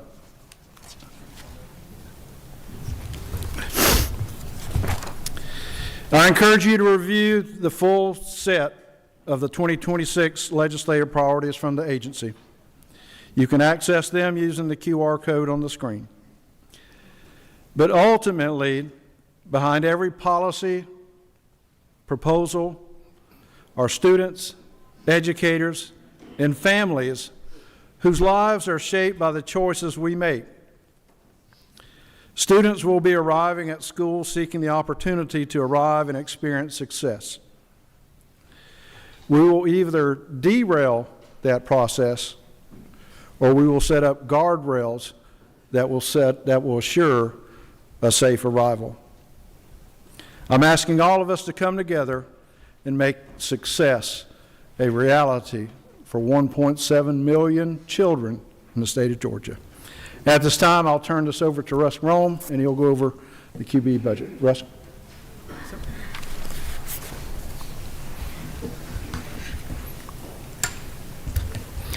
Thank you, Superintendent Woods. Thank you, Chairman Tillery, Chairman Hatchett, members of the General Assembly. I appreciate the opportunity to present the governor's recommended FY26 amended budget and the FY27 budget. Start off, there we go. Start off, I want to kind of talk about some of the items that have been put into our budget and kind of give you an idea of where we're at with those. We do plan on providing a much more in-depth analysis once the school year is over and we can start to gather where some of these districts have spent these funds. But first off, in the student support services, we got $19.58 million for mental health grants. This included 968 schools, 938,864 students. This was $20,000 for every middle and high school. The department provided guidance to systems on the allowable use of funds that included contracts with local mental health agencies, contracts with telemental health providers, contracts with individual mental health professionals, and to purchase curriculum and intervention materials. We had a little over $15 million in our economically disadvantaged for students grants. This reached 70 school systems and 94,180 students for at-risk student interventions to also extend learning opportunities after school or during the summer, access to advanced coursework such as AP, access to opportunity funding such as STEM, arts, and music, and targeted teacher training. We also had about $2.4 million for social worker grants. This served 114 school systems which qualified for this grant. This basically funded systems that didn't have enough funds to provide a school social worker. So any district that had less than 2,475 FTEs was prorated in amount so that each district should now, with these funds, have a school social worker. We also received $12,500,000 for out-of-school grants, which allowed us to fund 60 community grantees with awards between $25,000 and $300,000. These grant allocations were awarded by the State Board of Education in September of 2025 and are in the district's hands. We also had a little over almost $109 million, which we're very appreciative, in school safety and security grants. which is $47,125 per school to 2,311 schools. These expenses for these include salaries, benefits, training for post-certified law enforcement, cameras, alert systems, door controls, fencing, gates, and security vestibules. We also got just under $7 million for student advocacy support specialists.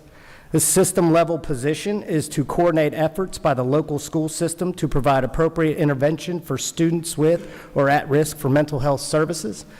This dollar amount represents 1/2 of the funding outlined in House Bill 268 of the 2025 session, and it is half the funds because due to the job description deadline, which was December 31st of 2025, we reached this deadline. We have provided the job description to the districts, and we have alerted them that it's now available for reimbursement. All right, next up I want to talk about the state's largest expenditure, QBE. And in order to talk about that, I have to talk about the largest cost driving factor, which is our full-time equivalent student, or FTE.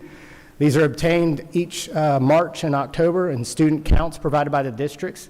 These counts record the actual class the students are attending for 6 segments of the school day. There are 18 different QBE programs, and QBE is weighted funding formula based on cost differentials of each one of these programs. This next slide just shows the FTE collection process. I won't go through all of that. This next slide is our FTEs from FY19 to amended 26. When I first saw the numbers, they kind of jumped out at me too. As you'll note, in 2026 calculation, there is a reduction of FTEs of just over 34,000 or 1.95%. The state has not seen a reduction in FTEs at this high since COVID in 2021. As you can see, when we had an FTE reduction of just over 36,000 students. What we noticed is, based by program, is that most of these FTE reductions were in the 3 general school, whether elementary, middle, and high school. We did see some increases in some of the higher cost area, but overall, it was an FTE decline, and it was across districts. It wasn't, we researched, we checked to make sure it didn't pinpoint certain districts to kind of find out. This is an across-district FTE decline. Systems indicated, when we reached out to them to find out, as you can imagine, with 34,000, we wanted to make sure the number was right before we came to you guys. What indicated the declining enrollment? There was not one specific item, as actually several. Continued birth rate declines impacting kindergarten class sizes, aging counting population, including empty nest households not moving out due to the housing market, increased private and homeschool attendance.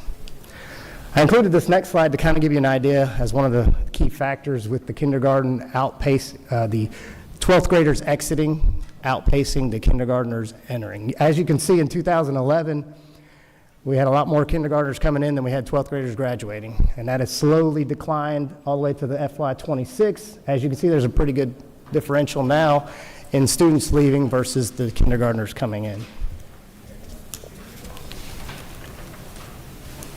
All right, now I want to talk about some of the highlights in the amended FY26 and 27 budget.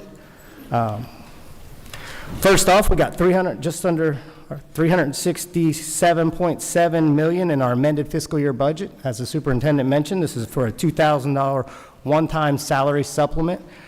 This supplement funding does include FICA, and it is the same methodology as the supplement that we got in amended fiscal year 2024, and it does include classroom teachers, central and school administrative positions, non-QBE teachers and staff, lunchroom workers, custodians, bus drivers. We're also very appreciative that QBE has been fully funded out of 7 of the last 8 years. There's funding in there for 270 new school buses and just over $38.5 million in pupil transportation operational funding, which keeps that percentage around the 40% that was established in prior years. We got an additional $750,000 in high-demand career equipment grants for a total appropriation now of $2 million. The CTA program, when this funding came in, the original $1.25 million, we received 199 applications, including about $20.4 million. We awarded 17 awards for $1,250,000. This $750,000 will assist us in awarding some more applications. The common uses for these funds were industry-grade equipment and labs, software and technology, credentialing and certification, work-based learning expansion, and recruitment and student engagement. In our amended fiscal year 26 budget, we also received $750,000 for mental health services reimbursement maximization project. And as I mentioned earlier, the just under $109 million in continued support for school security. All right, up next, I'll mention a couple of the amended FY26 budget recommendations. As you can see in the midterm adjustment for growth of just over $43 million, this is due to, as I mentioned in that FTE slide, while there was a decline in the elementary, middle, and high school, there was some increases in some of the higher cost areas. And as most of you know, with the amended budget, districts are held harmless for the FTE decline. That's why there's a $43 million increase. There's a little over $14 million for the Special Needs Scholarship Fund. This is a projected amount based on the first 2 quarter payments. We make these payments quarterly and then project it out. And we'll need an additional $14.4 million to finish out the year and provide those scholarships. And then I'll mention the social worker grant, the 1.3, as I mentioned earlier. This grant is the additional funds needed in order to ensure that we keep funding 1 social worker in each district. In our FY27, I'll mention a few of these recommendations. The enrollment growth and training and experience of just over $9.2 million. In years past, with a relatively flat FTE count, we would have probably been standing up here asking for $200-300 million. So that is significantly lower due to the FTE decline. The Special Needs Scholarship, another a little over $14.4 million. We're very appreciative of the governor putting this in the base. This amount has not been adjusted in several years, so this will significantly reduce the amount we have to come back and ask for in the midterm. And then the state health benefit plan per member per month, just under $200 million. That is to increase the per member per month from $1,885 to $2,028 per person, effective 7/1/2026. I won't go through this slide. Most of these items that are other significant in our 27 were in the presentation earlier. And the last item that I have on here is for the amended and the FY27 budgets, we are going to be asking for an additional amount of $1.4 million for the AP and the PSAT tests. We were given $750,000 in FY26 for increased AP and PSAT exams, which gave us about $5.67 million. We did receive the invoice for PSAT, which is $1.42 million, a little less than what we had in the budget for the PSAT. However, we're projecting an increase to $5.62 million for AP exams. So with the savings of the PSAT and with the additional expense on the AP exam, we need another $1.4 million in order to provide the districts with 1 AP exam for all STEM students and for free and reduced lunch. That's all I have. Thank you.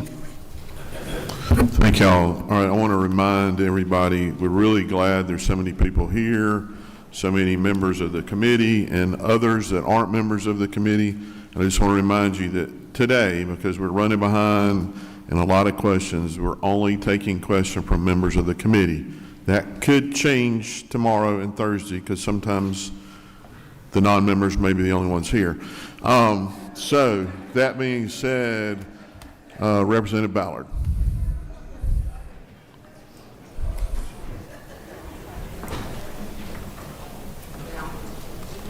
Okay. Thank you, Superintendent. This fall at a conference, you said that you'd heard a lot of noise about 3rd grade reading, but we had a reading proficiency rate of 65%.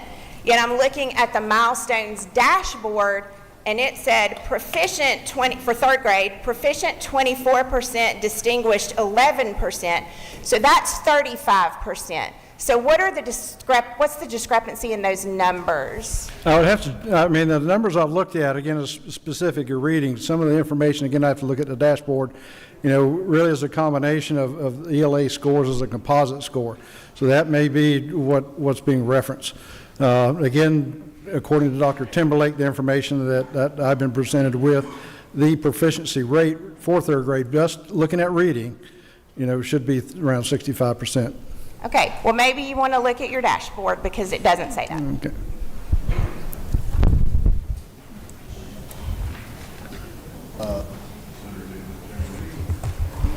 Chairman Hickman. Thank you, Mr. Chairman. Thank you, Mr. Superintendent. This is not a direct budget question, but I think we can't let this meeting go without talking about the Dublin City school system.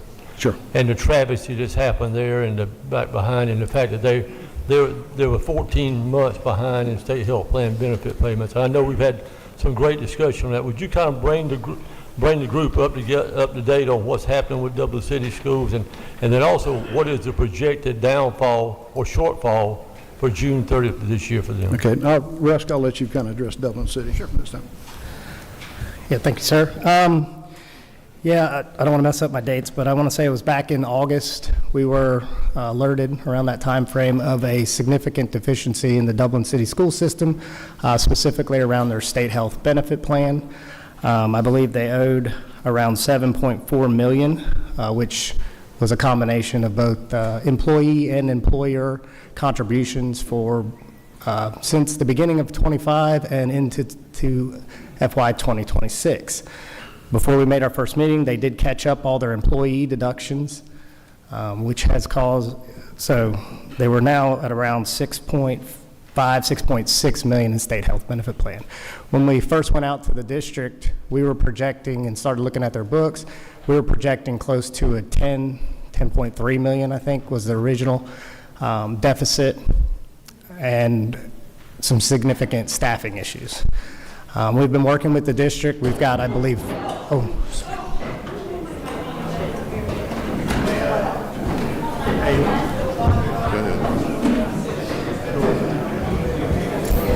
Locked up on us. There you go. You got it.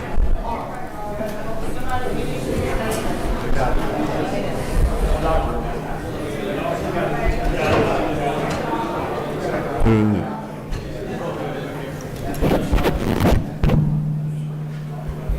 Is Mark back there? Yep, we got a doctor on the way, and we've got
Back to your seats. Obviously, we're blessed in the General Assembly to have quite a few medical professionals, and so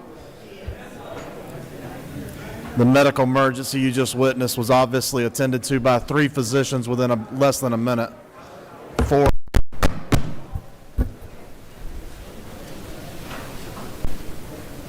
Thank you for your courtesy in allowing us to take the obviously necessary break, but as you know, the General Assembly is blessed to have many medical professionals in our midst, and those of you who witnessed this just now realize that there were 4 medical doctors around the individual within less than a minute. So we are blessed to have a citizen legislature who has a lot of expertise, and really thankful for those medical professionals who were here. Just take a brief moment of silence.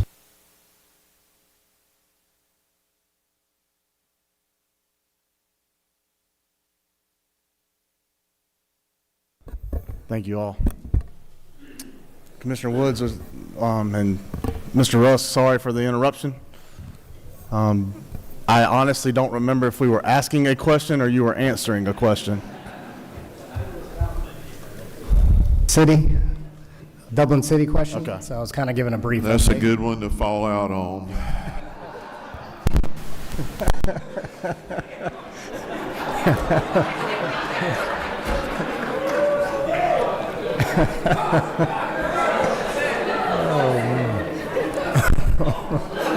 Can we say next question? No, that's all right. Just then. Okay. As I was saying, I think they had about 6.6 million in SHBP, which sparked us to get in there. And as we started to uncover, we uncovered a lot worse. It was anywhere from $10 to $12 million in a cash deficit. They were also behind in several audits. We have employed 5 team members from the Department of Education, and they've been there ever since to assist with these. We've had numerous meetings with the legislature to kind of keep everybody involved in what we've been working through with the superintendent's goal, was to make sure the students finished the school year and the teachers got paid. With that being said, we did work very hard next to the current Dublin City and with the current Dublin City staff to help them identify areas that could be reduced to try to reduce this significant deficit. They renegotiated their repayment plan of the $6.5 million. So they start in February, actually next month, on a 24-month repayment plan of the employer portion that they owed for FY25. They have been current on their FY26 state health benefit plan reductions. They instituted numerous cuts, as I said, some extremely necessary, some kind of harder to swallow. But with all that being said, they should finish the current fiscal year with about a $2.3 million surplus. Now that number changes month to month as we provide additional documentation. Now when I say they're $2.3 million surplus, I always preface that by saying they're going to need those funds to operate next year as well. So one of the items we did advance QBE funding to them, so they still have 1 more month of QBE funding, but it should coincide with their property tax revenues coming in. So, is there any other specifics? You got a couple other questions, and we're going to try to. Sorry, Senator Hickman. I think what he was asking you was, we know this happened at one system. There's 181 others. Do we expect this will happen anywhere else? We have received the reconciliations from the state health benefit plan. We have reviewed all outstanding balances. There were a couple of districts that did have some significant deficiencies. However, none of them were even in the realm of the Dublin City one of the other districts, I won't mention by name, but they already had a repayment plan, which actually should be completed this March. The other district, it was they had sent the payments, but they weren't cash, so we're working with the state health benefit plan to clear up those reconciliations. I do also know that in meetings with, I think the superintendent has released some financial priorities earlier in the slide that could also address that we're suggesting to help, mitigate situations like this in the future. Representative Hughley. Thank you, Mr. Chairman. Thank you all for the presentation. Each time that we do something for employees, our local school districts come back to us because not all of their employees are covered by what we do. So who are we leaving out with this $2,000 so I'll know what I'm going to get when I go home? Yeah.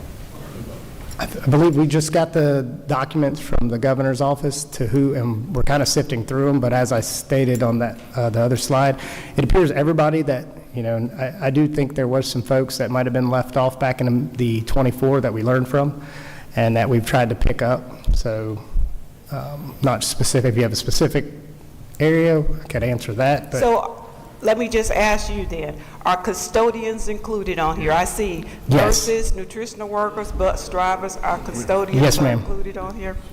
Okay. On the AP exams, how many are we allowing for? I'm sorry. Your AP exams, how many are we allowing our students to take? So it's one free AP exam for all free and reduced lunch students, and then one free STEM class for all students. And Superintendent mentioned contracted employees would not be considered. Contract employees or Yeah. not, okay. One last thing.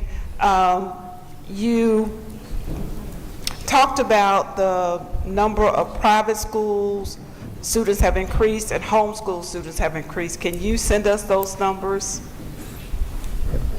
Yes, ma'am, we can do that. Thank you very much. Senator Burns. Thank you, Mr. Chairman. Thank you, Superintendent. Appreciate your work. My question relates to virtual education at the secondary level. Can you tell me how many virtual students we have in grades K through 3, and do you feel that virtual education is appropriate at that grade level? Well, at that time, I'd have to get the information. I don't have that on Russ. We'd have to document that. I know depending which areas. I mean, we have a very large charter virtual school that's out there, so we'd have to see if we could document those numbers and plus the numbers we have, so we'll get those to you. I think virtual, again, is it for everyone? No, it's not. And I think you have to kind of look at what are the results that we are seeing. For some of those, we could see the milestones testing. So again, we do have some documentation that we can rely on that. But it's an individual call. It's one-to-one with that. But really, it ultimately comes down to what type program is being offered, because all virtual programs are not equal. Chairman Irwin. Thank you, Chairman. First of all, Mr. Superintendent, thank you for work with our students and our future, I will tell you, with those students. I want to step back for a minute. I'm in agreement with the leadership degree overhaul that we need and looking at the tiered system that we have by which they attain that leadership. Have you done any look at your recommendation on the compensation about how much that would be so that I can figure some return on our investment? Okay. Do we have any numbers on that? On the step increase? How many current leaders that have degrees that are not getting compensated? So what would that cost us when we start compensating them if they're not a leader yet? Okay. Again, we might have to check with PSC or Brett, see if we can get that information offhand. Because again, to say how many individuals who currently have a degree, this is what you're talking about, correct, but are not probably in leadership and getting paid for leadership, is that correct? About 1,000 educators. Okay, Mr. Rome says about 1,000 educators. See, that also indicates that we're going to have a shortage somewhere down Yes. the line because we just don't have enough that have that certification to be able to step into it. You're correct. What's that? That's the cost. Let's see, go ahead. I'll share with you. And the cost is just under $8 million. Okay. But to your point about the deficit of leadership, again, that is a very large reality we face. Over the past several years, we've seen a high turnover in our local superintendents. So again, that means people are rolling up. We continue to have deficits, especially at the principal, assistant principal level as well. Superintendent, I know you asked for a $10,000 pay raise across the next few years. What is the average teacher pay in Georgia now? The average, I know the starting average is about 44,000 to start off with. What's the average, though, Do you obviously? have Just over 7,000. 70,000? Yeah, just over 70,000 would be average. Right, that's what we thought it was, right at 71,000. Okay. Thank you. There are a lot more questions. As you know, we're a half an hour behind right now. We're going to try to catch up with it, so please try to grab the superintendent on your way out. While the next presenter is coming up, thank you so much, Superintendent. Thank you, sir. While the chancellor's coming up, I do want to take a minute to remind you of something that the superintendent showed you. Our student count is decreasing, but we're going to be going up $43 million in the QBE formula because we hold schools harmless as people are moving in and out of different school systems. Keep that in mind as you debate things for the next few weeks.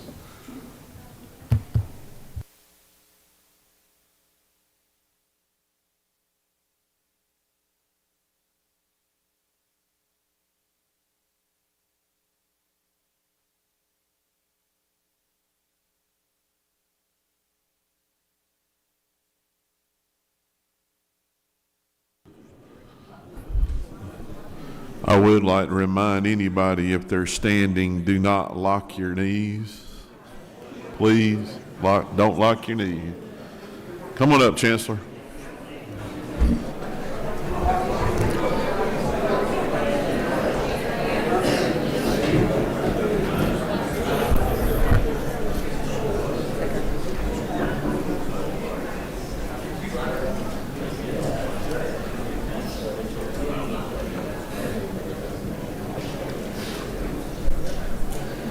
Good afternoon, Chairman Tillery, Chairman Hatchett, and members of the committee. I appreciate the opportunity to stand before you today to talk about our university system of Georgia. Also want to thank you for the investment that you've made. Thank Governor Kemp for the steady support of USG, and I think from the things that I follow, you're going to be very proud of the investment that you've made to help us to teach and conduct research and serve communities and partner with employees and more Georgians so they can thrive and our state can thrive as well. You probably know that the University System of Georgia is one of the largest state public education systems in the country, 25 institutions that serve every region of our state, and simply what we do is straightforward: educate students, meet workforce needs, strengthen communities, and steward taxpayer dollars responsibly. So we're focused on how we can better serve the public, be more efficient, and demonstrate value, which is, I believe, is what you all are after with investing the taxpayer dollars of Georgia. So when we talk about higher education, we're talking about opportunity for the students, the families, and the credit. And I want you to know that the credit goes to you. The word you see on the screen is probably one you're going to hear a little bit this year. It's the Webster definition of the word of the year, affordability, in that regard. And I want to show you all what you all have done to make higher education in the University System of Georgia affordable for its students over the last several years in that way. We're talking about affordability. In the national conversation, you often hear here in Georgia and nationally that education, higher education, costs too much. And to some degree, that's probably a concern that many people have. But I want to give you the facts today about how the wise investment that you all have made, how it has affected the students from Georgia here. We worked long and hard. The Board of Regents has worked hard to keep tuition and fees in check. The Board of Regents has held the line on tuition for most in-state undergraduates in 7 of the past 10 years. And with yours and Governor Kemp's help, we've eliminated the special institution fee, thereby reducing the cost for Georgians to earn their degree. I've sat where you sat, and many times I thought as you move forward, agencies move backwards and continue to want more. And I want to show you some numbers today that show you that I believe the Board of Regents and the system of Georgia has actually stepped forward with you in getting a better value for that. When you look at on the screen, these numbers on the screen, those are facts there. And the good news is we've been working on that for years because we take our responsibility seriously to be good stewards of your taxpayer dollars and deliver real value for Georgia families in that regard. On this slide, you can see that the tuition and fees from 2021 today, I imagine if you in your districts, you said, do you believe your students are paying more for tuition fees today than in 21? I imagine the answer would be overwhelmingly yes. These are the facts based on the Department of Audits there. They've got the report, but honestly, I thought I'd give all of you this handout because you can respond to your constituents who talk about the cost of higher education has gone up. The cost of living has definitely gone up. Obviously, food, transportation, insurance, health care, all those things have gone up. Housing, room, board, those have gone up. But your tuition and fees, based on what you all appropriate over the last 7 years, these are the facts on the screen we're here today. So we're trying to help students keep lower costs by finishing faster as well. I know that several of you have asked about with the investment that you all are making in the dual enrollment, how has that affected the return on investment for our university system? We're continually asking our presidents, what is your under 4 graduation rate for your dual enrollment students? And that we just finished 25 budget hearings last Friday, and many of those were reporting graduation years of under four years for their dual enrollment system. So we're trying to harvest that investment that you're making in dual enrollment that come on and matriculate in our university system as well. So reducing total cost, strengthening the return on your state's investment in that regard. So as we focus on affordability, efficiency, and degree completion, our efforts in workforce development keep Georgia's talent pipeline strong and set graduates up for success. I've long said even since Governor Miller started with the Hope Scholarship, that as higher education goes, Georgia follows 2 generations later. And because of Governor Kemp's continued investment here and recruiting jobs, talent has become the key word, and the talent workforce is what we do, and we take it very seriously. Across USG, every campus plays a role in Georgia's competitiveness, from research breakthroughs to teacher preparation to workforce-aligned credentials to nursing and healthcare. Employers tell us they need talent, and they also need problem solvers who can communicate, adapt, and think critically. We're committed to producing graduates who can do both. In fact, you may have heard me tell our presidents that the degree that I'm most interested in is an FIO degree. And they say, well, I've never heard of that. What is that degree? I said, employers and the communities come tell me they want students who can come out, walk that stage, and come to work on Monday with a figure-it-out degree. And that's what we're trying to train our schools across, that figure it out, how you can think and contribute to the challenges and solutions in the workforce. So it's when we educate talent here, that talent's more likely to stay here, as you know, and that's how communities and businesses grow together. So the impact is measurable and measurable. USG generates a $23.1 billion economic impact and supports more than 168,000 jobs statewide. The return for students here is clear as well. Our bachelor's degree earned about $1.4 million more than a lifetime than they would with a high school diploma.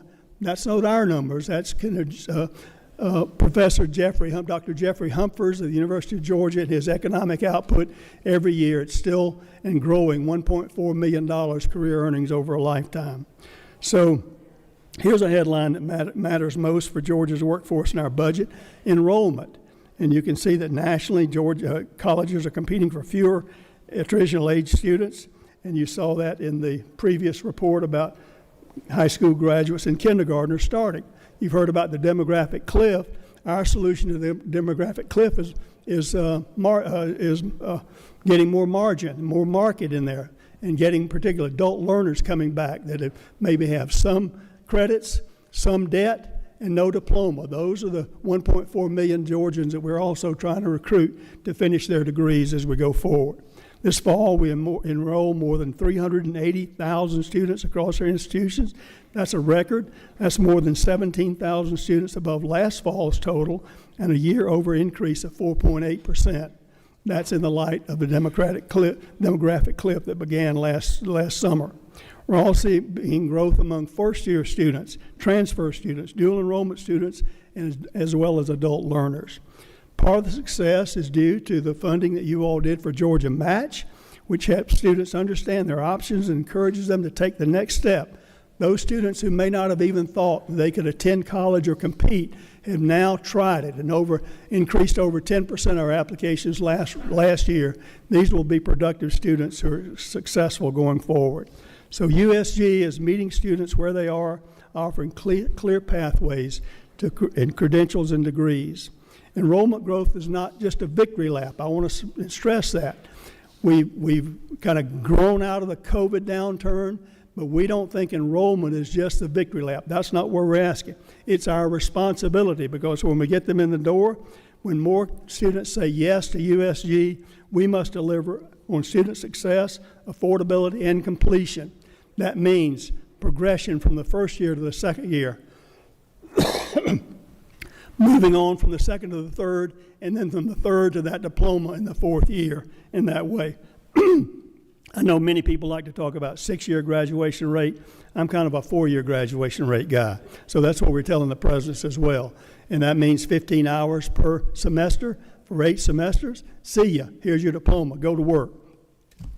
Our goal is not only to enroll students, but our goal is to graduate them. In fiscal year 2025, USG institutions recorded a record 82,607 degrees, a 7.9% increase in degrees, the largest year-over-year rise we've seen over the last decade. That is the goal. In fact, some of our presidents have diplomas in all of their faculty's offices showing that is the goal. As students come in for meetings, look there. I'm glad you're here. We want you to have a good time and a great campus experience, but that's the objective. If you don't finish up with a diploma, we've not succeeded, and you've not succeeded. So let's focus on that. So even better, since 2011, listen to this number. The number of degrees awarded has increased by more than 50% since 11 in just 15 years. We're also seeing growth in master's degrees, other advanced credentials that directly support workforce needs, including teachers seeking deeper specialization and professionals moving into leadership roles, which was one of your questions earlier. Ladies and gentlemen, these are not just statistics. They are nurses, teachers, engineers, scientists, big business leaders, and public servants that go out among us and create this vibrant economy that we have in the state of Georgia. That's what we're looking for. That's our role. That's our responsibility at USG. So keeping tuition and fees down matters, and we've worked hard to do that for many students, but the real pressure isn't just tuition, it's the full cost of attendance, as you well know. HOPE is a merit-based program that has changed Georgia's trajectory, and as Governor Kemp mentioned, is a model all across this country. It literally, I was sitting in your seat when we did that, it literally changed the whole culture of USG going forward in that way. And we continue to attract the best and the brightest, not only here at home, but from across the country, and to want to come to matriculate at our USG institutions. So the reality is, frankly, that you well know, many of our students have a financial need in order to attend college. For students who demonstrated financial need, the gap also includes housing, meals, transportation, books, and unexpected expenses.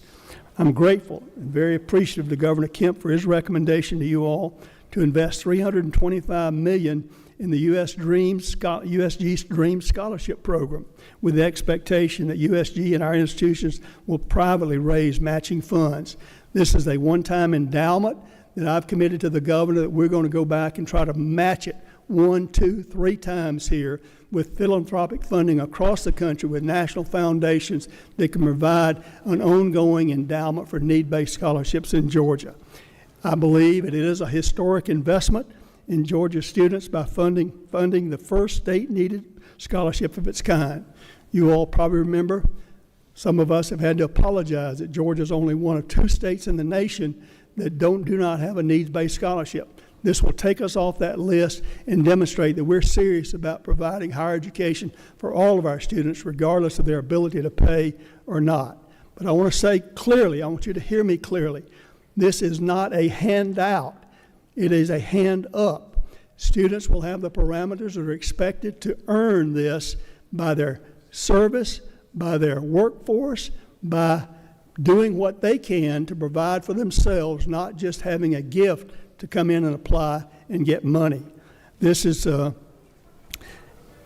important. I want you all to hear that. We are making those parameters very clear and communicating that to all of our campuses that way, which that may include public service or internships here and other places in that way where they're earning and working on campus and other places to make their way as well. The data, however, is clear. Did you realize that students who avoid stopping out because of financial setbacks are 3.5 times more likely to graduate?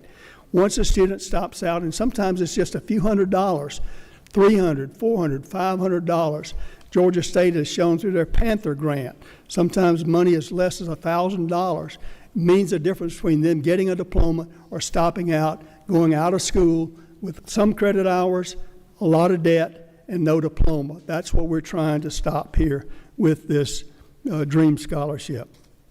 Investment gives us the momentum to bring private donors alongside the state committee commitment and open doors for more Georgians. As I've visited with philanthropic groups, very substantial, wealthy philanthropic education groups across the country, do you know what they ask me?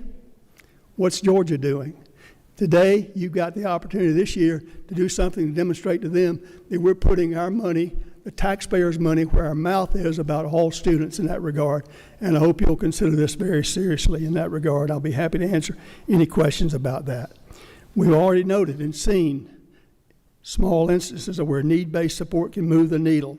The Georgia College Completion Grant, launched just 2 years ago thanks to the work of Chairman Chuck Martin. I told him he shouldn't leave a while ago. I was going to call him out.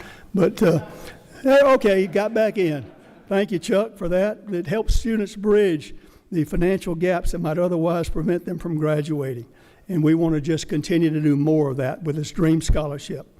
Enrollment and affordability mean little if students do not progress and complete their studies. We're on it, folks, I'm telling you. The presidents are tired of hearing me, what's your retention rate? What's your graduation rate? What's your 4-year graduation? What's your under 4-year graduation?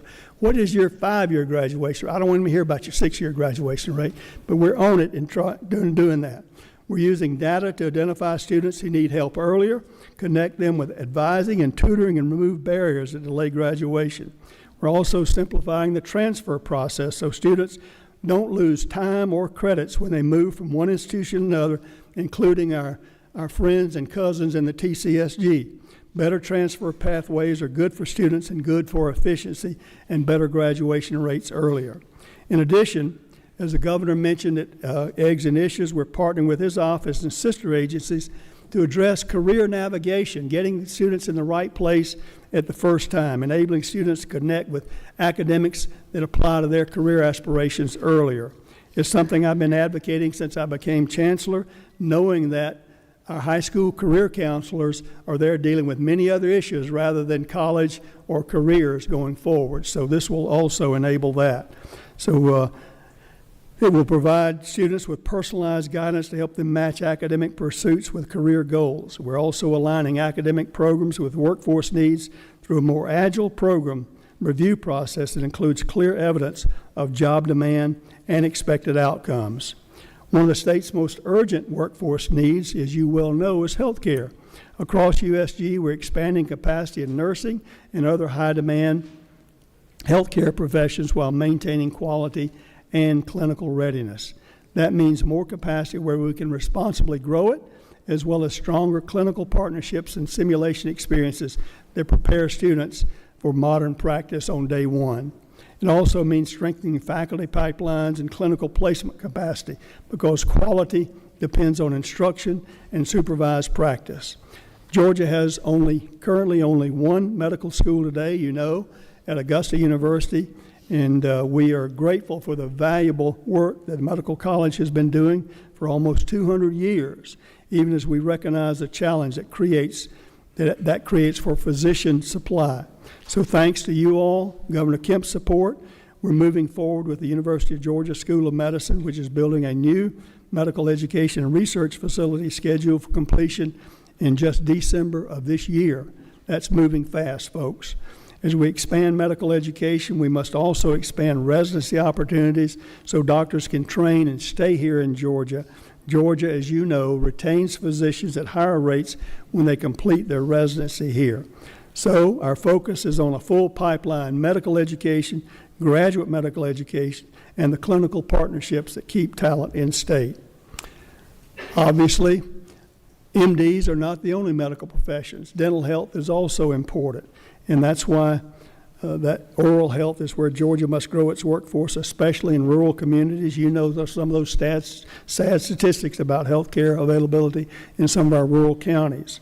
That's why Augusta University's Dental College of Georgia, the University System, and Georgia Southern and St. Joe's Chancellor are collaborating on a new dental education facility on Georgia Southern's Armstrong campus in Savannah. Thanks to the state's your investment of $178 million in this project will soon see more clinical care rooms, labs, classroom, and faculty space, all designed to expand training capacity and help in Georgia address Georgia's dental shortage. We're targeting the first class of 50 students in the fall of 28, building the partnership that's already established the Medical College of Georgia's presence on Armstrong campus. So let me share some encouraging news from one of our key health partnerships. This should excite all of us. This is really, again, I appreciate and thank you all for trusting us just about 3 years ago as we moved MCG into partnership with WellStar. In late December, WellStar announced a transformative $50 million philanthropic gift from Tom Golisano to the WellStar Children's Hospital of Georgia, which is affiliated with Augusta University's Medical College of Georgia. This is one of the commitments we negotiated when we talked about this partnership, is that the Children's Hospital would remain vibrant and strong. This is just adding fuel to that commitment. This is the largest gift in both WellStar and the Children's Hospital history. In recognition of that gift, the hospital will be renamed the WellStar Golisano Children's Hospital of Georgia. It'll join the Golisano Alliance, a national consortium of 12 leading children's hospitals. It will be the only consortium's only member hospital in Georgia. The first step will be a new state-of-the-art pediatric cardiac intensive care unit. From there, this investment will expand innovation, improve access, and deliver world-class care for children and families across Georgia. Just like for the state, strategic reserves are our rainy day fund, and you'll hear more about that this year. They save Georgia taxpayers money by using dollars that we've already earned, typically from indirect cost recovery from federal grants. We roll over a limited amount of funds from year to year to cover one-time needs without borrowing or relying on new appropriations. And every October, we give you an extended paper regarding each institution, where they are, what they've spent the money for, what their intentions are, in order to make sure you all are informed about these monies. We track these balances annually, and again, to you all, define how they're going to be used and what they're for in that regard. Includes funds for equipment, technology replacement, startup costs for new programs, and facility needs. I need to admit, I've got a little bit of history here. When I became governor, I wanted to improve government, and we created the Commission for New Georgia. One of the recommendations is, why do we force departments in some places to spend all their money? I think that created a use it or lose it. You ever heard about that budgeting premise? Use it or lose it, because they won't give us money next year. This is the whole thought. Folks, 50,000 students, even less, create a small city out here. And that, though you can't just cut that off at the end of the year. I want you to be comfortable in how these funds are being used. They're limited, 3% of tuition, and then other things that contribute. And we want you to be part of that and helping that. But this is saving taxpayers money, and it's critical in that regard. Using sound business principles where we make our operations more efficient and effective. One of the recommendations that came out of that commission was to allow both USG and TCSG the ability to carry forward unspent funds at the university system and TCSG. Why? Strategic reserves are a planning tool. They're not money taxpayers are on the hook for. It avoids that use it or lose it mentality of spending, and helps us to be better stewards, which I think when you look over those reports, that's exactly what you'll see. Doing that protects our investment and enables us to remain one of the most affordable university systems in the nation. The legislation providing that authority that you all have granted us to strategically reserve unspent funds from certain funds sources was first passed in 2003. It was renewed in 2006, 2009, 2012, 2015, 2018, 2021. Ladies and gentlemen, we need your help again. It expires this July, and I sincerely appreciate the fact that you want to be mindful of that and responsible for that, and we will commit that, but we need that strategic reserve renewed this year. Also critical to long-term planning is our use of our physical spaces and classrooms. This ties into efficiency and student success. That brings me to a basic stewardship question. How do we make the best use of what we already have? That's a foundational financial question. How do we take what we've got? It's a great university system, and every president wants more and more and more, but what I ask the question, what are you doing with what you have now? And that's the question I know that you all are asking of us as well. If we expand access and make smarter use of our schedules, we're strongly encouraging campus to support imagine this strange phenomenon, a full week of classes, 5 days. That's horrible, isn't it? We're suggesting that Friday works as well on campuses, and people love to come to class on Friday. So we can serve more students without expanding square footage. Renovation isn't just cheaper, it's smarter as well. Across the system, we're repurposing underused buildings to meet modern needs. That helps us to preserve historic assets, reduce deferred maintenance, and improve student access impact, while still being careful about what already makes sense to renovate and what doesn't make sense. We're also looking at things where it doesn't make sense in a strong demolition aspect. Get it out of the way, stop the square footage charge that you all are paying for when we're not using the building. We're doing that as well. Institutions manage their own space day to day, but at the USG office, we conduct system-level reviews to make sure projects align with the strategic goals. We share best practices so campuses can learn from one another. The point's simple. Our facility strategy is built on stewardship and efficiency and utilization. Here's what else we learned. I think to mention we're demolishing wisely, maintaining strategic business and building with a purpose. Space utilization, cost control, and enrollment trends all inform our capital decisions. Data-based, facts-based database decision-making. When we prioritize renovation and adaptive reuse, we preserve value, award unnecessary new construction, and prepare our campuses for the future. Every dollar spent is a step toward a stronger academic environment and a better experience for the students that we serve. Mr. Chairman, I submit to you that the University System of Georgia is delivering for the people of this state.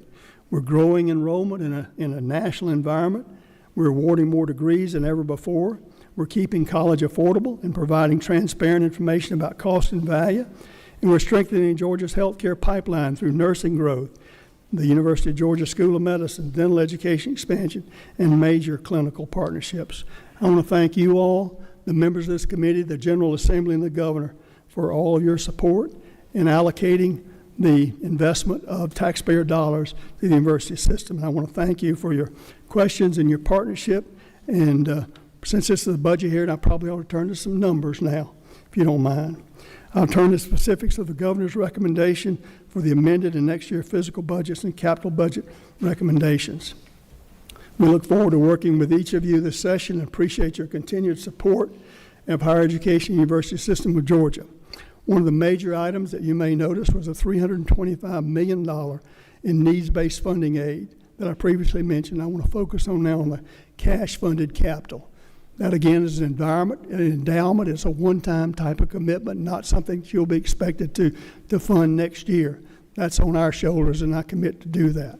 One of the major items is that you'll see in cash-funded additions in the amended, Georgia Tech, the $88.2 million for a new aerospace engineering building, one of our major industries in Georgia. If you go to that building, you'd vote for that in a heartbeat. If you looked at what's going over there. UGA has $5.6 million for nursing school design at the University of Georgia, $11.4 million for medical school equipment. And I appreciate we have wisely used the additional MRR money in helping deferred maintenance over the last couple of years. We appreciate that. The governor's recommended it again, and we'll continue to do and relieve us of, in older campuses, of buildings that need help. Again, our total operating budget rose to $3.87 billion, 7.5% higher than FY26 due to enrollment growth.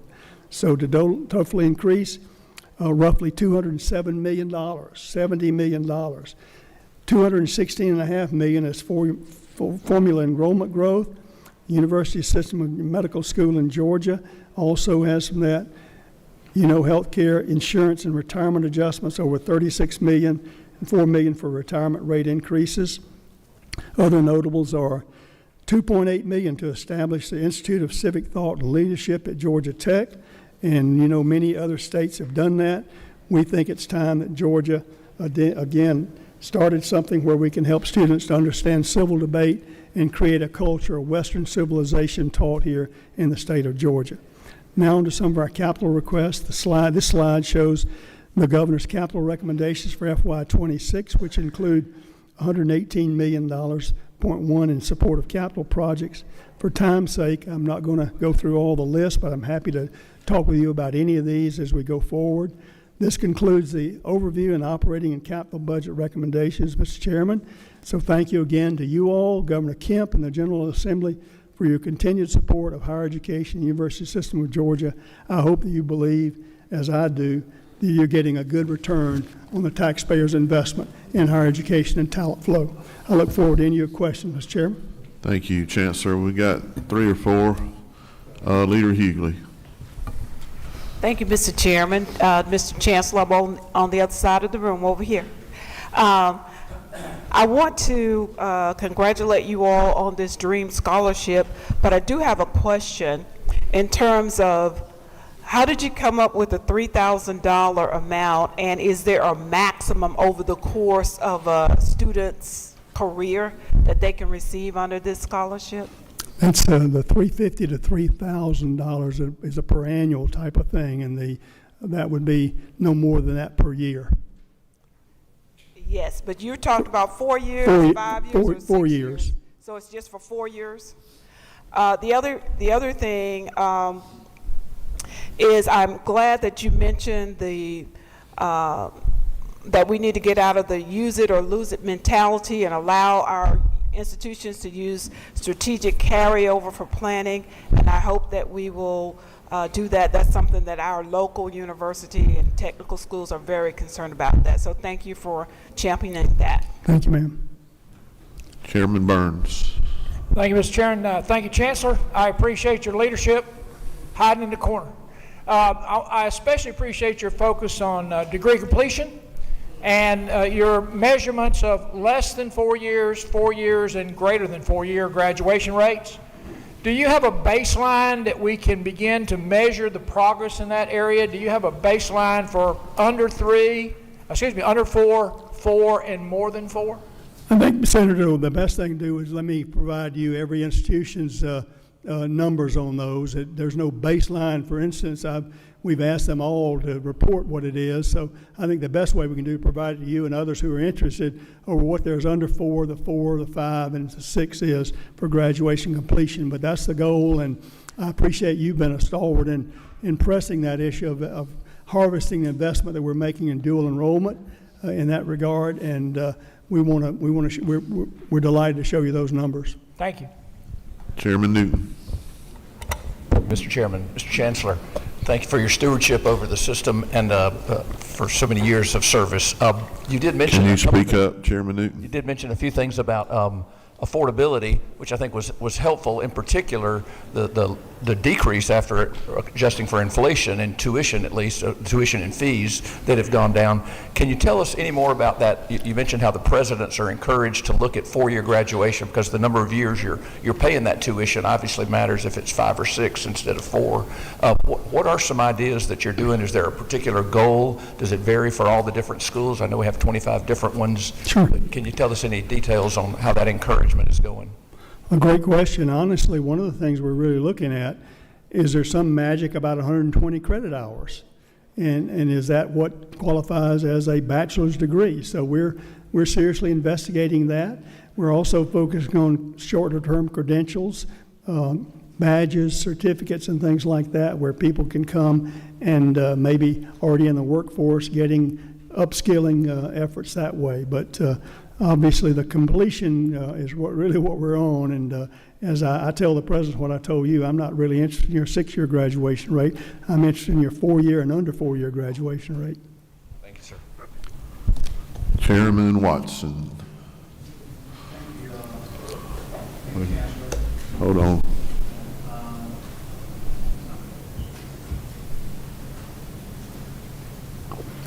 Try it. Chairman.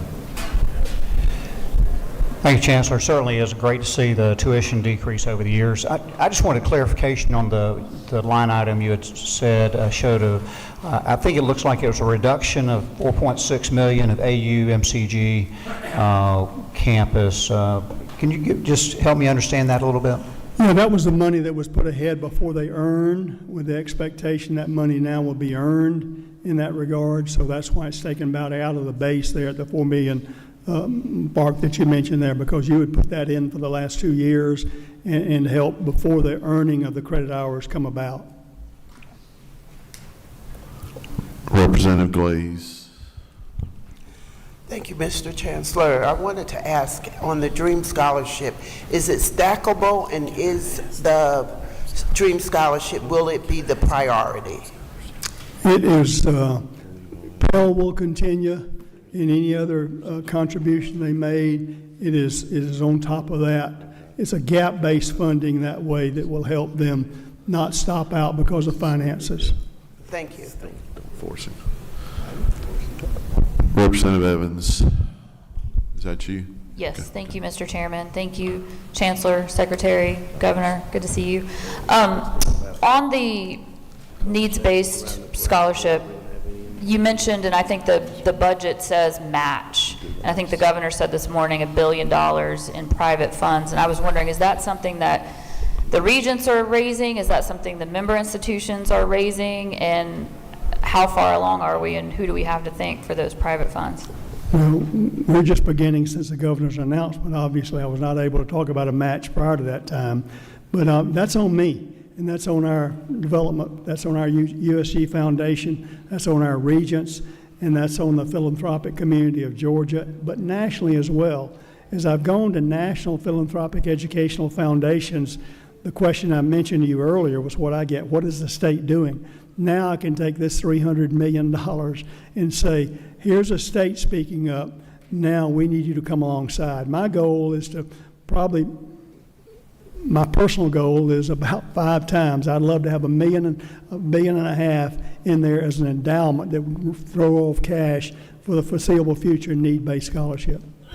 And one follow-up, there's currently about $2.5 billion in unrestricted lottery reserves. Has there been any discussion of pulling any funding from that? Last year, we allocated an additional $163 million, I believe, but we also put back $105 million. So we're really not spending down that extra reserve, and I was wondering if that had been thought of as a source.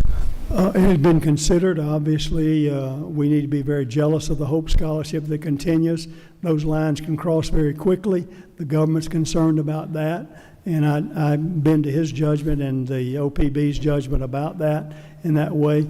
I'm very high on Gretchen Corbin and the continued advancement of the Georgia Lottery, and obviously that would be for your discussion. I'd like to raise this money privately. With the state's step up of $300 million, I'd love to raise the rest of the money privately across this country for the benefit of our students. I think it's going to be well received. Thank you. Representative Edna Jackson. Thank you, Mr. Chancellor. I'm sorry. My voice is gone. Thank you very much. I think it's a wonderful program. My question is, will this operate through the financial aid office on each of the campuses, and will there be criteria for those students on need that should get a need-based grant? Will it be determined by the staff, and how is the criteria going to be set up? Would it be the same for every institution, or would every institution determine the need-based student through their financial aid office, or however else they do it? If I understand your question, Ms. Edna, it will be administered by the state, by the local institutions who are used to dealing with financial aid. They're the ones with the FAFSA that understand what the needs are, and they can calculate the unmet need that every student has. We will prorate and allocate based on a formula of capacity and enrollment out to institutions over where that money would go in that regard, but they would be responsible for administering that. We don't want to spend any money setting up a new bureaucracy in the foundation or anywhere else that would take money away from the students. Chairman Carpenter. Thank you, Chancellor. Thank you for this. I do want to ask you, as far as setting up, I'm over here. Okay. Well, first thing I would say is don't hold the University of Georgia at hostage because they have like 4.5-year graduation rates, because a lot of people like that extra fall because of football. So don't penalize them. It's not a slap. The question is, as far as setting up those parameters for this needs-based scholarship, which I think is needed, concern that maybe the legislature wouldn't have a lot of involvement in setting up those parameters. So that's my question, is will we be involved in that conversation? We would welcome your feedback. Honestly, these parameters will be transparent and communicated, but through the session as we develop this, it would obviously be starting July 1, but we would welcome any ideas and feedbacks that could help in that regard going forward.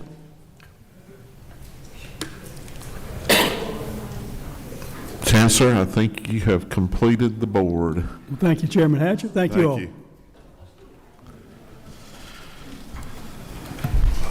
Next up is Gretchen Corbin with the Georgia Lottery Commission. Oh, I skipped somebody. Greg Dozier, Technical College System of Georgia. Sorry.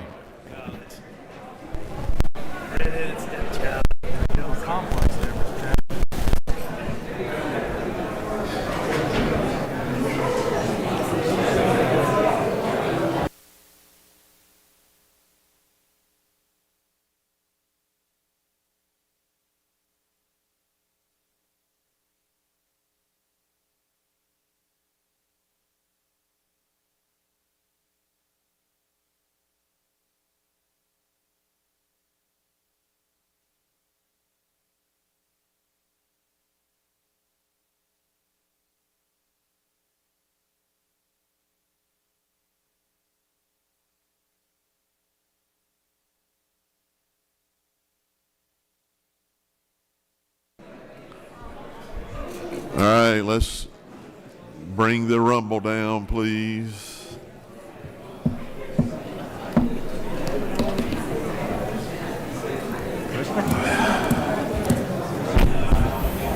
Commissioner, I didn't forget about you. I didn't either. Just a faux pas. Commissioner Dozier, thank you for being here, and the floor is yours. Am I on? Yep. Thank you, Chairman and committee, and it's an honor to be here. Do want to share we have a new chairman of the TCSG board, Mr. Buzz Law, and he has sent most of you, I think all of you, an email. So if you see an email from our new board chair, he's very excited to serve and willing to listen to you and serve you as well. So very proud to have Buzz serving in that, and an honor here to represent our agency, our 22 colleges, our great presidents, and those that work in workforce across the system. As you know, and we are very proud, we have a pretty singular focus on what our mission is. Our mission is to have a globally competitive workforce for this state, and our vision is equally as focused to make sure that everyone in this state has the opportunity for economic prosperity by obtaining a skill which gives them a job, which changes their life, their family's life in this state. This summer, when we got together with leadership across the state, all of our local boards and our local foundation boards, and we talked about the state of the system, I want to tell you that it was a great day, and I'll show you a few things in just a minute, and I want you guys to share in that. We're going to show you some stats that we could not say we had without your support, both here in this Capitol, but also back home in your communities. And so as we celebrate, I hope you celebrate. It's plain and simple, the message that technical education is connected to prosperity is really hitting home. And we talked in that conference about, do we believe? Do we believe we're meeting that mission? Do we believe we're changing lives? And do we believe that others believe? And I think today this next chart will show that your effect on our college system and our future is strong. We have had an enormous number of milestones, but I chose just a few, hopefully, to celebrate with you today. But this current fall semester that we ended, first time this agency has seen over 1 million credit hours in one semester. 159,280 was the actual headcount enrollment, the highest since the Great Recession in 2013. 47,496 graduates. That's the highest we've ever graduated in 1 year. 81,400 credentials earned, the same year, which was last year, for the 47,000 graduates, the highest number of credentials in a single year. And of those graduates, a 92% placement in field, 99% placement overall. This has been a result of your support, the governor's support, and our community support. People understand the power of technical education, and the investment that has been made in this system is paying dividends. As we look at a few of those milestones that you guys have had your hands in, one jumped out, and that was the Dual Achievement Program, and I want to thank President Pro Tem Jan Jones for helping us still perfect that. It's in a pilot state right now, and we're still looking how to make it better. But in those 5 colleges that have a pilot high school, over 4,179 students who are going to drop out of high school transferred into the pilot high schools and are still enrolled in education, with over 727 students graduating with a high school diploma. You guys appropriated $1.4 million in apprenticeships, the high demand apprenticeship program, making apprenticeships in the Georgia the focus, and we continue to grow and move to levels we haven't seen before in apprenticeships. The governor funded $10.6 million in grant funds during the COVID time to implement an e-learning platform, which we call TCSG Connect. That's cross-registration and use of our instructors across all 22 colleges, making sure students can get classes no matter where they are across this state.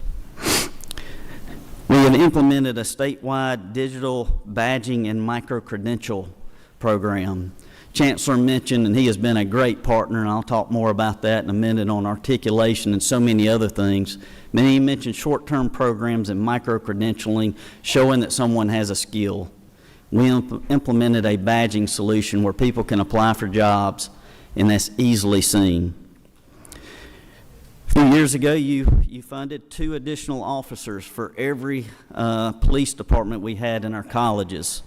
With those 22 officers, we have enhanced campus safety, but we've also become the first state system to become fully state accredited, all 22 police departments. Top State for Talent, executed for a first in its kind nursing articulation agreement with USG. I couldn't thank the Chancellor more, but we've talked about the 900 plus articulations from college to college. We've talked about opening up pathways, as the Chancellor just mentioned, and the Chancellor and his team stepped forward and said, we want all of your nurses to have the easiest pathway to success on a BSN. Couldn't thank him more and his team more. We're currently working on 3 more of those articulations. In addition, we took the standard 28 articulated classes from system to system and have grown that to over 35 now. One last thing on this page, we developed the first ever state workforce development board approved high demand career list. This was legislation that you guys asked for and the governor asked for, empowered the state workforce board to have one common term on what a high demand career path is, and the state workforce board has implemented that, and we're applying that across all items such as the high demand apprenticeship program. You guys are trusting us, we're executing, and you saw the results. It's making a difference.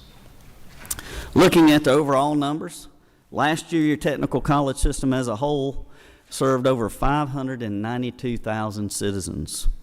Across that, if we just start at the gold, 44,000, that's adult learners. Most of these individuals did not graduate with a high school diploma, but they're coming back and either getting that high school equivalency or today we can actually issue a high school diploma to someone who gets those 9 core credits and 2 technical certificates. Last year we served 41,000, so we're seeing that uptick. If we go in the rotation, the green area, 159,280 technical education students. Those that are working on a credit pathway that produces a credential or a diploma. We went up from 148,000 students last year. The next area is our workforce area. We owe our Title III money that's training or retraining those that are unemployed or underemployed, as well as serving with resume and employment services. Last year we served 133,000 individuals. This year, as you see, 173,000. The next one, the dark blue, is our economic development. That's our customized training. That's a non-credit pathway but teaches a skill. Mainly our employers come to us and ask to help with their employment and their specialized needs in your communities. Last year we did serve more. We served 147,746. This year on the chart's 129,000. The caveat on that, and we all have caveats when the numbers go down, right? We changed accounting systems of how we actually number those that we served. We did not have a unified system and everything was self-reported. We implemented a unified system that counts it daily, and I believe that we changed up how we count those numbers. This year will be the first test, but that number will go up. And the last area is our quick start services. Last year we served 65,902, and this year 85,954. So when you look at those served in your communities, in every area for the most part, we're touching the lives in different ways and at greater numbers. I'll spend most of this presentation because the appropriations, state appropriations, is primarily funding the tech ed, that green area. So you'll see a little bit deeper dive into the green area on our technical education. If we just look at the growth across technical education, because of the governor's efforts and your efforts, this state rebounded quicker than other states. And so while other states still had a negative growth in their 2-year community colleges or technical colleges, in 2022, we were ahead of the curve. We had a 3% growth. Within last year saw a 10.6% growth, or year before last year. And last year we saw a 9.4% growth. Just a reminder, the Appropriations Act's based on enrollment. We get funded basically a year and a half to 2 years behind on our enrollment. So when we get to the budget in a minute, last year you funded us on a 10.6% growth in the Appropriations Act last year. This year our request when we get to the formula will be based on a 9.4% growth that you see on this chart. I'll also show you what we're currently doing in the current semester in just a minute. Just to give that in a credit hour and a head count, you guys fund us on a credit hour, so that's where you saw the 9.4, but our head count's up also at 7.1. And if you dive into strategic enrollment, those high demand areas, while we've had an incredible year overall, it continues to grow in the areas we want it to in the state of Georgia. 7.4% growth. Almost 19% in manufacturing, a little bit 2% in cyber. That was huge last year, so we were happy where that is. Love to see more, obviously. Aviation, 17, CNA, 17, and nursing and ADN is 20%. In a minute, I'll show you a reduction in the budget related to nursing. I'll go ahead and hit it now since you're seeing that increase in numbers. We had a decrease based on rewriting the curriculum, where we have more students in nursing, but our credit hours went down in nursing. So when I get to that in a minute, it'll look a little odd. You'll probably think, well, he just showed me an increase, and now he's talking about a decrease. We had an increase in students, a slight decrease in credit hours. We'll talk about that more in just a minute. But this current fall, what will you see next year in the appropriations process? This is just a little taste. Obviously, we haven't finished the year. But this current fall over last fall was up 7.9% in student headcount. It's up 9.2% in credit hours, which is what our funding is based on. And as I've already mentioned on that first slide, we had 1,016,925 credit hours. Students are showing up and they're taking more and more credit hours, meaning they're getting out faster. It's an incredible story and it shows well for our workforce of the future. Diving into those fall numbers a little deeper. We talked about the enrollment already, credit hours over 1 million we already talked about, but I often get asked about dual enrollment versus traditional. So I wanted to make sure you saw that our growth is in both areas. Our traditional student went up from 79,000 to over 85,000 fall over fall.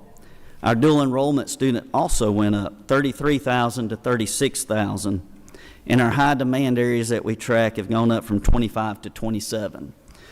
I believe what this shows you is we're getting the word out to everyone across the state of the power of technical education. They're finding us and they're focusing in on the right areas. Very excited about the work of our colleges. We have 22 dedicated presidents and a staff out there that's really reaching everybody across our system. Looking at our adult learner. So far this current fall, you notice last year we served around 40,000. We will continue to serve and break that record this year, but current year to date, 20,000 enrolled. IETs, you may go, what is that? IET is an integrated educational training pathway. That's a lot, right? What's that mean? It means you leave with a credential. Not only are you getting your high school education either through a equivalency or a diploma, but you're leaving with a welding certificate. You're leaving with a diesel mechanic certificate. The studies, I've shared this, but just to repeat it, the studies show that we're trying to change lives. Getting the high school diploma, most people go back to the same job they have. That's where their comfort is. But if you give them a skill, they'll go get a higher paying job. And so not only are we educating folks and getting that high school equivalency and diploma, but we're empowering them with confidence to go get a job that changes their life. Those IETs we want to see go up. 357 is not where I'm happy with. Our goal is to have everybody that graduates out of there with an IET. And so we're pushing that and pushing it. Our high school completion, a little over 1,400. I mentioned Dual Achieve, the 5 pilot high schools that we're still working on. We'll continue to work with this body on perfecting that and hopefully taking that pilot off at some time. But just the numbers in themselves, enrollment. This year we're over 1,600 enrolled. College credentials, over 900. Diplomas this year was 400, but just as a reminder, the 3 years it's been in operation, we've had over 700 high school diplomas graduated. That's folks that were going to drop out of high school that continued and got their high school diploma. I'll add in, they also got a credential. Just remember that 900 is powerful. Georgia Match. We could not be prouder of the governor's focus on the top state for talent. One of the first initiatives in that was Georgia Match. One of the areas that I keep driving and hoping that we change, and we're seeing it change, is high school graduates. The state of Georgia has stayed around 7% for eons, decades. 7% of those graduating come to your technical college system. We did not see movement in that until Georgia Match. When we sent Georgia Match out and made folks realize their opportunities before them, we have jumped from 7% to nearly 10%. The national average is around 12 to 15%, depending on what year it is. We have a goal to see that go up to the 15%. And so we are so happy about Georgia Match. It's making a difference. We're seeing the impact. Folks at a younger age are finding their pathway. A few other things that are in top state for talent. The accelerated career path in high school with our superintendent that was here earlier. We continue to navigate our young folks toward a skill in high school that navigates to your technical college and then your university systems. Our articulation agreements, I've already mentioned, just phenomenal with our university system, but also our independent colleges. The Career Navigator is on its way, as you've heard. Georgia Match we've implemented. The High Demand Apprenticeship Program we spoke about. The High Demand Career List, and our micro-credentials. All of these are making a difference for the employers in our state. So what does the budget look like? Kind of as the chancellor said, we probably ought to talk about those numbers, right? So here we are. When you look at this, I'd ask you to look at the second column. The second column in our amended budget says one-time salary supplement, and that's that $2,000 one-time supplement that the governor mentioned in his State of the State. That equates to $13.9 million for TCSG, and it fully funds our positions. The other singular change in the amended budget is the next column where you see other changes. It's a reduction of one position for $225,000. This is a position that was funded in the Appropriations Act to help with recruiting and employing folks for the Hyundai operation. It's an MOU with our partners over at Department of Economic Development, and they just haven't hired it yet. So the money's going away here, but they will continue to move forward with hiring that position. The last item in the amended budget is we do have one capital project, and that is $48 million for MR&R for system-wide critical infrastructure projects. Just to let you know, this is something that's been greatly needed, so very, very thankful to the governor. We have over 13.5 million square feet across our system. When you look at that, we have a high need for roof replacement, HVAC projects, parking lots, plumbing, fire suppression. All of the items on this are at end of life. Of those, 48% of the projects in the $48 million are HVAC projects, 25% are roofing, and the rest are fire suppression, plumbing, and parking lots. We'll be happy to provide that breakdown as we get into the budget. Looking at the big budget, it'll be over the next 2 pages, so I don't have a total on this one. But the first item is the statewide spreads that you see in the first column by program. Those statewide spreads are just over $20 million, $20,999,000. Most of that, as you've already heard from other agencies, is in the health care insurance premiums going down. A little over $21 million of that is health care premiums going down. It's going up in TRS, it's going up in our premiums to DOAS, GTA Telecom, and our Georgia Works program. So $21 million cut for health care. The rest is an add back. The offset at the bottom of the line when we get to the next page will be a little over $20 million for those statewide spreads. Looking at the workload and other adjustments, you'll see that cut again, the $225 for the position I've already mentioned. And then we'll flip to the next page and talk about some new items. Going down the workload and other adjustments formula, I mentioned to you 9.4% increase in credit hours in my presentation. That formula results in a $33.5 million add to our budget. In addition, in our formula, we have a square footage base on how we do our operations. So our formula is based on the credit hours covers our personnel cost. The square footage covers everything else. So if you think about plumbing, break fixes, contracts for custodial, landscaping, all of that, we had a 0.92% increase in that square footage. It resulted in a $553,000 add in that part of our formula. The next part is the one I've already mentioned. I'm sorry, it's not the one I've already mentioned. I'll get to it in a minute. The next one is a decrease of $4.7 million for our dual achieve pilot project. That is the 5 high schools I mentioned. When those 5 high schools were originally introduced to you guys, it had no funding mechanism, and the governor and the General Assembly funded this $4.7 million. There was changes to the legislation that connected the folks in that program to the QBE formula. So the money goes away that's state funded, and we're supposed to work with Department of Education on how we get money to continue this program. There's been issues around that funding formula, and we hope this session we're working with a legislative fix on that to keep this program going. But this change is based on the legislative change on where the funding comes from, and we're still working on that. So I appreciate your support on this program as we move forward. As we look at the next item, I mentioned to you, we were very blessed, and I want to thank this body. 4 years ago, Mr. Chairman, this body started going down the road of really looking at some high-demand areas that needed additional funding for expansion. Those high-demand areas that were identified to make a difference was nursing, CDL, and aviation.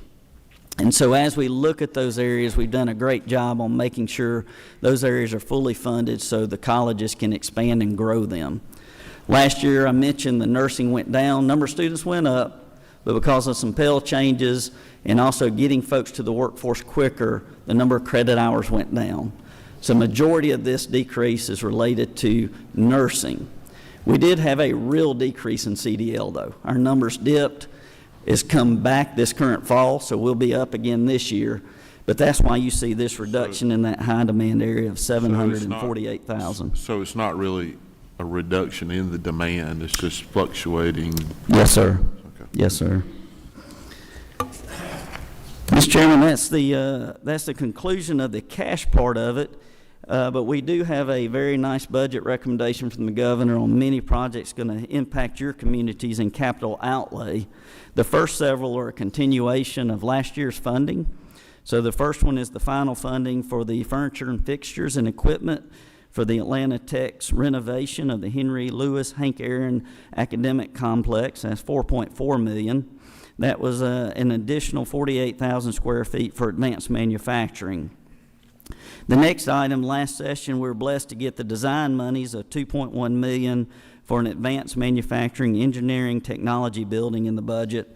This year we're asking for the $26.5 million in construction. As you can see, the governor recommended half of that at $13.2 million. So we'll obviously be working with you guys, hoping that we can fully fund that. The next item is Georgia Piedmont Technical College Building B, the simulated training hospital where we partner with Piedmont Hospital. This is the furniture, fixtures, and equipment for that project. It was a $11 million project, of which this is the final funding for the project at $1.5 million. Gwinnett Technical College has been our kind of premier automotive college. They have a partnership with Mercedes, Ford, Mazda, and a host of others. This is an expansion of over 17,000 square feet for that project. The total cost was $8.6 million, of which this is the final part for the furniture and fixtures at $1.4 million. And the final project that was a carry forward from last year's funding was West Georgia Technical College Building A renovation. This is electrification and transportation center in Troup County. This is a renovation of over 37,000 square feet, a total project cost of around $12 million, and the final part for the furniture and fixtures at $565,000. The next projects will be all new projects that's in this budget that we're hoping to kick off with your support, and thank the governor for his support. The first one is at Chattahoochee Technical College, a manufacturing and diesel lab renovation. This is the design and construction in Bartow County of $8.8 million. The total project's just over $10.2 million, which means if this is funded next year, we'd come back to you on the furniture and fixtures at $1.4 million. The next item is Georgia Northwestern Technical College, the Industrials Technology and Renovation Phase 2. Last year, the last couple of years, you funded Phase 1. Phase 1 ended up having a total redo of the infrastructure. What was found out is the wastewater treatment part of that and the HVAC was just dilapidated and falling apart. So with that money, we were able to actually do all of the renovation to the infrastructure and fund building D. And in Phase 2, we'll come back in having done all of the infrastructure and be able to renovate buildings C and F for $13.3 million in Floyd County. The next project is at Gwinnett Technical College, the North Fulton Campus Building 2. Many years ago, we built a Building 1 there, and it is maxed out. Its primary focus is on healthcare and IT. This will be the second building that was planned years ago when the first one was. We have the parking lot there, and the space is sitting and waiting. But this will be the design money for that at $2.2 million on that Alpharetta campus. The total cost of that project will be over $33 million, with us coming back next year asking for the $26 million for construction. The next project is Oconee Fall Lines. Oconee Fall Lines is a diesel lab addition. This will do all of it, the design, construction, and FF&E there in Washington County for $5 million there in Sandersville. The next project is Ogeechee Technical College. It's an automotive and EV renovation and expansion there in Bullock. The total project cost is $15.7 million. It's over 19,000 square feet, and the design part of that is $1 million that we're asking for this year.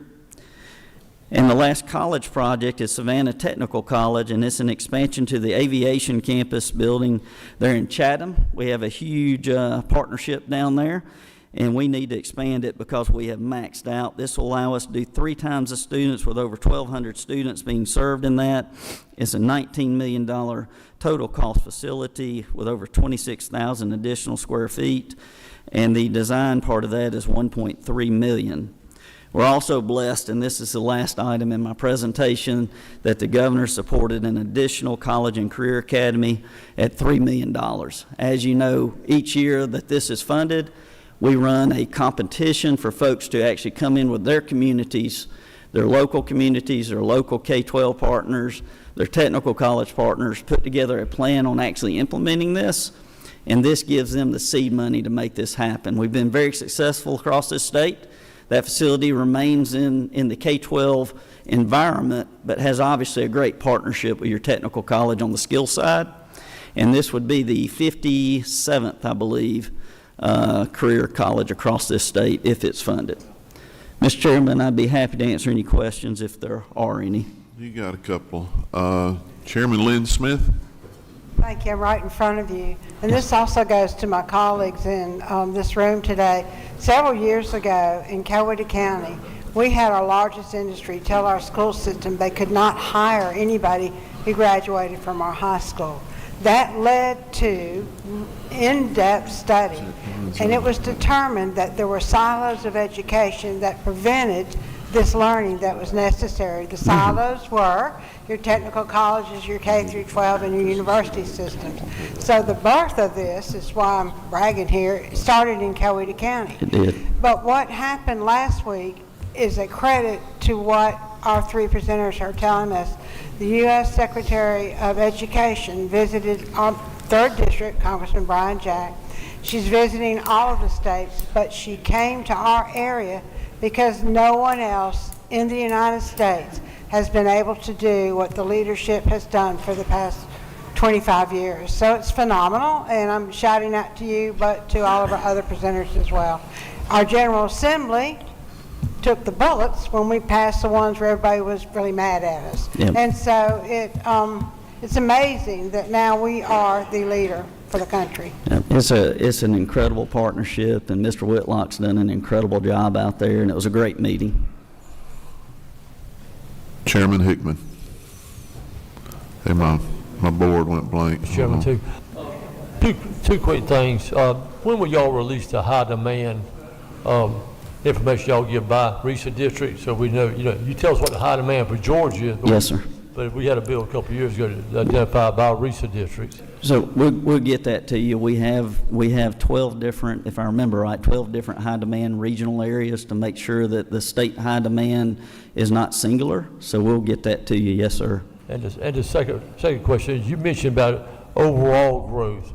Do all schools have growth, or do we have some that's decreasing, or what's? Yeah. Year to year, all schools have had growth since the last 3 years. Year to year, it's been up and down, but I can tell you last year we had 21 of 22 colleges have increases, and the one that did not was slight. This year, they're already showing growth. Now, we do have a couple involved that have a little decrease, but not much. But overall, pretty much it's all 22 colleges have really experienced growth. Yes, sir. Chairman Allen Powell. Thank you, Mr. Chairman. I just want to say, I'm over here. I just want to send my compliments to the agency and all the personnel over there. I've long since said that the best money in post-secondary education is our tech schools in Georgia. And given the fact we don't have a football team over there, then that puts it far above a lot of other areas. So thank y'all for what y'all are doing. Thank you, Mr. Chairman. Appreciate your support. Chairman Burns. Thank you, Mr. Chairman. Thank you, Commissioner. I appreciate TCSG. I want to get your insights on apprenticeships and how we might continue to enhance that method of technical and adult education. Yeah, I think that, we've been very blessed that this body several years ago saw fit to incentivize companies to spend their time and effort on apprenticeships, and it's paying dividends. And what I mean by that is, for the first time, and unlike many states, this body put in $1.2 million several years ago and then increased it to $1.4 million last year to help companies who are applying to have apprenticeship support. The federal government sends down federal dollars to help pay for training of apprenticeships. But when you do that as a company, it takes a lot of paperwork, it takes a mentor, it takes a dedication, and sometimes you got to spur folks on to see the benefit of that. The result has been is that little bit of money has extrapolated into more apprentice, meaning as we look at our power companies, they went all in on the opportunity, and now that they had the opportunity, they're hiring far more apprenticeships than the state actually supported initially. And so as we look going forward, there's a few things. We do not have one entity that actually counts apprenticeships in this state.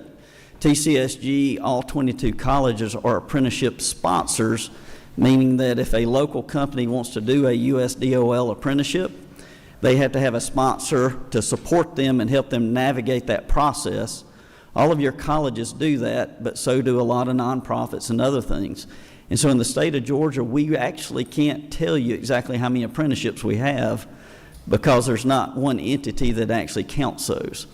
And so as we move forward, if we want to actually profess what I think we are, I think we're the best, but I really can't put my finger on it to say we're the best. We'll have to figure out a way to actually support that.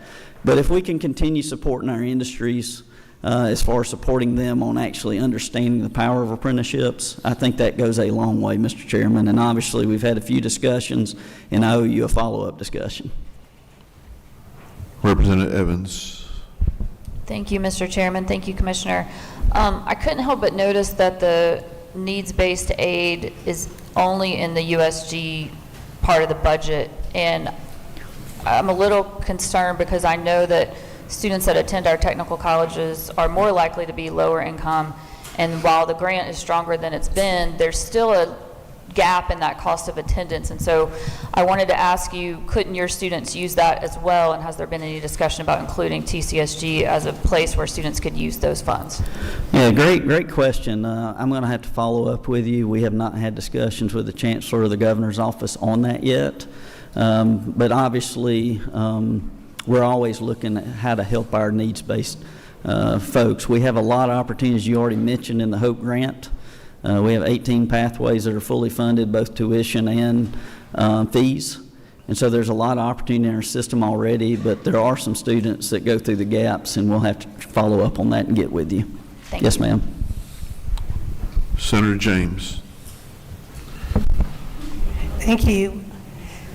Commissioner Dozier, I didn't hear you say anything about special education students. Yes, ma'am. Who, with all of the money, we have some students who are on the spectrum who can learn a lot, and others. Well, I want to know if you have any programs with the monies that we're getting from the lottery. And many of the people who actually play the lottery and use the lottery, they have children who need the help, and so they can become self-sufficient. So the needs-based, definitely. Sure. And some of the apprenticeships, like the film industry, and they don't want to hire people from New York or from California. They want to hire people right here. And some of those 400 jobs that they have to hire out, they have apprenticeships for them. And I was just wondering if we have any plans on the table to help these citizens, because they're growing up now, and they're even driving cars, some. So anyway, yeah, I'll have to follow up with you. I can tell you that we serve and do have programs, but I can't give you specific today. But be glad to sit down with you and walk through that. I would like that. Yes, ma'am. Representative Liberty County, Al Williams. All right. Thank you, Mr. Chairman. I was beginning to wonder if this beautiful black was invisible today. You get to close it out. I got a question. Good to see you, Mr. Commissioner. Yes, sir. Thank you for your presentation. I just wanted to bring to light, and I know it obviously did not make the chopping block, or it made the chopping block, and it's not on the list. But in Liberty County, at the Technical College, Savannah Area Tech Campus there, we have, of course, the largest single base as far as money into the economy in Georgia, over $5 billion. Yes, sir. I get a lot of complaints from military people. The CDL training center there, it got to be, it can't be the worst, because I know I hadn't seen the worst, but it's got to be one of the worst facilities you have in Georgia. We literally are running extension cords from one building to the other because of the light fixtures. Siding is falling off, the heating is terrible, and we have porta toilets for the students there. And the military folk primarily come there to try and get CDL license, are highly disciplined. We want to keep them in Liberty County, over 400 a month, exit out, and it's a terrible picture to have the best state to do business in America have facilities that look like that. Yes, sir. I hear you, and obviously it's something we've had on the list, and we need to get it back on there. Yes, sir. Yes, sir, we do. Commissioner, I got one final question. Yes, sir. Are there any classrooms you're trying to fill right now that you can't get a professor for? Mr. Chairman, we struggle with that every day across the whole system. Can you tell me what those fields would be, Yeah. where you're having Well, trouble it's- getting teachers? Generically, it's all of the high-demand areas where folks can go make a better living doing the job versus teaching it. So, Can you list some of those for me? yeah, Okay. welding, Welding. aviation, electrical, HVAC. It's just about all of the ones. What about that- your nurses? Are you Nursing, able- yeah, Okay. very much so. Does Yes, dental sir. hygiene fall in that? Are you okay with that one? No, hygiene falls into it. We're struggling down in Vidalia with that one just here recently. What? Would it have been easier for me to ask which ones you're not having a hard time filling? Well, the reality is, you may see me not answering specifically because it's a fair question. That's kind of become the daily grind of our colleges of making sure we have the instructors. And so while it's not easy, we just keep on and keep on and keep on. Every now and then, we do have a case. A couple of years ago, we shut down nursing up at Chat Tech because we lost all of our instructors, and it took us about 6 months to fill them back. Since then, we've been able to keep it going. Do those folks have to have a degree, or can they? What? And I'm not trying to go into a 20-minute explanation here, but I would think if someone's got 20 years doing HVAC, I'd rather have that guy teaching me than the person. No, it depends on the discipline. Nursing, yes. HVAC, no. But yes, if it's a nursing by the state board requirements, it requires a master's level instructor in those nursing programs. At the HVAC, electrical, all of those, no, sir, it does not. If there are things that we can clarify and make easier for you, either through a licensing point or through they've got the on-the-job training, that's the person you want us to be doing. If you guys could make a short list of that, we would be happy to try to knock that off your list this year. Thank you. Appreciate that. Mr. Commissioner, that's it. Thank you, sir. Thank you, sir.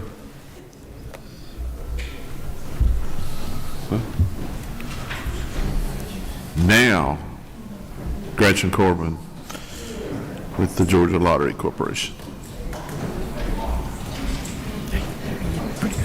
Here's your clicker for you. Okay, right?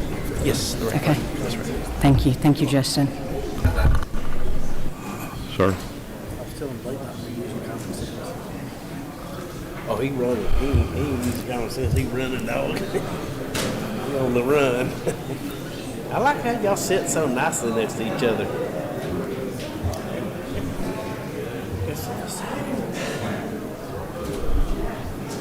All right, let's move on. Thank you, The Mr. floor is Chairman. yours. Thank you. Thank you, Chairman Hatchett and Tillery, for the invitation to join you all and for all members of this esteemed committee.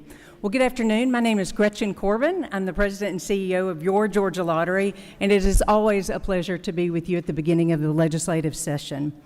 Many thanks to all of you for your incredible work on every day and days like today, and for the lottery for the support that you provide all throughout the year. We sincerely appreciate you. On behalf of Governor Kemp, the Georgia Lottery Corporation Board of Directors, our team, and especially the Hope and Pre-K students and families who have benefited from the Georgia Lottery in the past 32 years, I'm excited to provide an information on a milestone year with you today, Mr. Chairman.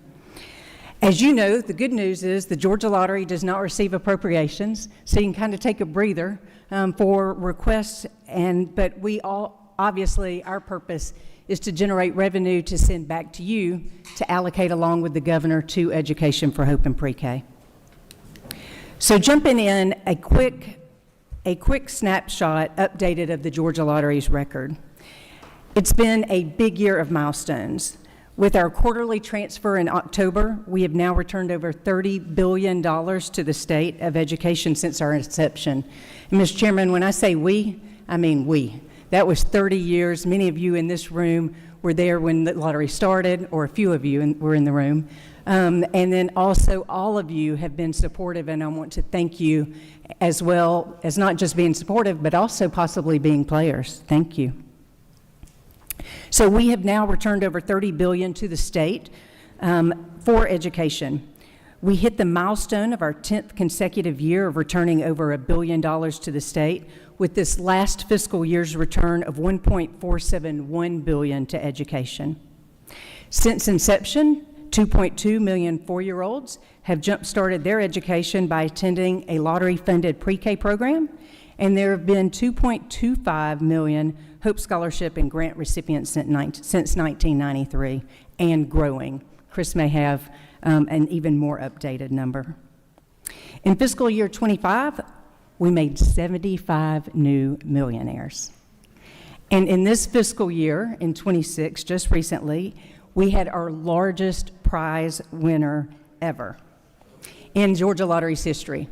So can you imagine this? I have to say thank you for the great pleasure and honor of meeting with this winner. A one-ticket winner of 983 millions, Mega Millions jackpot win from Noonan, tickets sold in Noonan. And not only was this national, I have to step back, this was such a great day and a great week, wasn't it? And I do want to back up and make sure that I share with this group what the winner said to me as to please share with Georgia. Thanks to all of you, this winner had the ability to stay anonymous, but the Georgia winner did say, Gretchen, please let everyone in Georgia know how thankful our family is, that our family has had Hope scholarships, or Hope scholars who have benefited from the Georgia Lottery, that we have continuously played the Georgia Lottery to support the Hope students. We saw your advertising on a billboard when we were driving down the interstate, and there were a couple more pieces that it was just minute by minute by minute that made this win happen for this winner. Most importantly, this winner said, we plan on making this a generational win and giving back to Georgia. And so I look forward to watching this as chills just went down my body. Because I had the opportunity to sit with this winner and hear from them exactly what they planned in regards to the generational longevity of this prize, as well as giving back. And I could see in their eyes just how smart and how strong they wanted to make sure that their winnings were. They wanted to make sure that they did well by these winnings. So I wanted to make sure that I just stopped and shared that with you, because you made that win possible, the largest win possible for Georgia, for a Georgia player. And with that win, because it was a Georgia winner, we also had $23.5 million go back into taxes on just that win, in addition to the jackpot roll, which on a large jackpot roll, that one specifically brought in $27.9 million for Hope and Pre-K. So how do we return over $1 billion every year? You all know, it's all product, selling our lottery product. Our job is to develop the strongest product possible to go to market, to make all of our players aware of it through the strongest marketing possible, and to sell the product in the most responsible fashion ever. And specifically to generate the most money possible to send to you and the governor to allocate for Hope and Pre-K. We continue to be innovative with our instant product, launching 4 to 6 games every month, making investments in digital menu boards, placing vending in market to assist retailers, and as well with our draw products, which are some of our most popular, along with our popular nationwide games, Our statewide games, Cash 3, Cash 4, Fantasy 5, Cash Pop, Georgia 5, all of which have seen increases year over year. Our interactive platform, which was launched in 2012, continues to grow year over year. Our interactive platform is made up of internet and mobile channels, and we are currently in the middle of a year-long interactive platform upgrade, which we are excited to share with our players this fiscal year. We have regulatory responsibilities for COAM, coin-operated amusement machines, which includes the licensing of owners and operators for COAMs, the issuance of permits for COAM machines, the collections of license fees for COAMs, collections of net receipts from Class B machines, and compliance. COAM is growing. Licensing numbers as of the end of Q1 fiscal year 26 were 40,875 machines in market at over 7,000 locations. For fiscal year 25, $192 million was generated from COAM play, return to education. The industry invests well, and they do their best to generate the most for education. We're incredibly appreciative of their work. Chairman Powell, I want to thank you also, beginning July 1st. Thanks to Chairman Powell's leadership, as well as all of your leadership, COAM redemption will now go to just lottery product and gift cards. Chairman Powell, along with all of you, have been very adamant about making sure that cash is out of the market, and we think that that will go far. So, Chairman, thank you, and to your committee's leadership, thank you as well. The proposed budget, we do not have an ask, but just wanted to note that lottery is noted on pages 15 and 37.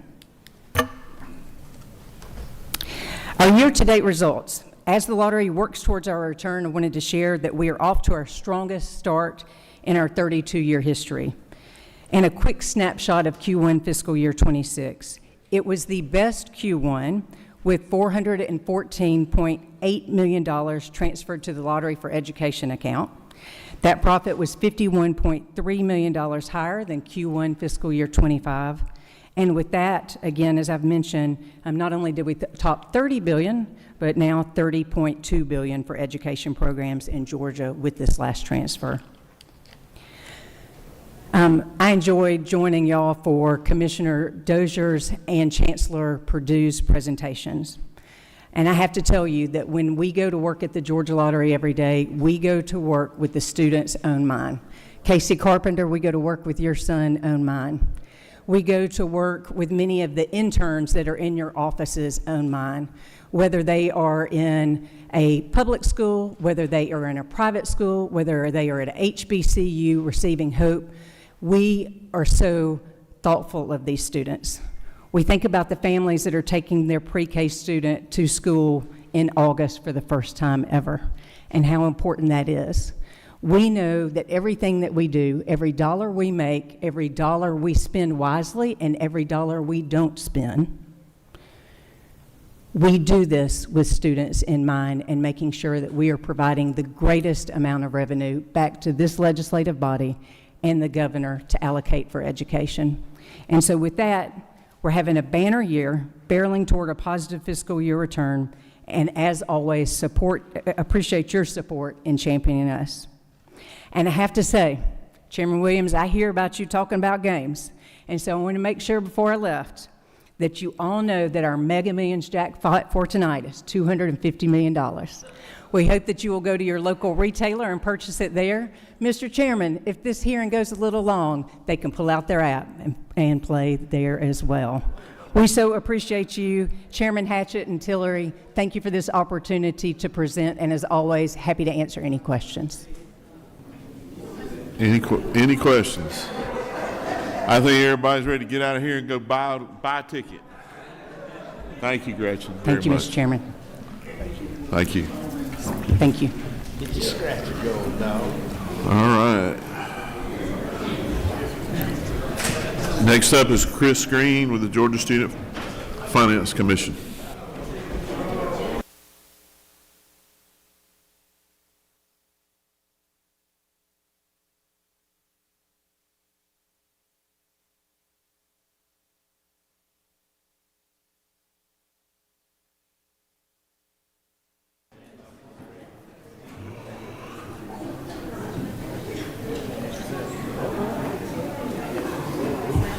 Mr. Green, welcome to the committee. We'll give these folks a few seconds to clear out. We're going to go ahead and get going again, so if you don't mind taking your conversations outside of 341.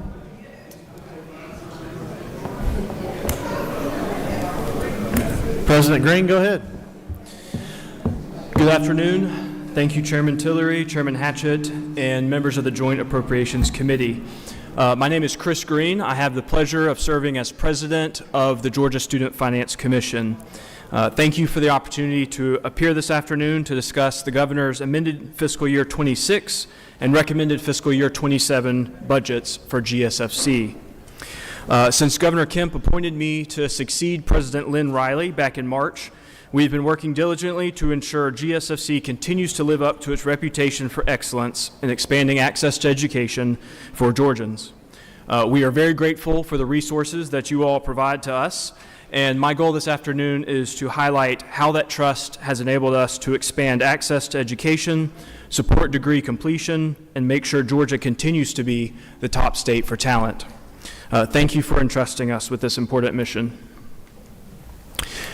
You know, when I tell people I work for the Georgia Student Finance Commission, a lot of Georgians may or may not immediately recognize our agency name. But when I say, oh, we administer the Hope Scholarship, the reaction is always the same. They say, oh, you know, my child received Hope Scholarship, or I received Hope Scholarship. And they say, thank you so much for what you do and for help making college more affordable for my family. I know we have some new members with us today, and so I wanted to briefly highlight how our agency is really made up of 3 different legal entities that help us accomplish our mission. The Georgia Student Finance Commission is the umbrella state agency, which is the name most often used to refer to all 3 entities. But the Georgia Student Finance Authority and the Georgia Education Savings Authority are separate legal entities, but the 3 work together to help us accomplish that mission. We'd like to begin with a few agency highlights that demonstrate the scale and responsibility of our work. GSFC supports hundreds of thousands of students across the state through scholarships, grants, outreach, and administrative services. Over the past year, we have continued to modernize our operations, improve system performance, and strengthen internal controls to ensure we continue to be good stewards of public funds. These operational improvements allow us to focus resources where they matter most, directly supporting students and families. As you can see here, there continues to be strong growth in the dual enrollment program, which exceeded 71,000 high school students, taking more than 736,000 credit hours during the last academic year. In October, we launched the 3rd cycle of the nation's largest state-run direct admissions program by mailing more than 136,000 letters to high school seniors as part of the Georgia Match campaign. I'll speak more about Georgia Match in just a moment. We take our mission seriously, utilizing a combination of technology and individual face-to-face engagements to disperse more than 635,000 scholarships and grants last year. Thank you. To do that, we conducted 1,600 outreach events, drawing more than 92,000 participants. GAFutures.org, our one-stop college planning website, attracted more than 5 million visits and over 230,000 new accounts created. We owe that tremendous success to more than marketing efforts. We partner closely with high school counselors, teachers, and administrators in your districts to make sure that students are connected with these financial resources that you provide to make sure they can continue their education here in the Peach State. Finally, our Reach Georgia Scholarship, which combines need-based aid with mentoring, academic coaching, and additional community support, exceeded 5,400 students since this program was created by Governor Deal. For each of these categories, there are numerous stories of lives changed and improved because of your investment and access to education.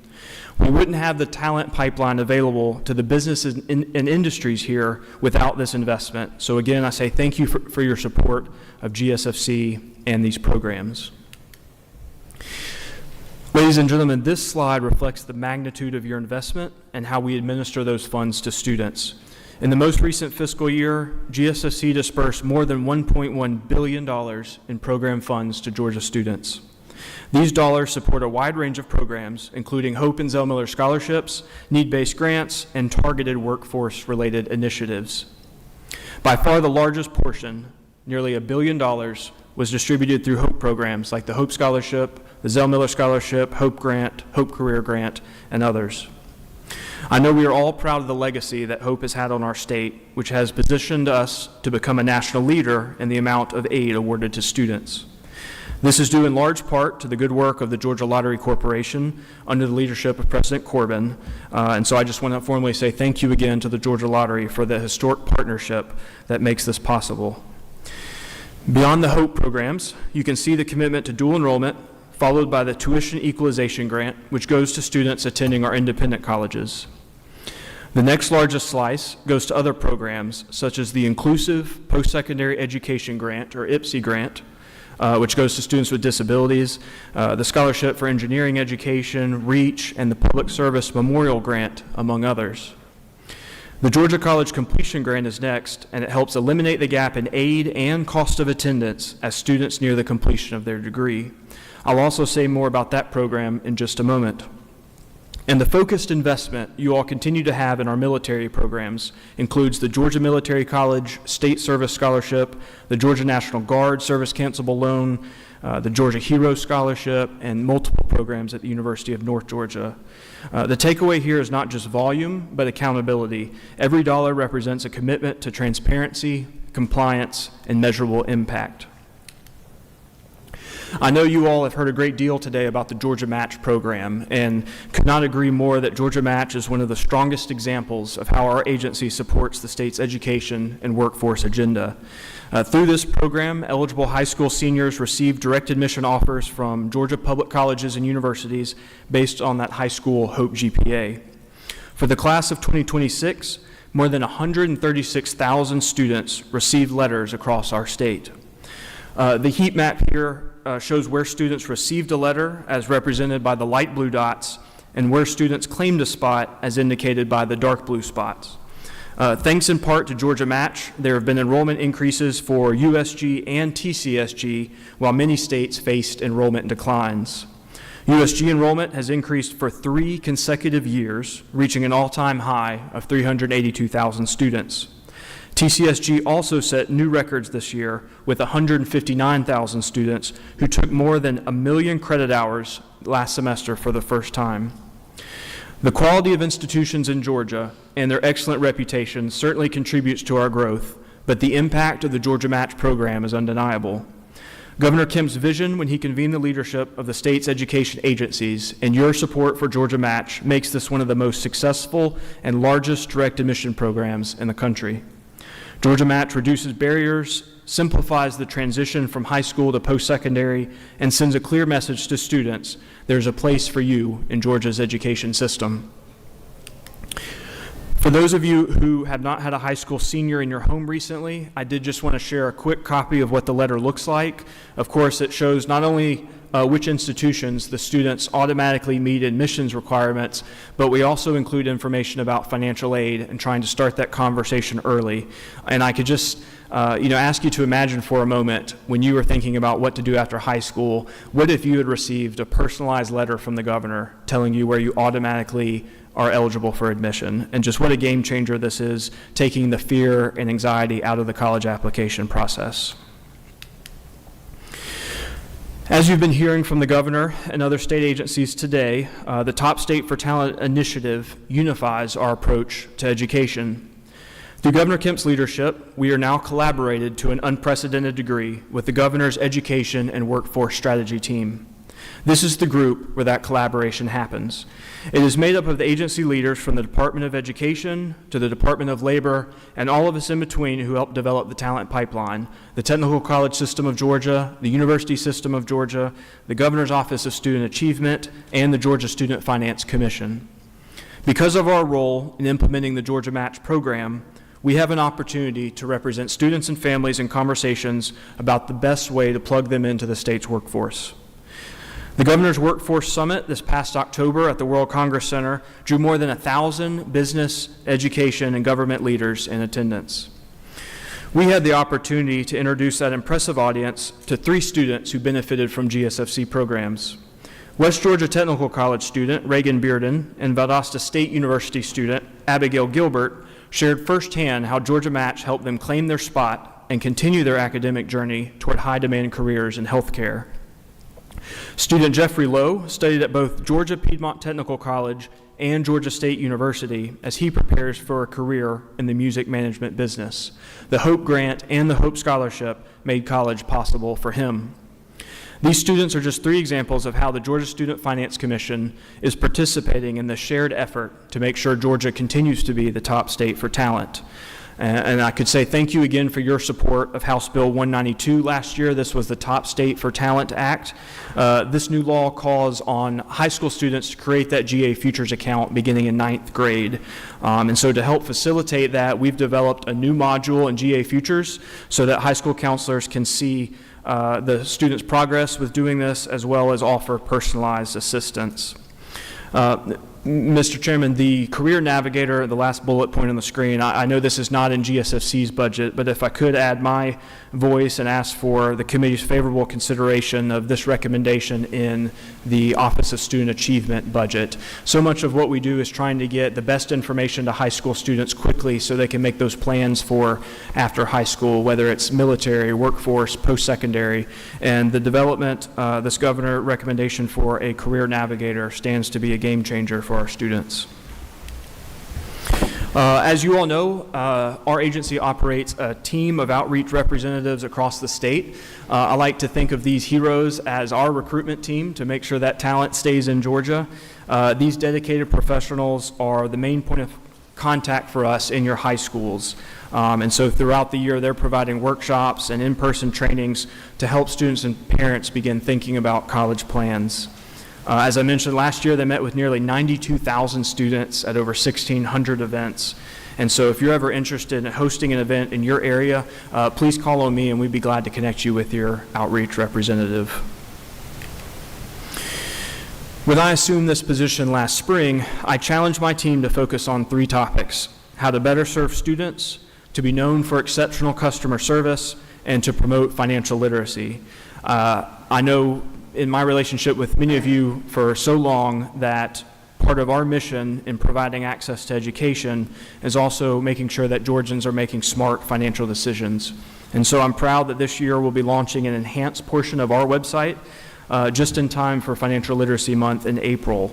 Responsible borrowing can provide access to post-secondary education, and we want families to be equipped to navigate that process in a way that sets students up for future success. Educating them about the best career choices for their interests, talents, and financial needs goes hand in hand with identifying scholarships and grants to help them pay for a meaningful credential. Financial literacy also complements our aid programs by helping students make informed decisions about budgeting, borrowing, and completion. Those of you with high school seniors or college students know about the FAFSA, and like most Americans, you probably have some choice words to describe your experience with this form.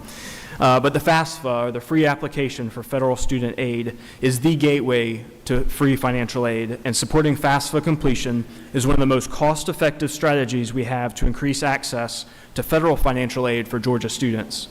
We're very pleased that because of GSFC outreach and marketing efforts, alongside those financial literacy resources, Georgia increased our FAFSA completion rate in fiscal year 25, and we continue to rank above the national average. Pictured here is one of our FAFSA completion events at Collins Hill High School in Gwinnett County. I think these students are smiling because we're helping them get through that FAFSA.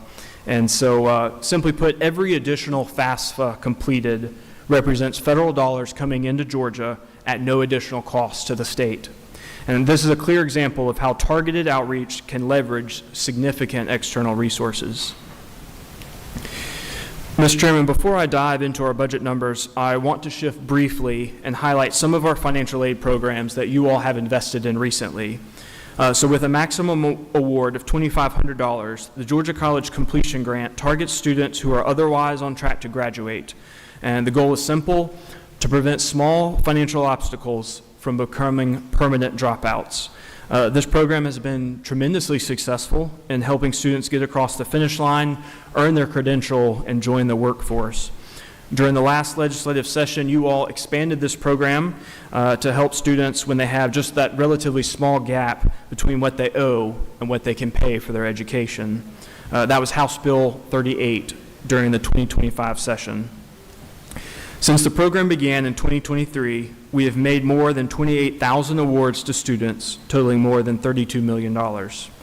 Grant awards are based on program requirements and are available allocated funds at the institutions. This is at USG, TCSG, and nonprofit independent colleges. And so thank you again for your support of House Bill 38. Another program we are proud to administer is the Reach Georgia Scholarship. Reach is a statewide need-based aid program launched by Governor Deal in 2012. Reach is unique in that it is a public and private partnership. So the generous appropriations that you provide make up $9,000 of each $10,000 scholarship, and then local school systems raise the remaining $1,000 to complete that student scholarship. Students must meet program requirements related to academic achievement, behavior, and attendance to be eligible for that college scholarship. And one of my favorite things about this program are these signing ceremonies in the fall. I had the opportunity to attend a Reach signing ceremony in Carroll County along with our Commissioner, Linda McWhorter. These are so much fun because the students are there with their commitment papers and their parents, and it feels just like a collegiate athletic signing ceremony. Just so much positive energy in the room. And so if you'd like to become more involved in your local school system, please get in touch with me, and we'd love to connect you with your local Reach coordinator.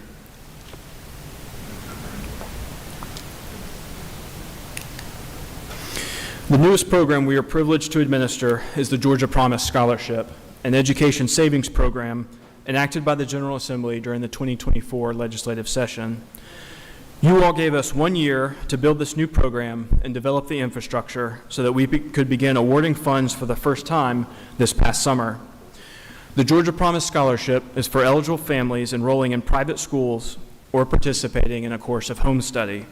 In FY26, the scholarship award amount was $6,500. In this first year, we have over 7,700 students participating in this inaugural cohort. Of those, 3 out of 4 students come from families below 400% of the federal poverty line threshold. We had an outstanding fall semester and continue to learn from our experience as well as other states who have implemented educational choice programs. Thanks to your diligent focus while creating this legislation 2 years ago, all of the scholarship funds that are dispersed to families must be utilized within a secure, closed marketplace. This robust vetting of schools and vendors helps ensure funds are only spent on qualified education expenses. This slide shows how Promise Scholarship funds are being used by eligible students. As you can see, over 70% of expenditures support tuition and fees, with the remainder covering other qualified educational services. This breakdown demonstrates that funds are being used as intended within statutory guidelines. Ladies and gentlemen, I know today's presentation is supposed to be about the numbers, but we mentioned earlier how every Georgian has a hope story, and we're starting to collect promise stories, and I felt like I would be remiss if I didn't share some of the feedback we have received on this new program. The message on this slide comes to me from a mother of a Georgia student with special needs. Since launching this new program, the families who have received Promise have underscored for me and my staff at GSFC that 2 things can indeed be true at the same time. Georgia is blessed with outstanding public schools, and there are times when families have extenuating circumstances and need another choice. The Georgia Promise Scholarship gives them that opportunity, and we're grateful for your support of this program. Turning now to the budget, the governor's amended fiscal year 26 recommendation supports the continued administration and oversight of these programs. You can find GSFC in section 44 of your track sheets. The first item is 44.2.1 in commission administration. This change of $245,000 is the governor's recommendation for the one-time $2,000 supplement for our employees. The next item is 44.3.1 in dual enrollment. This change reflects the governor's recommendation of an additional $18.5 million to meet the projected need. Next is 44.4.1, which is a reduction of $160,000 in the engineer scholarship. This item reflects a one-time true-up request from Mercer University based on the actual number of awards made in FY26. Next is 44.5.1 in Georgia Military College Scholarship. To meet the projected need, the governor is recommending an additional $440,000 to serve those students. The next item is 44.9.1 in Hope Scholarships Private Schools. This recommendation is to increase funds by $927,000 to meet the projected need to accommodate the projected growth in awards. If you'll turn to the next page in your track sheet, we'll discuss item 44.10.1 in Hope Scholarship Public Schools. The governor is recommending an increase of $11.3 million to meet the projected need. Our next item is 44.12.1 in North Georgia Military Scholarship Grants.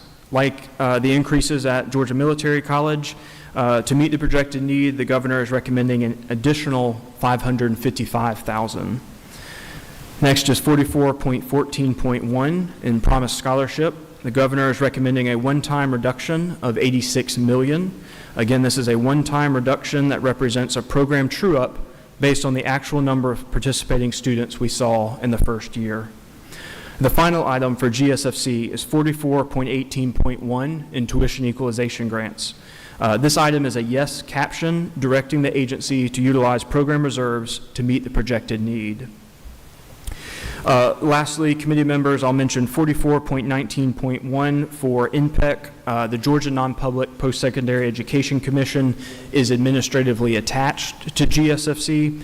Their executive director, Dr. Kirk Shook, is here, and we'll be happy to answer any questions you have, but their item reflects the governor's recommendation for the $2,000 one-time supplement. And so now we turn our focus to the governor's budget recommendations for fiscal year 2027. Once again, you can find us in section 44. The first item is 44.1.1 in college completion grants. Governor is recommending an additional $1 million for TCSG students specifically. This increase is related again to that House Bill 38 that you all supported during the last session, increasing eligibility for TCSG students. The next items are in commission administration, 44.2.1 through 44.2.4. These items are the same statewide changes my colleagues have mentioned before me, so I won't spend too much time here. The total change recommended by the governor is a reduction of $475,000. The next item is 44.3.1 in dual enrollment.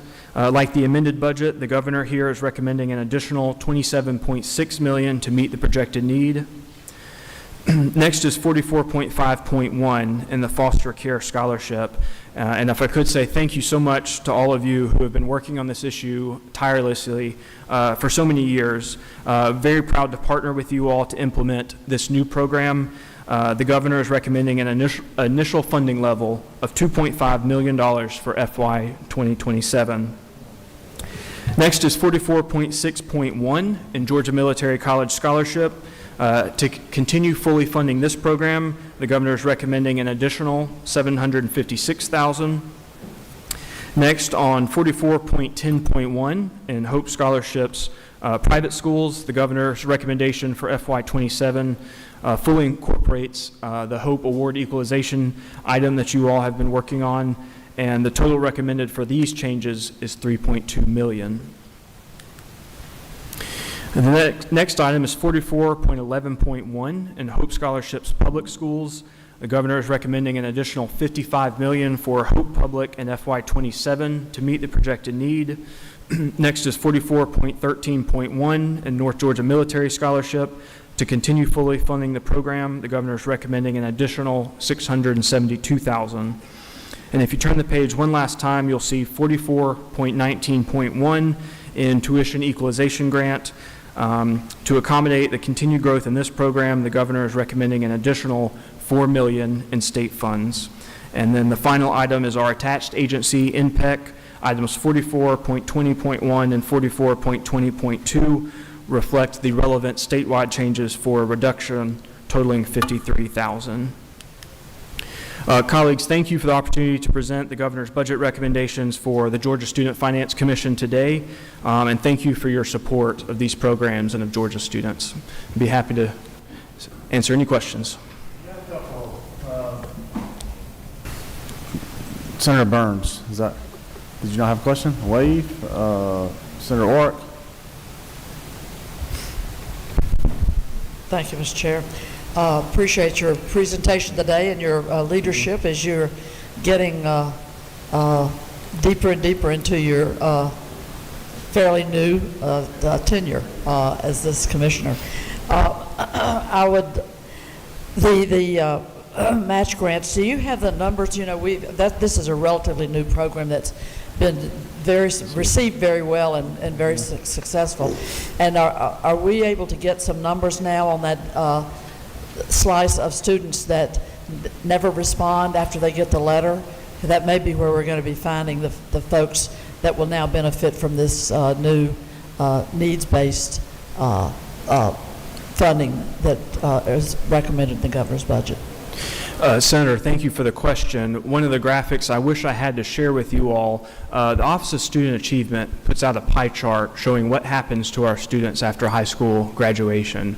And, we can see the percentage that stays in state. We can see the percentage that goes out of state. We can see the percentage that enters the workforce. But there is a significant portion of that pie chart where we have no idea what happens to our students after high school graduation. We absolutely think that Georgia Match will continue to be a game changer, and so the next time we see my colleagues from the Office of Student Achievement, I'll ask them about the latest pie chart to see if we have moved the needle on those students who didn't think college was possible for them. And I hope what you've heard from Commissioner Dozier and Chancellor Perdue, both of their enrollments are up, and so just really proud of the impact that Georgia Match continues to make. Yes, ma'am. Well, thank you for testifying to the committee when we were looking at the needs-based options that are now appearing in our budget. Thank you so much. Yes, ma'am. Leader Hughley. Thank you, Mr. Chairman. Thank you so much for your presentation. Can you give us a number of completion grants that you had this past year? Yes, ma'am. And while I'm looking for my data point, I'll tell you the agency produces 3 annual reports, one on dual enrollment, one on college completion grant, and one on STEM weighting for the Hope Scholarship. And so we just published those in December, and later today I'll be sure that you get that. For college completion grant, we have awarded more than 28,000 awards. And the reason I say awards, and the reason we use awards when we're making projections, oftentimes a student may receive an award in the fall and an award in the spring. And what's so neat about the completion grant and what you all were doing was focusing on completion. So if we know that a student needs just a little extra financial help to get them across that finish line, that's where these have been targeted. And thank you. I can't say enough about our partner institutions, the professional staff in the financial aid offices at these institutions are really what makes this possible. They have the relationships with the students and can tell us who needs that additional help. One other one, Mr. Chair. Can you tell me, or how do you anticipate the DREAM scholarship to coordinate with the college completion grants? Yes, ma'am. So, I think we have multiple tools in the toolkit. My understanding from the vision with the DREAM scholarship is that that will be perhaps geared more towards access. So with students that need some additional help starting their college journey, and then if we can blend fund sources and we can support them with the completion grant towards the end of their college experience.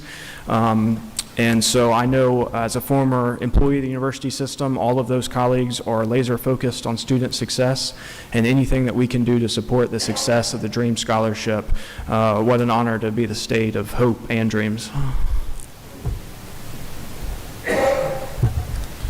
I think that's all your questions. We do want to point out a few things, though. President Green, it's your first time being here. Hope you enjoyed it. Thank you for the information. And your predecessors, obviously, in the back. President Riley, thank you. Commissioner Riley in the past, thank you for your years of service, not only there, but also to Fulton County and the House of Representatives. We're so glad you're here. One last question, though, before you're gone. You mentioned on one of your previous slides you had I think her name was Reagan Bearden. Yes. Do you think she gets her intelligence, she was one of your people you had speak, you think she gets her intelligence from her mother or her father? This might be the most difficult question you answer today, and do remember that one of them is an appropriator. I'm so grateful for the Bearden family for being such champions of the Georgia Match program, and it's been a joy working with Reagan. Thank you, President Green. I hope you have a good afternoon. Next up is Commissioner Amy Jacobs with Department of Early Learning, Care and Learning. Early learning. Hey, just so everybody knows, all the presentations today will be online, or probably some of them are already, but it will be done by the end of the day on our legislative site under the House Budget and Research tab.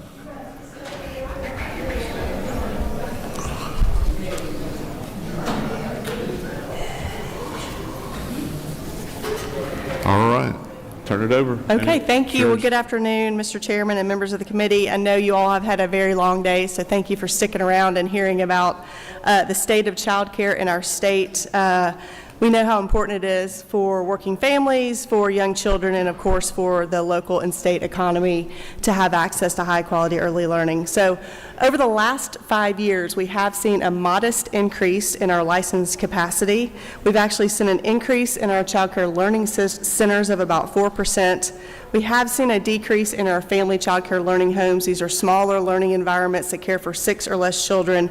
And that's a nationwide issue that nationally we're trying to figure out.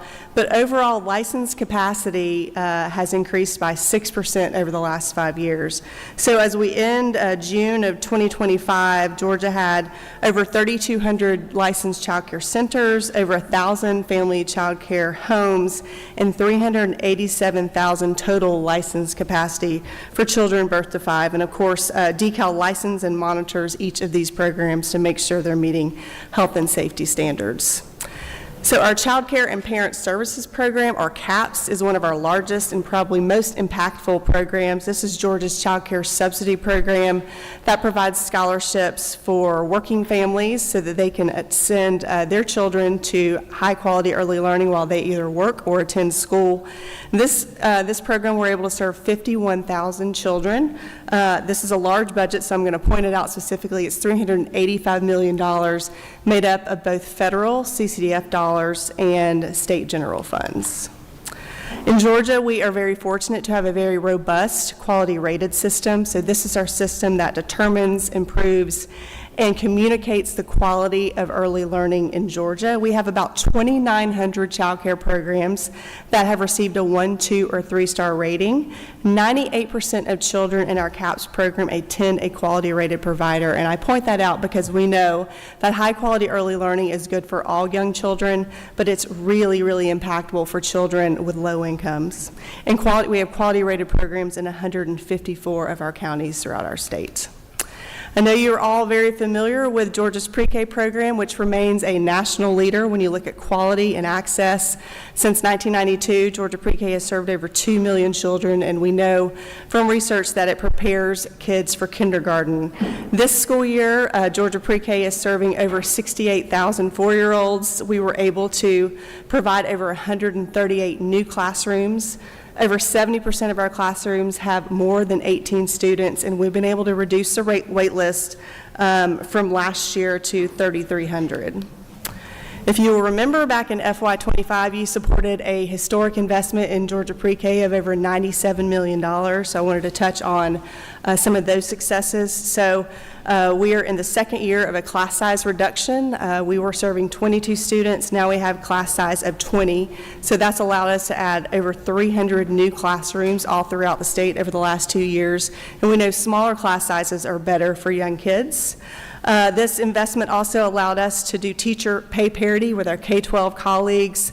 Our lead teachers received a 13% increase because of this, and our assistant teachers received a 27% increase.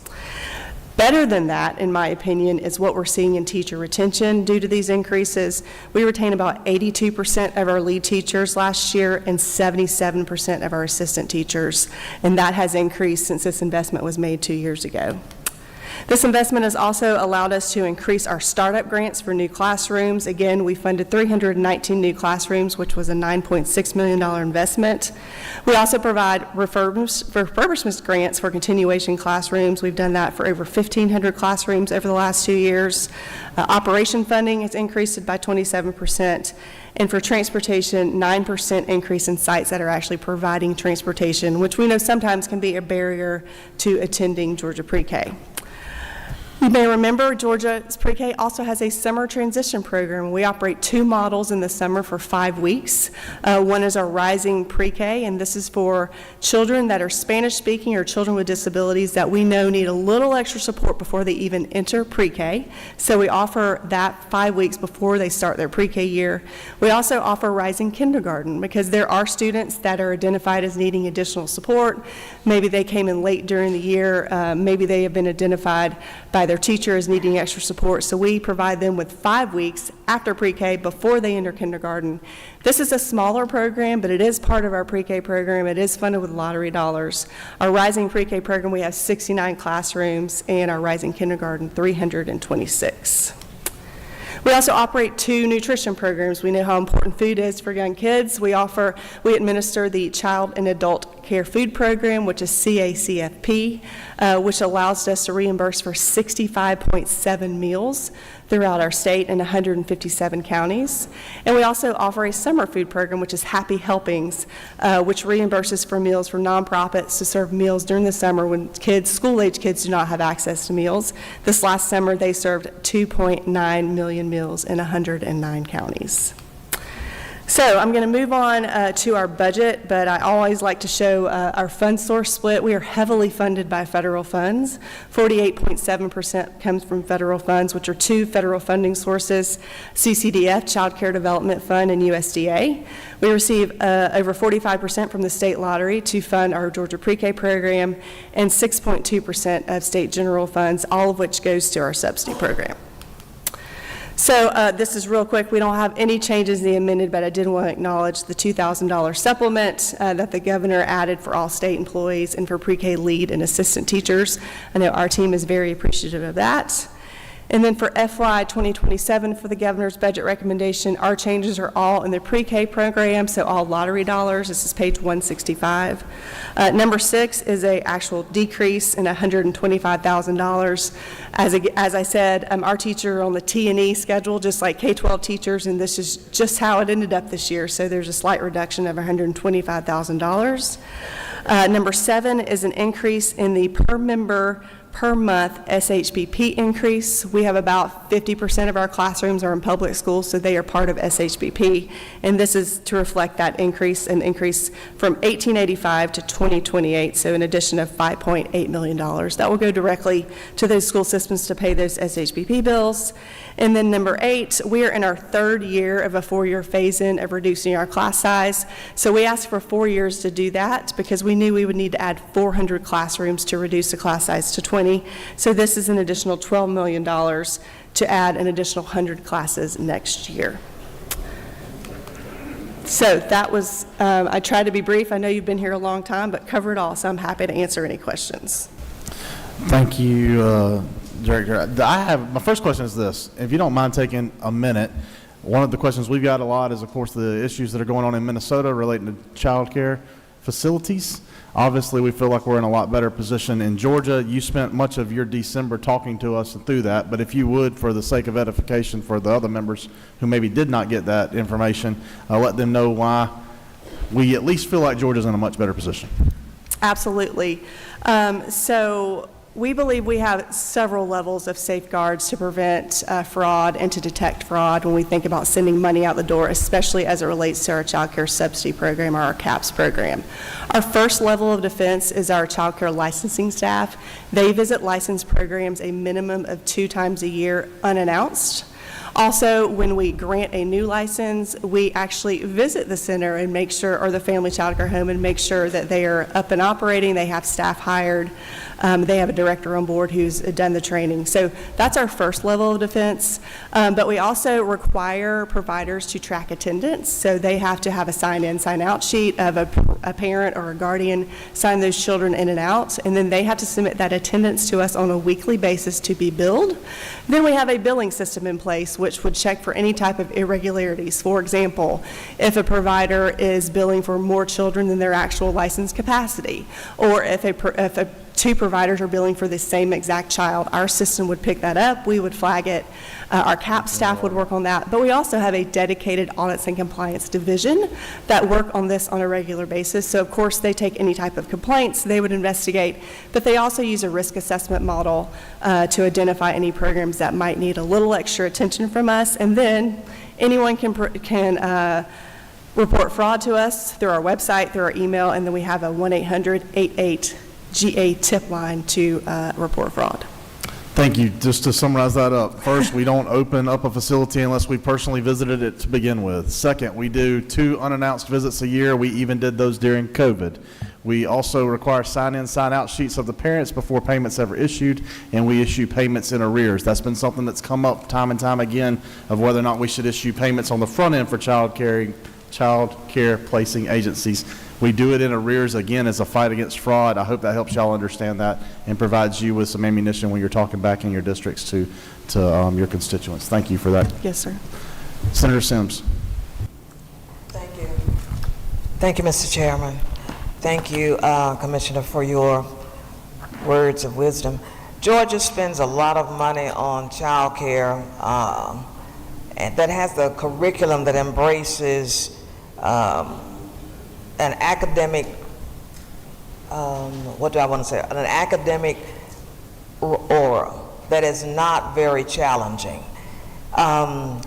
What are we going to do? Because when we have these children in these classrooms, that's a captive audience right there.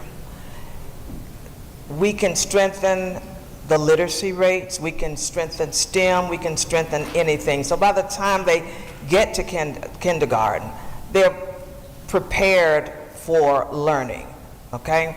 But we still tend to have a curricula that is very weak.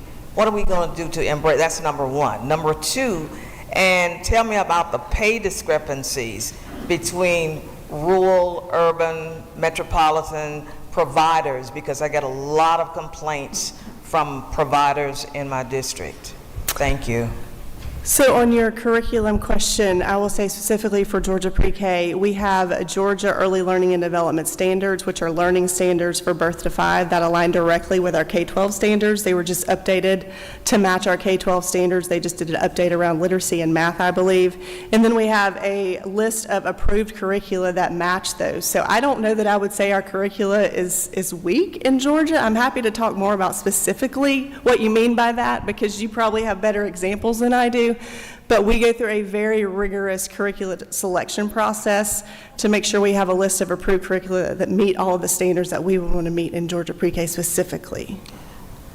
Who's responsible for creating the curricula? Is it, do we have statewide advisors or?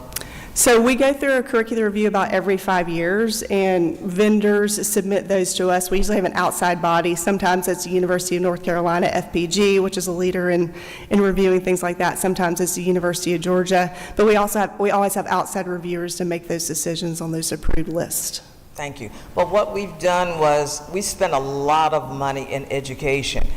I want, and I think all of us would like to see a better return on the investments that we make in education. We are spending so much time on literacy because our children can't read.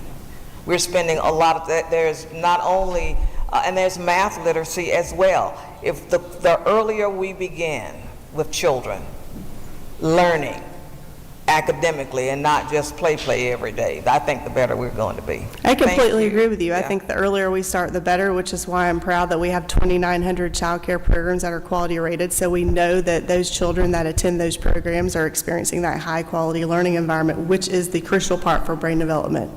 Your second question was about different rates in different parts of the state.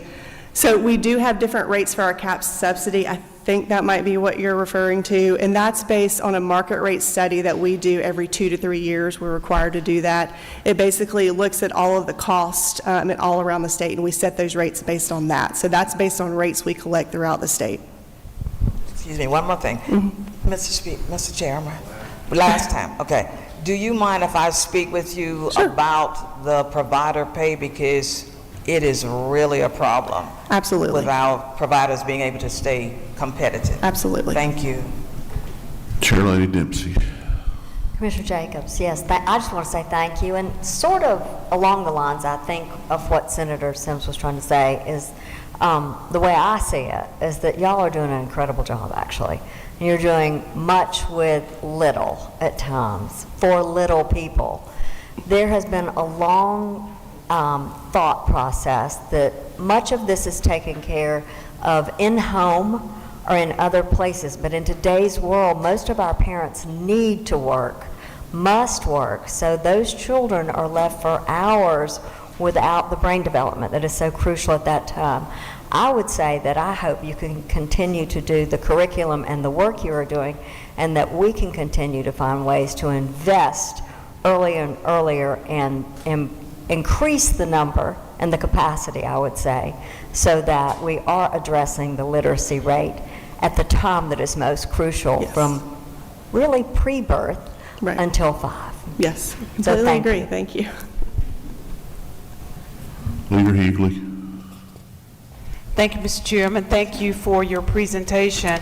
Along those lines, do you have any idea in your thoughts or dreams of when we will be able to get to 3-year-old pre-K in this state? And we have a great track record with 4-year-old pre-K, and so whenever the investment is there, we're ready to go. I do think a small way that we could look at that, which is not as expensive as a universal 3K program, is our Rising Pre-K program, which is for 3-year-olds. It's 5 weeks during the summer, but at least it gets 5 weeks before you start pre-K, because what our research shows us is that those children who come in with low language, meaning children from poverty, dual language learners, or with disabilities, they're coming in behind their peers. That's why we start 5 weeks early with our Rising Pre-K program. They make huge gains during that pre-K year, but they're still leaving behind their peers. So if we can get them earlier and earlier, I'm in full support of that, and I think we have the track record to do a successful program. One last thing. Can you tell us what the impact of the federal budget is having on your budget? Yes. So a couple things. There was obviously a federal government shutdown that we went through. Thankfully, we were still able to access our funding system, so we were still able to draw down our federal dollars, so there was no interruption in any of our payments. Most recently, the federal government did enact what they call Defend the Spend. So we're required to provide additional justification when we ask for our weekly drawdowns from the feds. But our finance staff has been able to provide that level of detail in 1,000 words or less, and we've been able to get our funds on time. So there's been no delay of payments for there. Representative Glaze. Thank you so much for this wonderful presentation. As you know, our children are the best of what we have to offer this world, and so what I'm concerned about is expanding the 4-year-old so that there is no 4-year-old left behind in Georgia trying to get in the program. We still have many. Speak to that, and also tell me a little bit of where and how we choose Rising Pre-K, where it's located, and then the Rising Kindergarten. How do we know how many there are and where they're located? So let me start with your last question. So Rising Pre-K is an application process, and we work with existing pre-K providers, and they're able to identify those children that are already identified to enroll in their pre-K program in the fall with those type of demographics that I talked to you about. So it's a very Based on the funding, that's how we identify them. Same with our Rising Kindergarten. We work directly with programs that have the need for children to attend an additional 5 weeks after kindergarten. I'm happy to get you a list of those. It's not as widespread as pre-K, but I'm happy to get you a list of those. There has been an expansion over the last few years. And you talked about 4-year-olds. So we are seeing a decrease in our enrollment in 4-year-olds. It sounds like that's what they're seeing in K through 12. That's what they're seeing nationally. Part of that is a decline in birth-to-5 population in Georgia. We've tracked that, and it's down over 1%. I think that's part of it. I think families are using pre-K differently. I think some folks are maybe staying at home. So what we're doing is looking at any type of barrier. Pre-K is free, but there are a couple costs. They can charge for meals, especially if they're in a child care center that doesn't have a food program. And then, of course, it's a school day, so there's before and after care cost that could be there for working families as well. So we're looking at those barriers. We're also going to increase our marketing. We've never had to do marketing for Georgia Pre-K. So we're going to increase our marketing, and we have just contracted with the Carl Vinson Institute of Government at UGA to do an even bigger study, so we can actually ask the parents that are not attending Georgia Pre-K why, to see if we can address any of those issues. So a couple things in the works. Thank you, Commissioner Jacobs. Thank you. All right. Chairman Tillery, you want to handle all that? I can. Next, heading over into a little different area, our Chief Justice, Nels Peterson, Georgia Supreme Court. It looks like he's bringing somebody for backup there with him.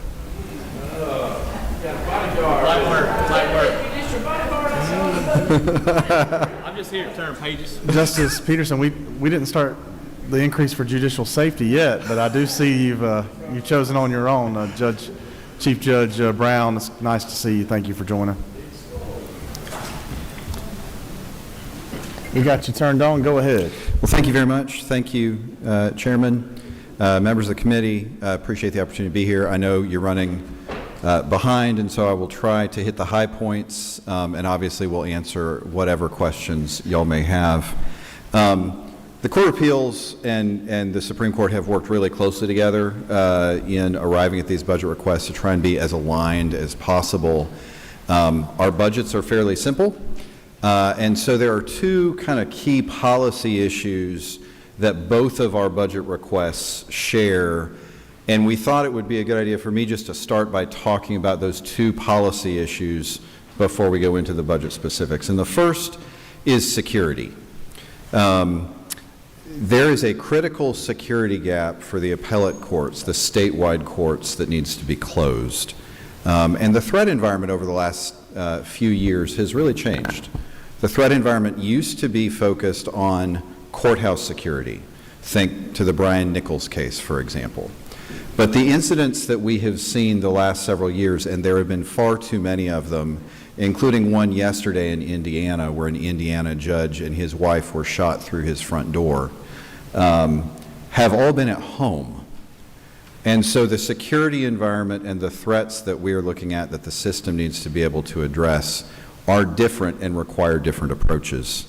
Almost every trial court judge in this state has a local law enforcement agency that is responsible for providing security when necessary for local judges, including Superior Court judges who are state judges just at, for the local circuit. But there are 25 state judges who do not have a law enforcement agency responsible for their security outside of the courthouse. The 8 justices of the Supreme Court, who are not the chief, the 15 judges of the Court of Appeals, and then the judges of the statewide business court and the new tax court. The Georgia State Patrol does and continues to do a terrific job of protecting the Nathan Deal Judicial Center. And their Executive Protection Division has done, and I have recently learned continues to do, a great job of protecting the Chief Justice. But it is not the State Patrol's responsibility to provide general protection for any of the other statewide judges, nor do they have the resources to do it. During Chief Judge Boggs's tenure, a new Judicial Council Standing Committee on Judicial Security was created. That's led by Justice Sean Ellen LaGrua and Court of Appeals Judge Brian Rickman. And that committee had a team of high-level law enforcement and security experts review security for the statewide courts. And that team's conclusion was that serious gaps existed and needed to be closed.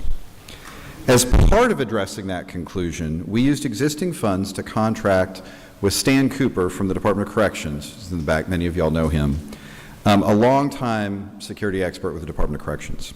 And with substantial support from the Department of Corrections, Stan has been working and has done great work to help address those gaps. But he is retiring from corrections, which has brought an end to their assistance with that.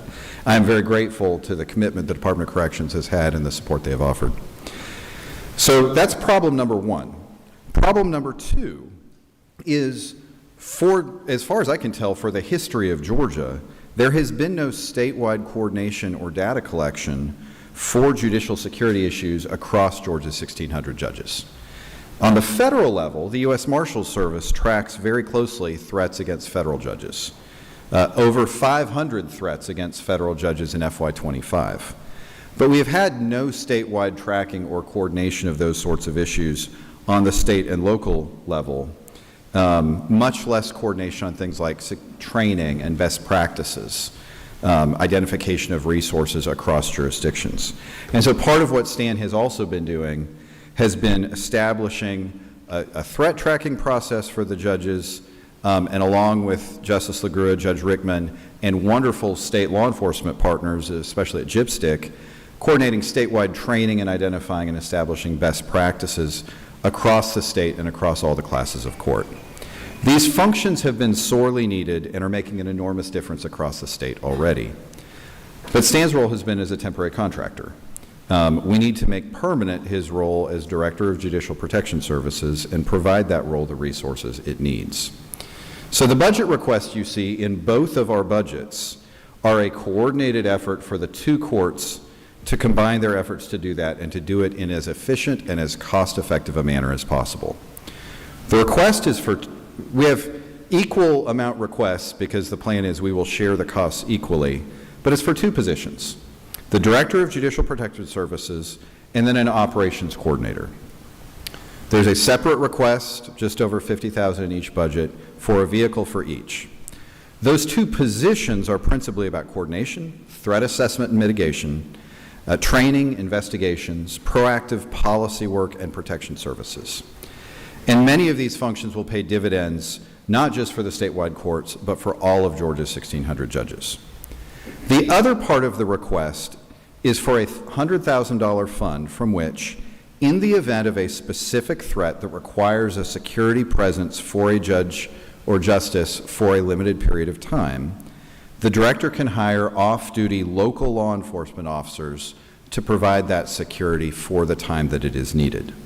If you will, this approach is really just the security equivalent of just-in-time logistics. It does not involve creating new law enforcement positions beyond these two, driving judges around in black SUVs, or providing constant security for statewide judges when it's not needed in response to a specific credible threat. But it does ensure that when, not if, a credible threat comes, we have the resources and protocols in place to address this threat swiftly and efficiently, and whatever part of that $100,000 fund isn't needed for that would be returned at the end of the year. That's the security pitch. And then the second piece, which y'all have already recognized is critically important because you invested in it last year, is our crisis for staff retention, particularly among staff attorneys at the two courts. And our requests there are just to annualize the 6-month salary increase that you funded last year. But both of our courts have experienced roughly 75% staff attorney turnover over the last 5 to 6 years. That is catastrophic for institutions like appellate courts.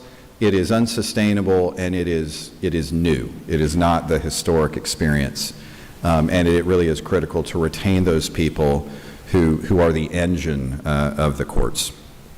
Last year, you funded 2 retention initiatives for our courts. We're very grateful for that. The lion's share was for salary enhancements for staff attorneys and other critical professional staff. The FY26 budget made those enhancements effective January 1st of this year, and so the FY27 budget just seeks to annualize that. And also, if you do decide to fund the governor's recommendation of $2,000 bonuses for state employees, obviously we didn't request that in our budget, and we would ask that our staff get to participate in that as well. Those are the two big policy high points that we were asked to touch on, and I have. I am happy to go line by line through the Supreme Court budget if you would like that. We're both happy to take questions at this point. What would you prefer us to do? If you'd hit the high points of the budget, I don't need to know every line. But sure. In the amended budget, the only request we have is a pass-through from DPS that we do every year. The high points of the budget, there's a $605,000 number there. The majority of that is annualizing the increase in judicial compensation that y'all very generously enacted and funded last year. It was funded effective January 1st, and so we have to annualize that judicial salary. The remainder of that line is just the annual request that we will make for a salary increase up to the maximum authorized amount that the salary model contemplated in the statute contemplates. And that's entirely up to y'all's discretion, as are all things in this space. And other than the security piece, that is the high points of the Supreme Court's budget. Chief Judge Brown?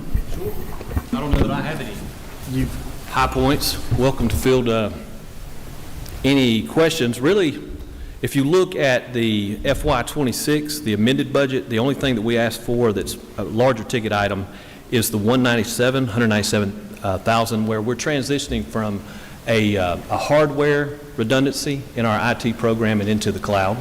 That's anticipated that will be a yearly expense, but that's the first of that. The $62,500 in the amended budget is basically our shared cost of the security director, and $40,000, not really a high point. Our last judge required commuting fees.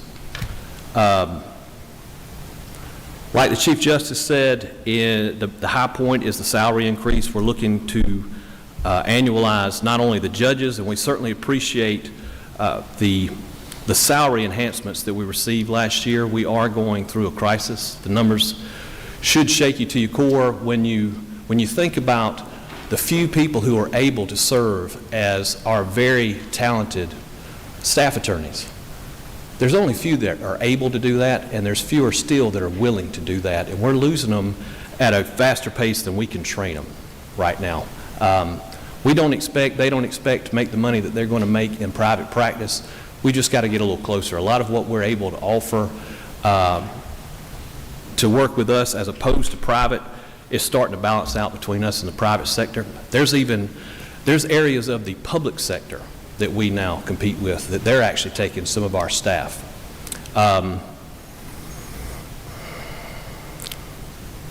There's really nothing else in here unless there was a specific question about anything on our budgets.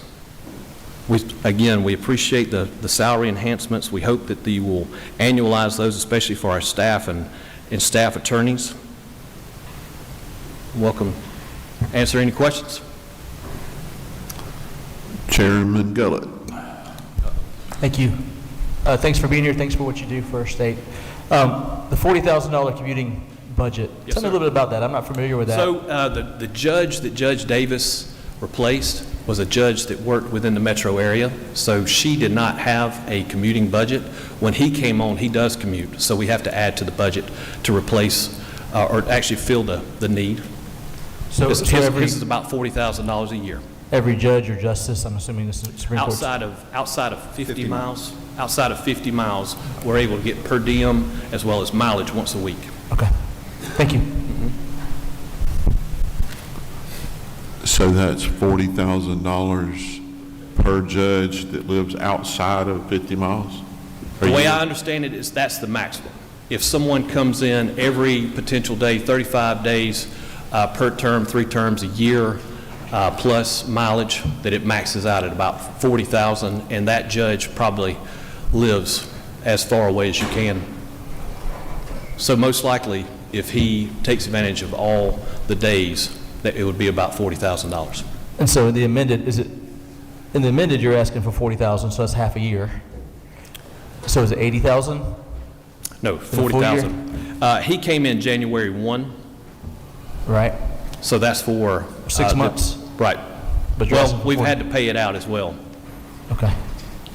All right, but it's $40,000 annualized. $40,000 annualized. Do you know how many, I'm not holding you to it, how many live outside the? Are we half? Are we probably 7 or 8 out of 15? Okay, thank you.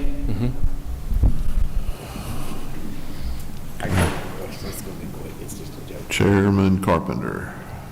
Is there a possibility to do like a line item veto on a few of the judges that we don't think near as highly of as the others? I thought you had a real question.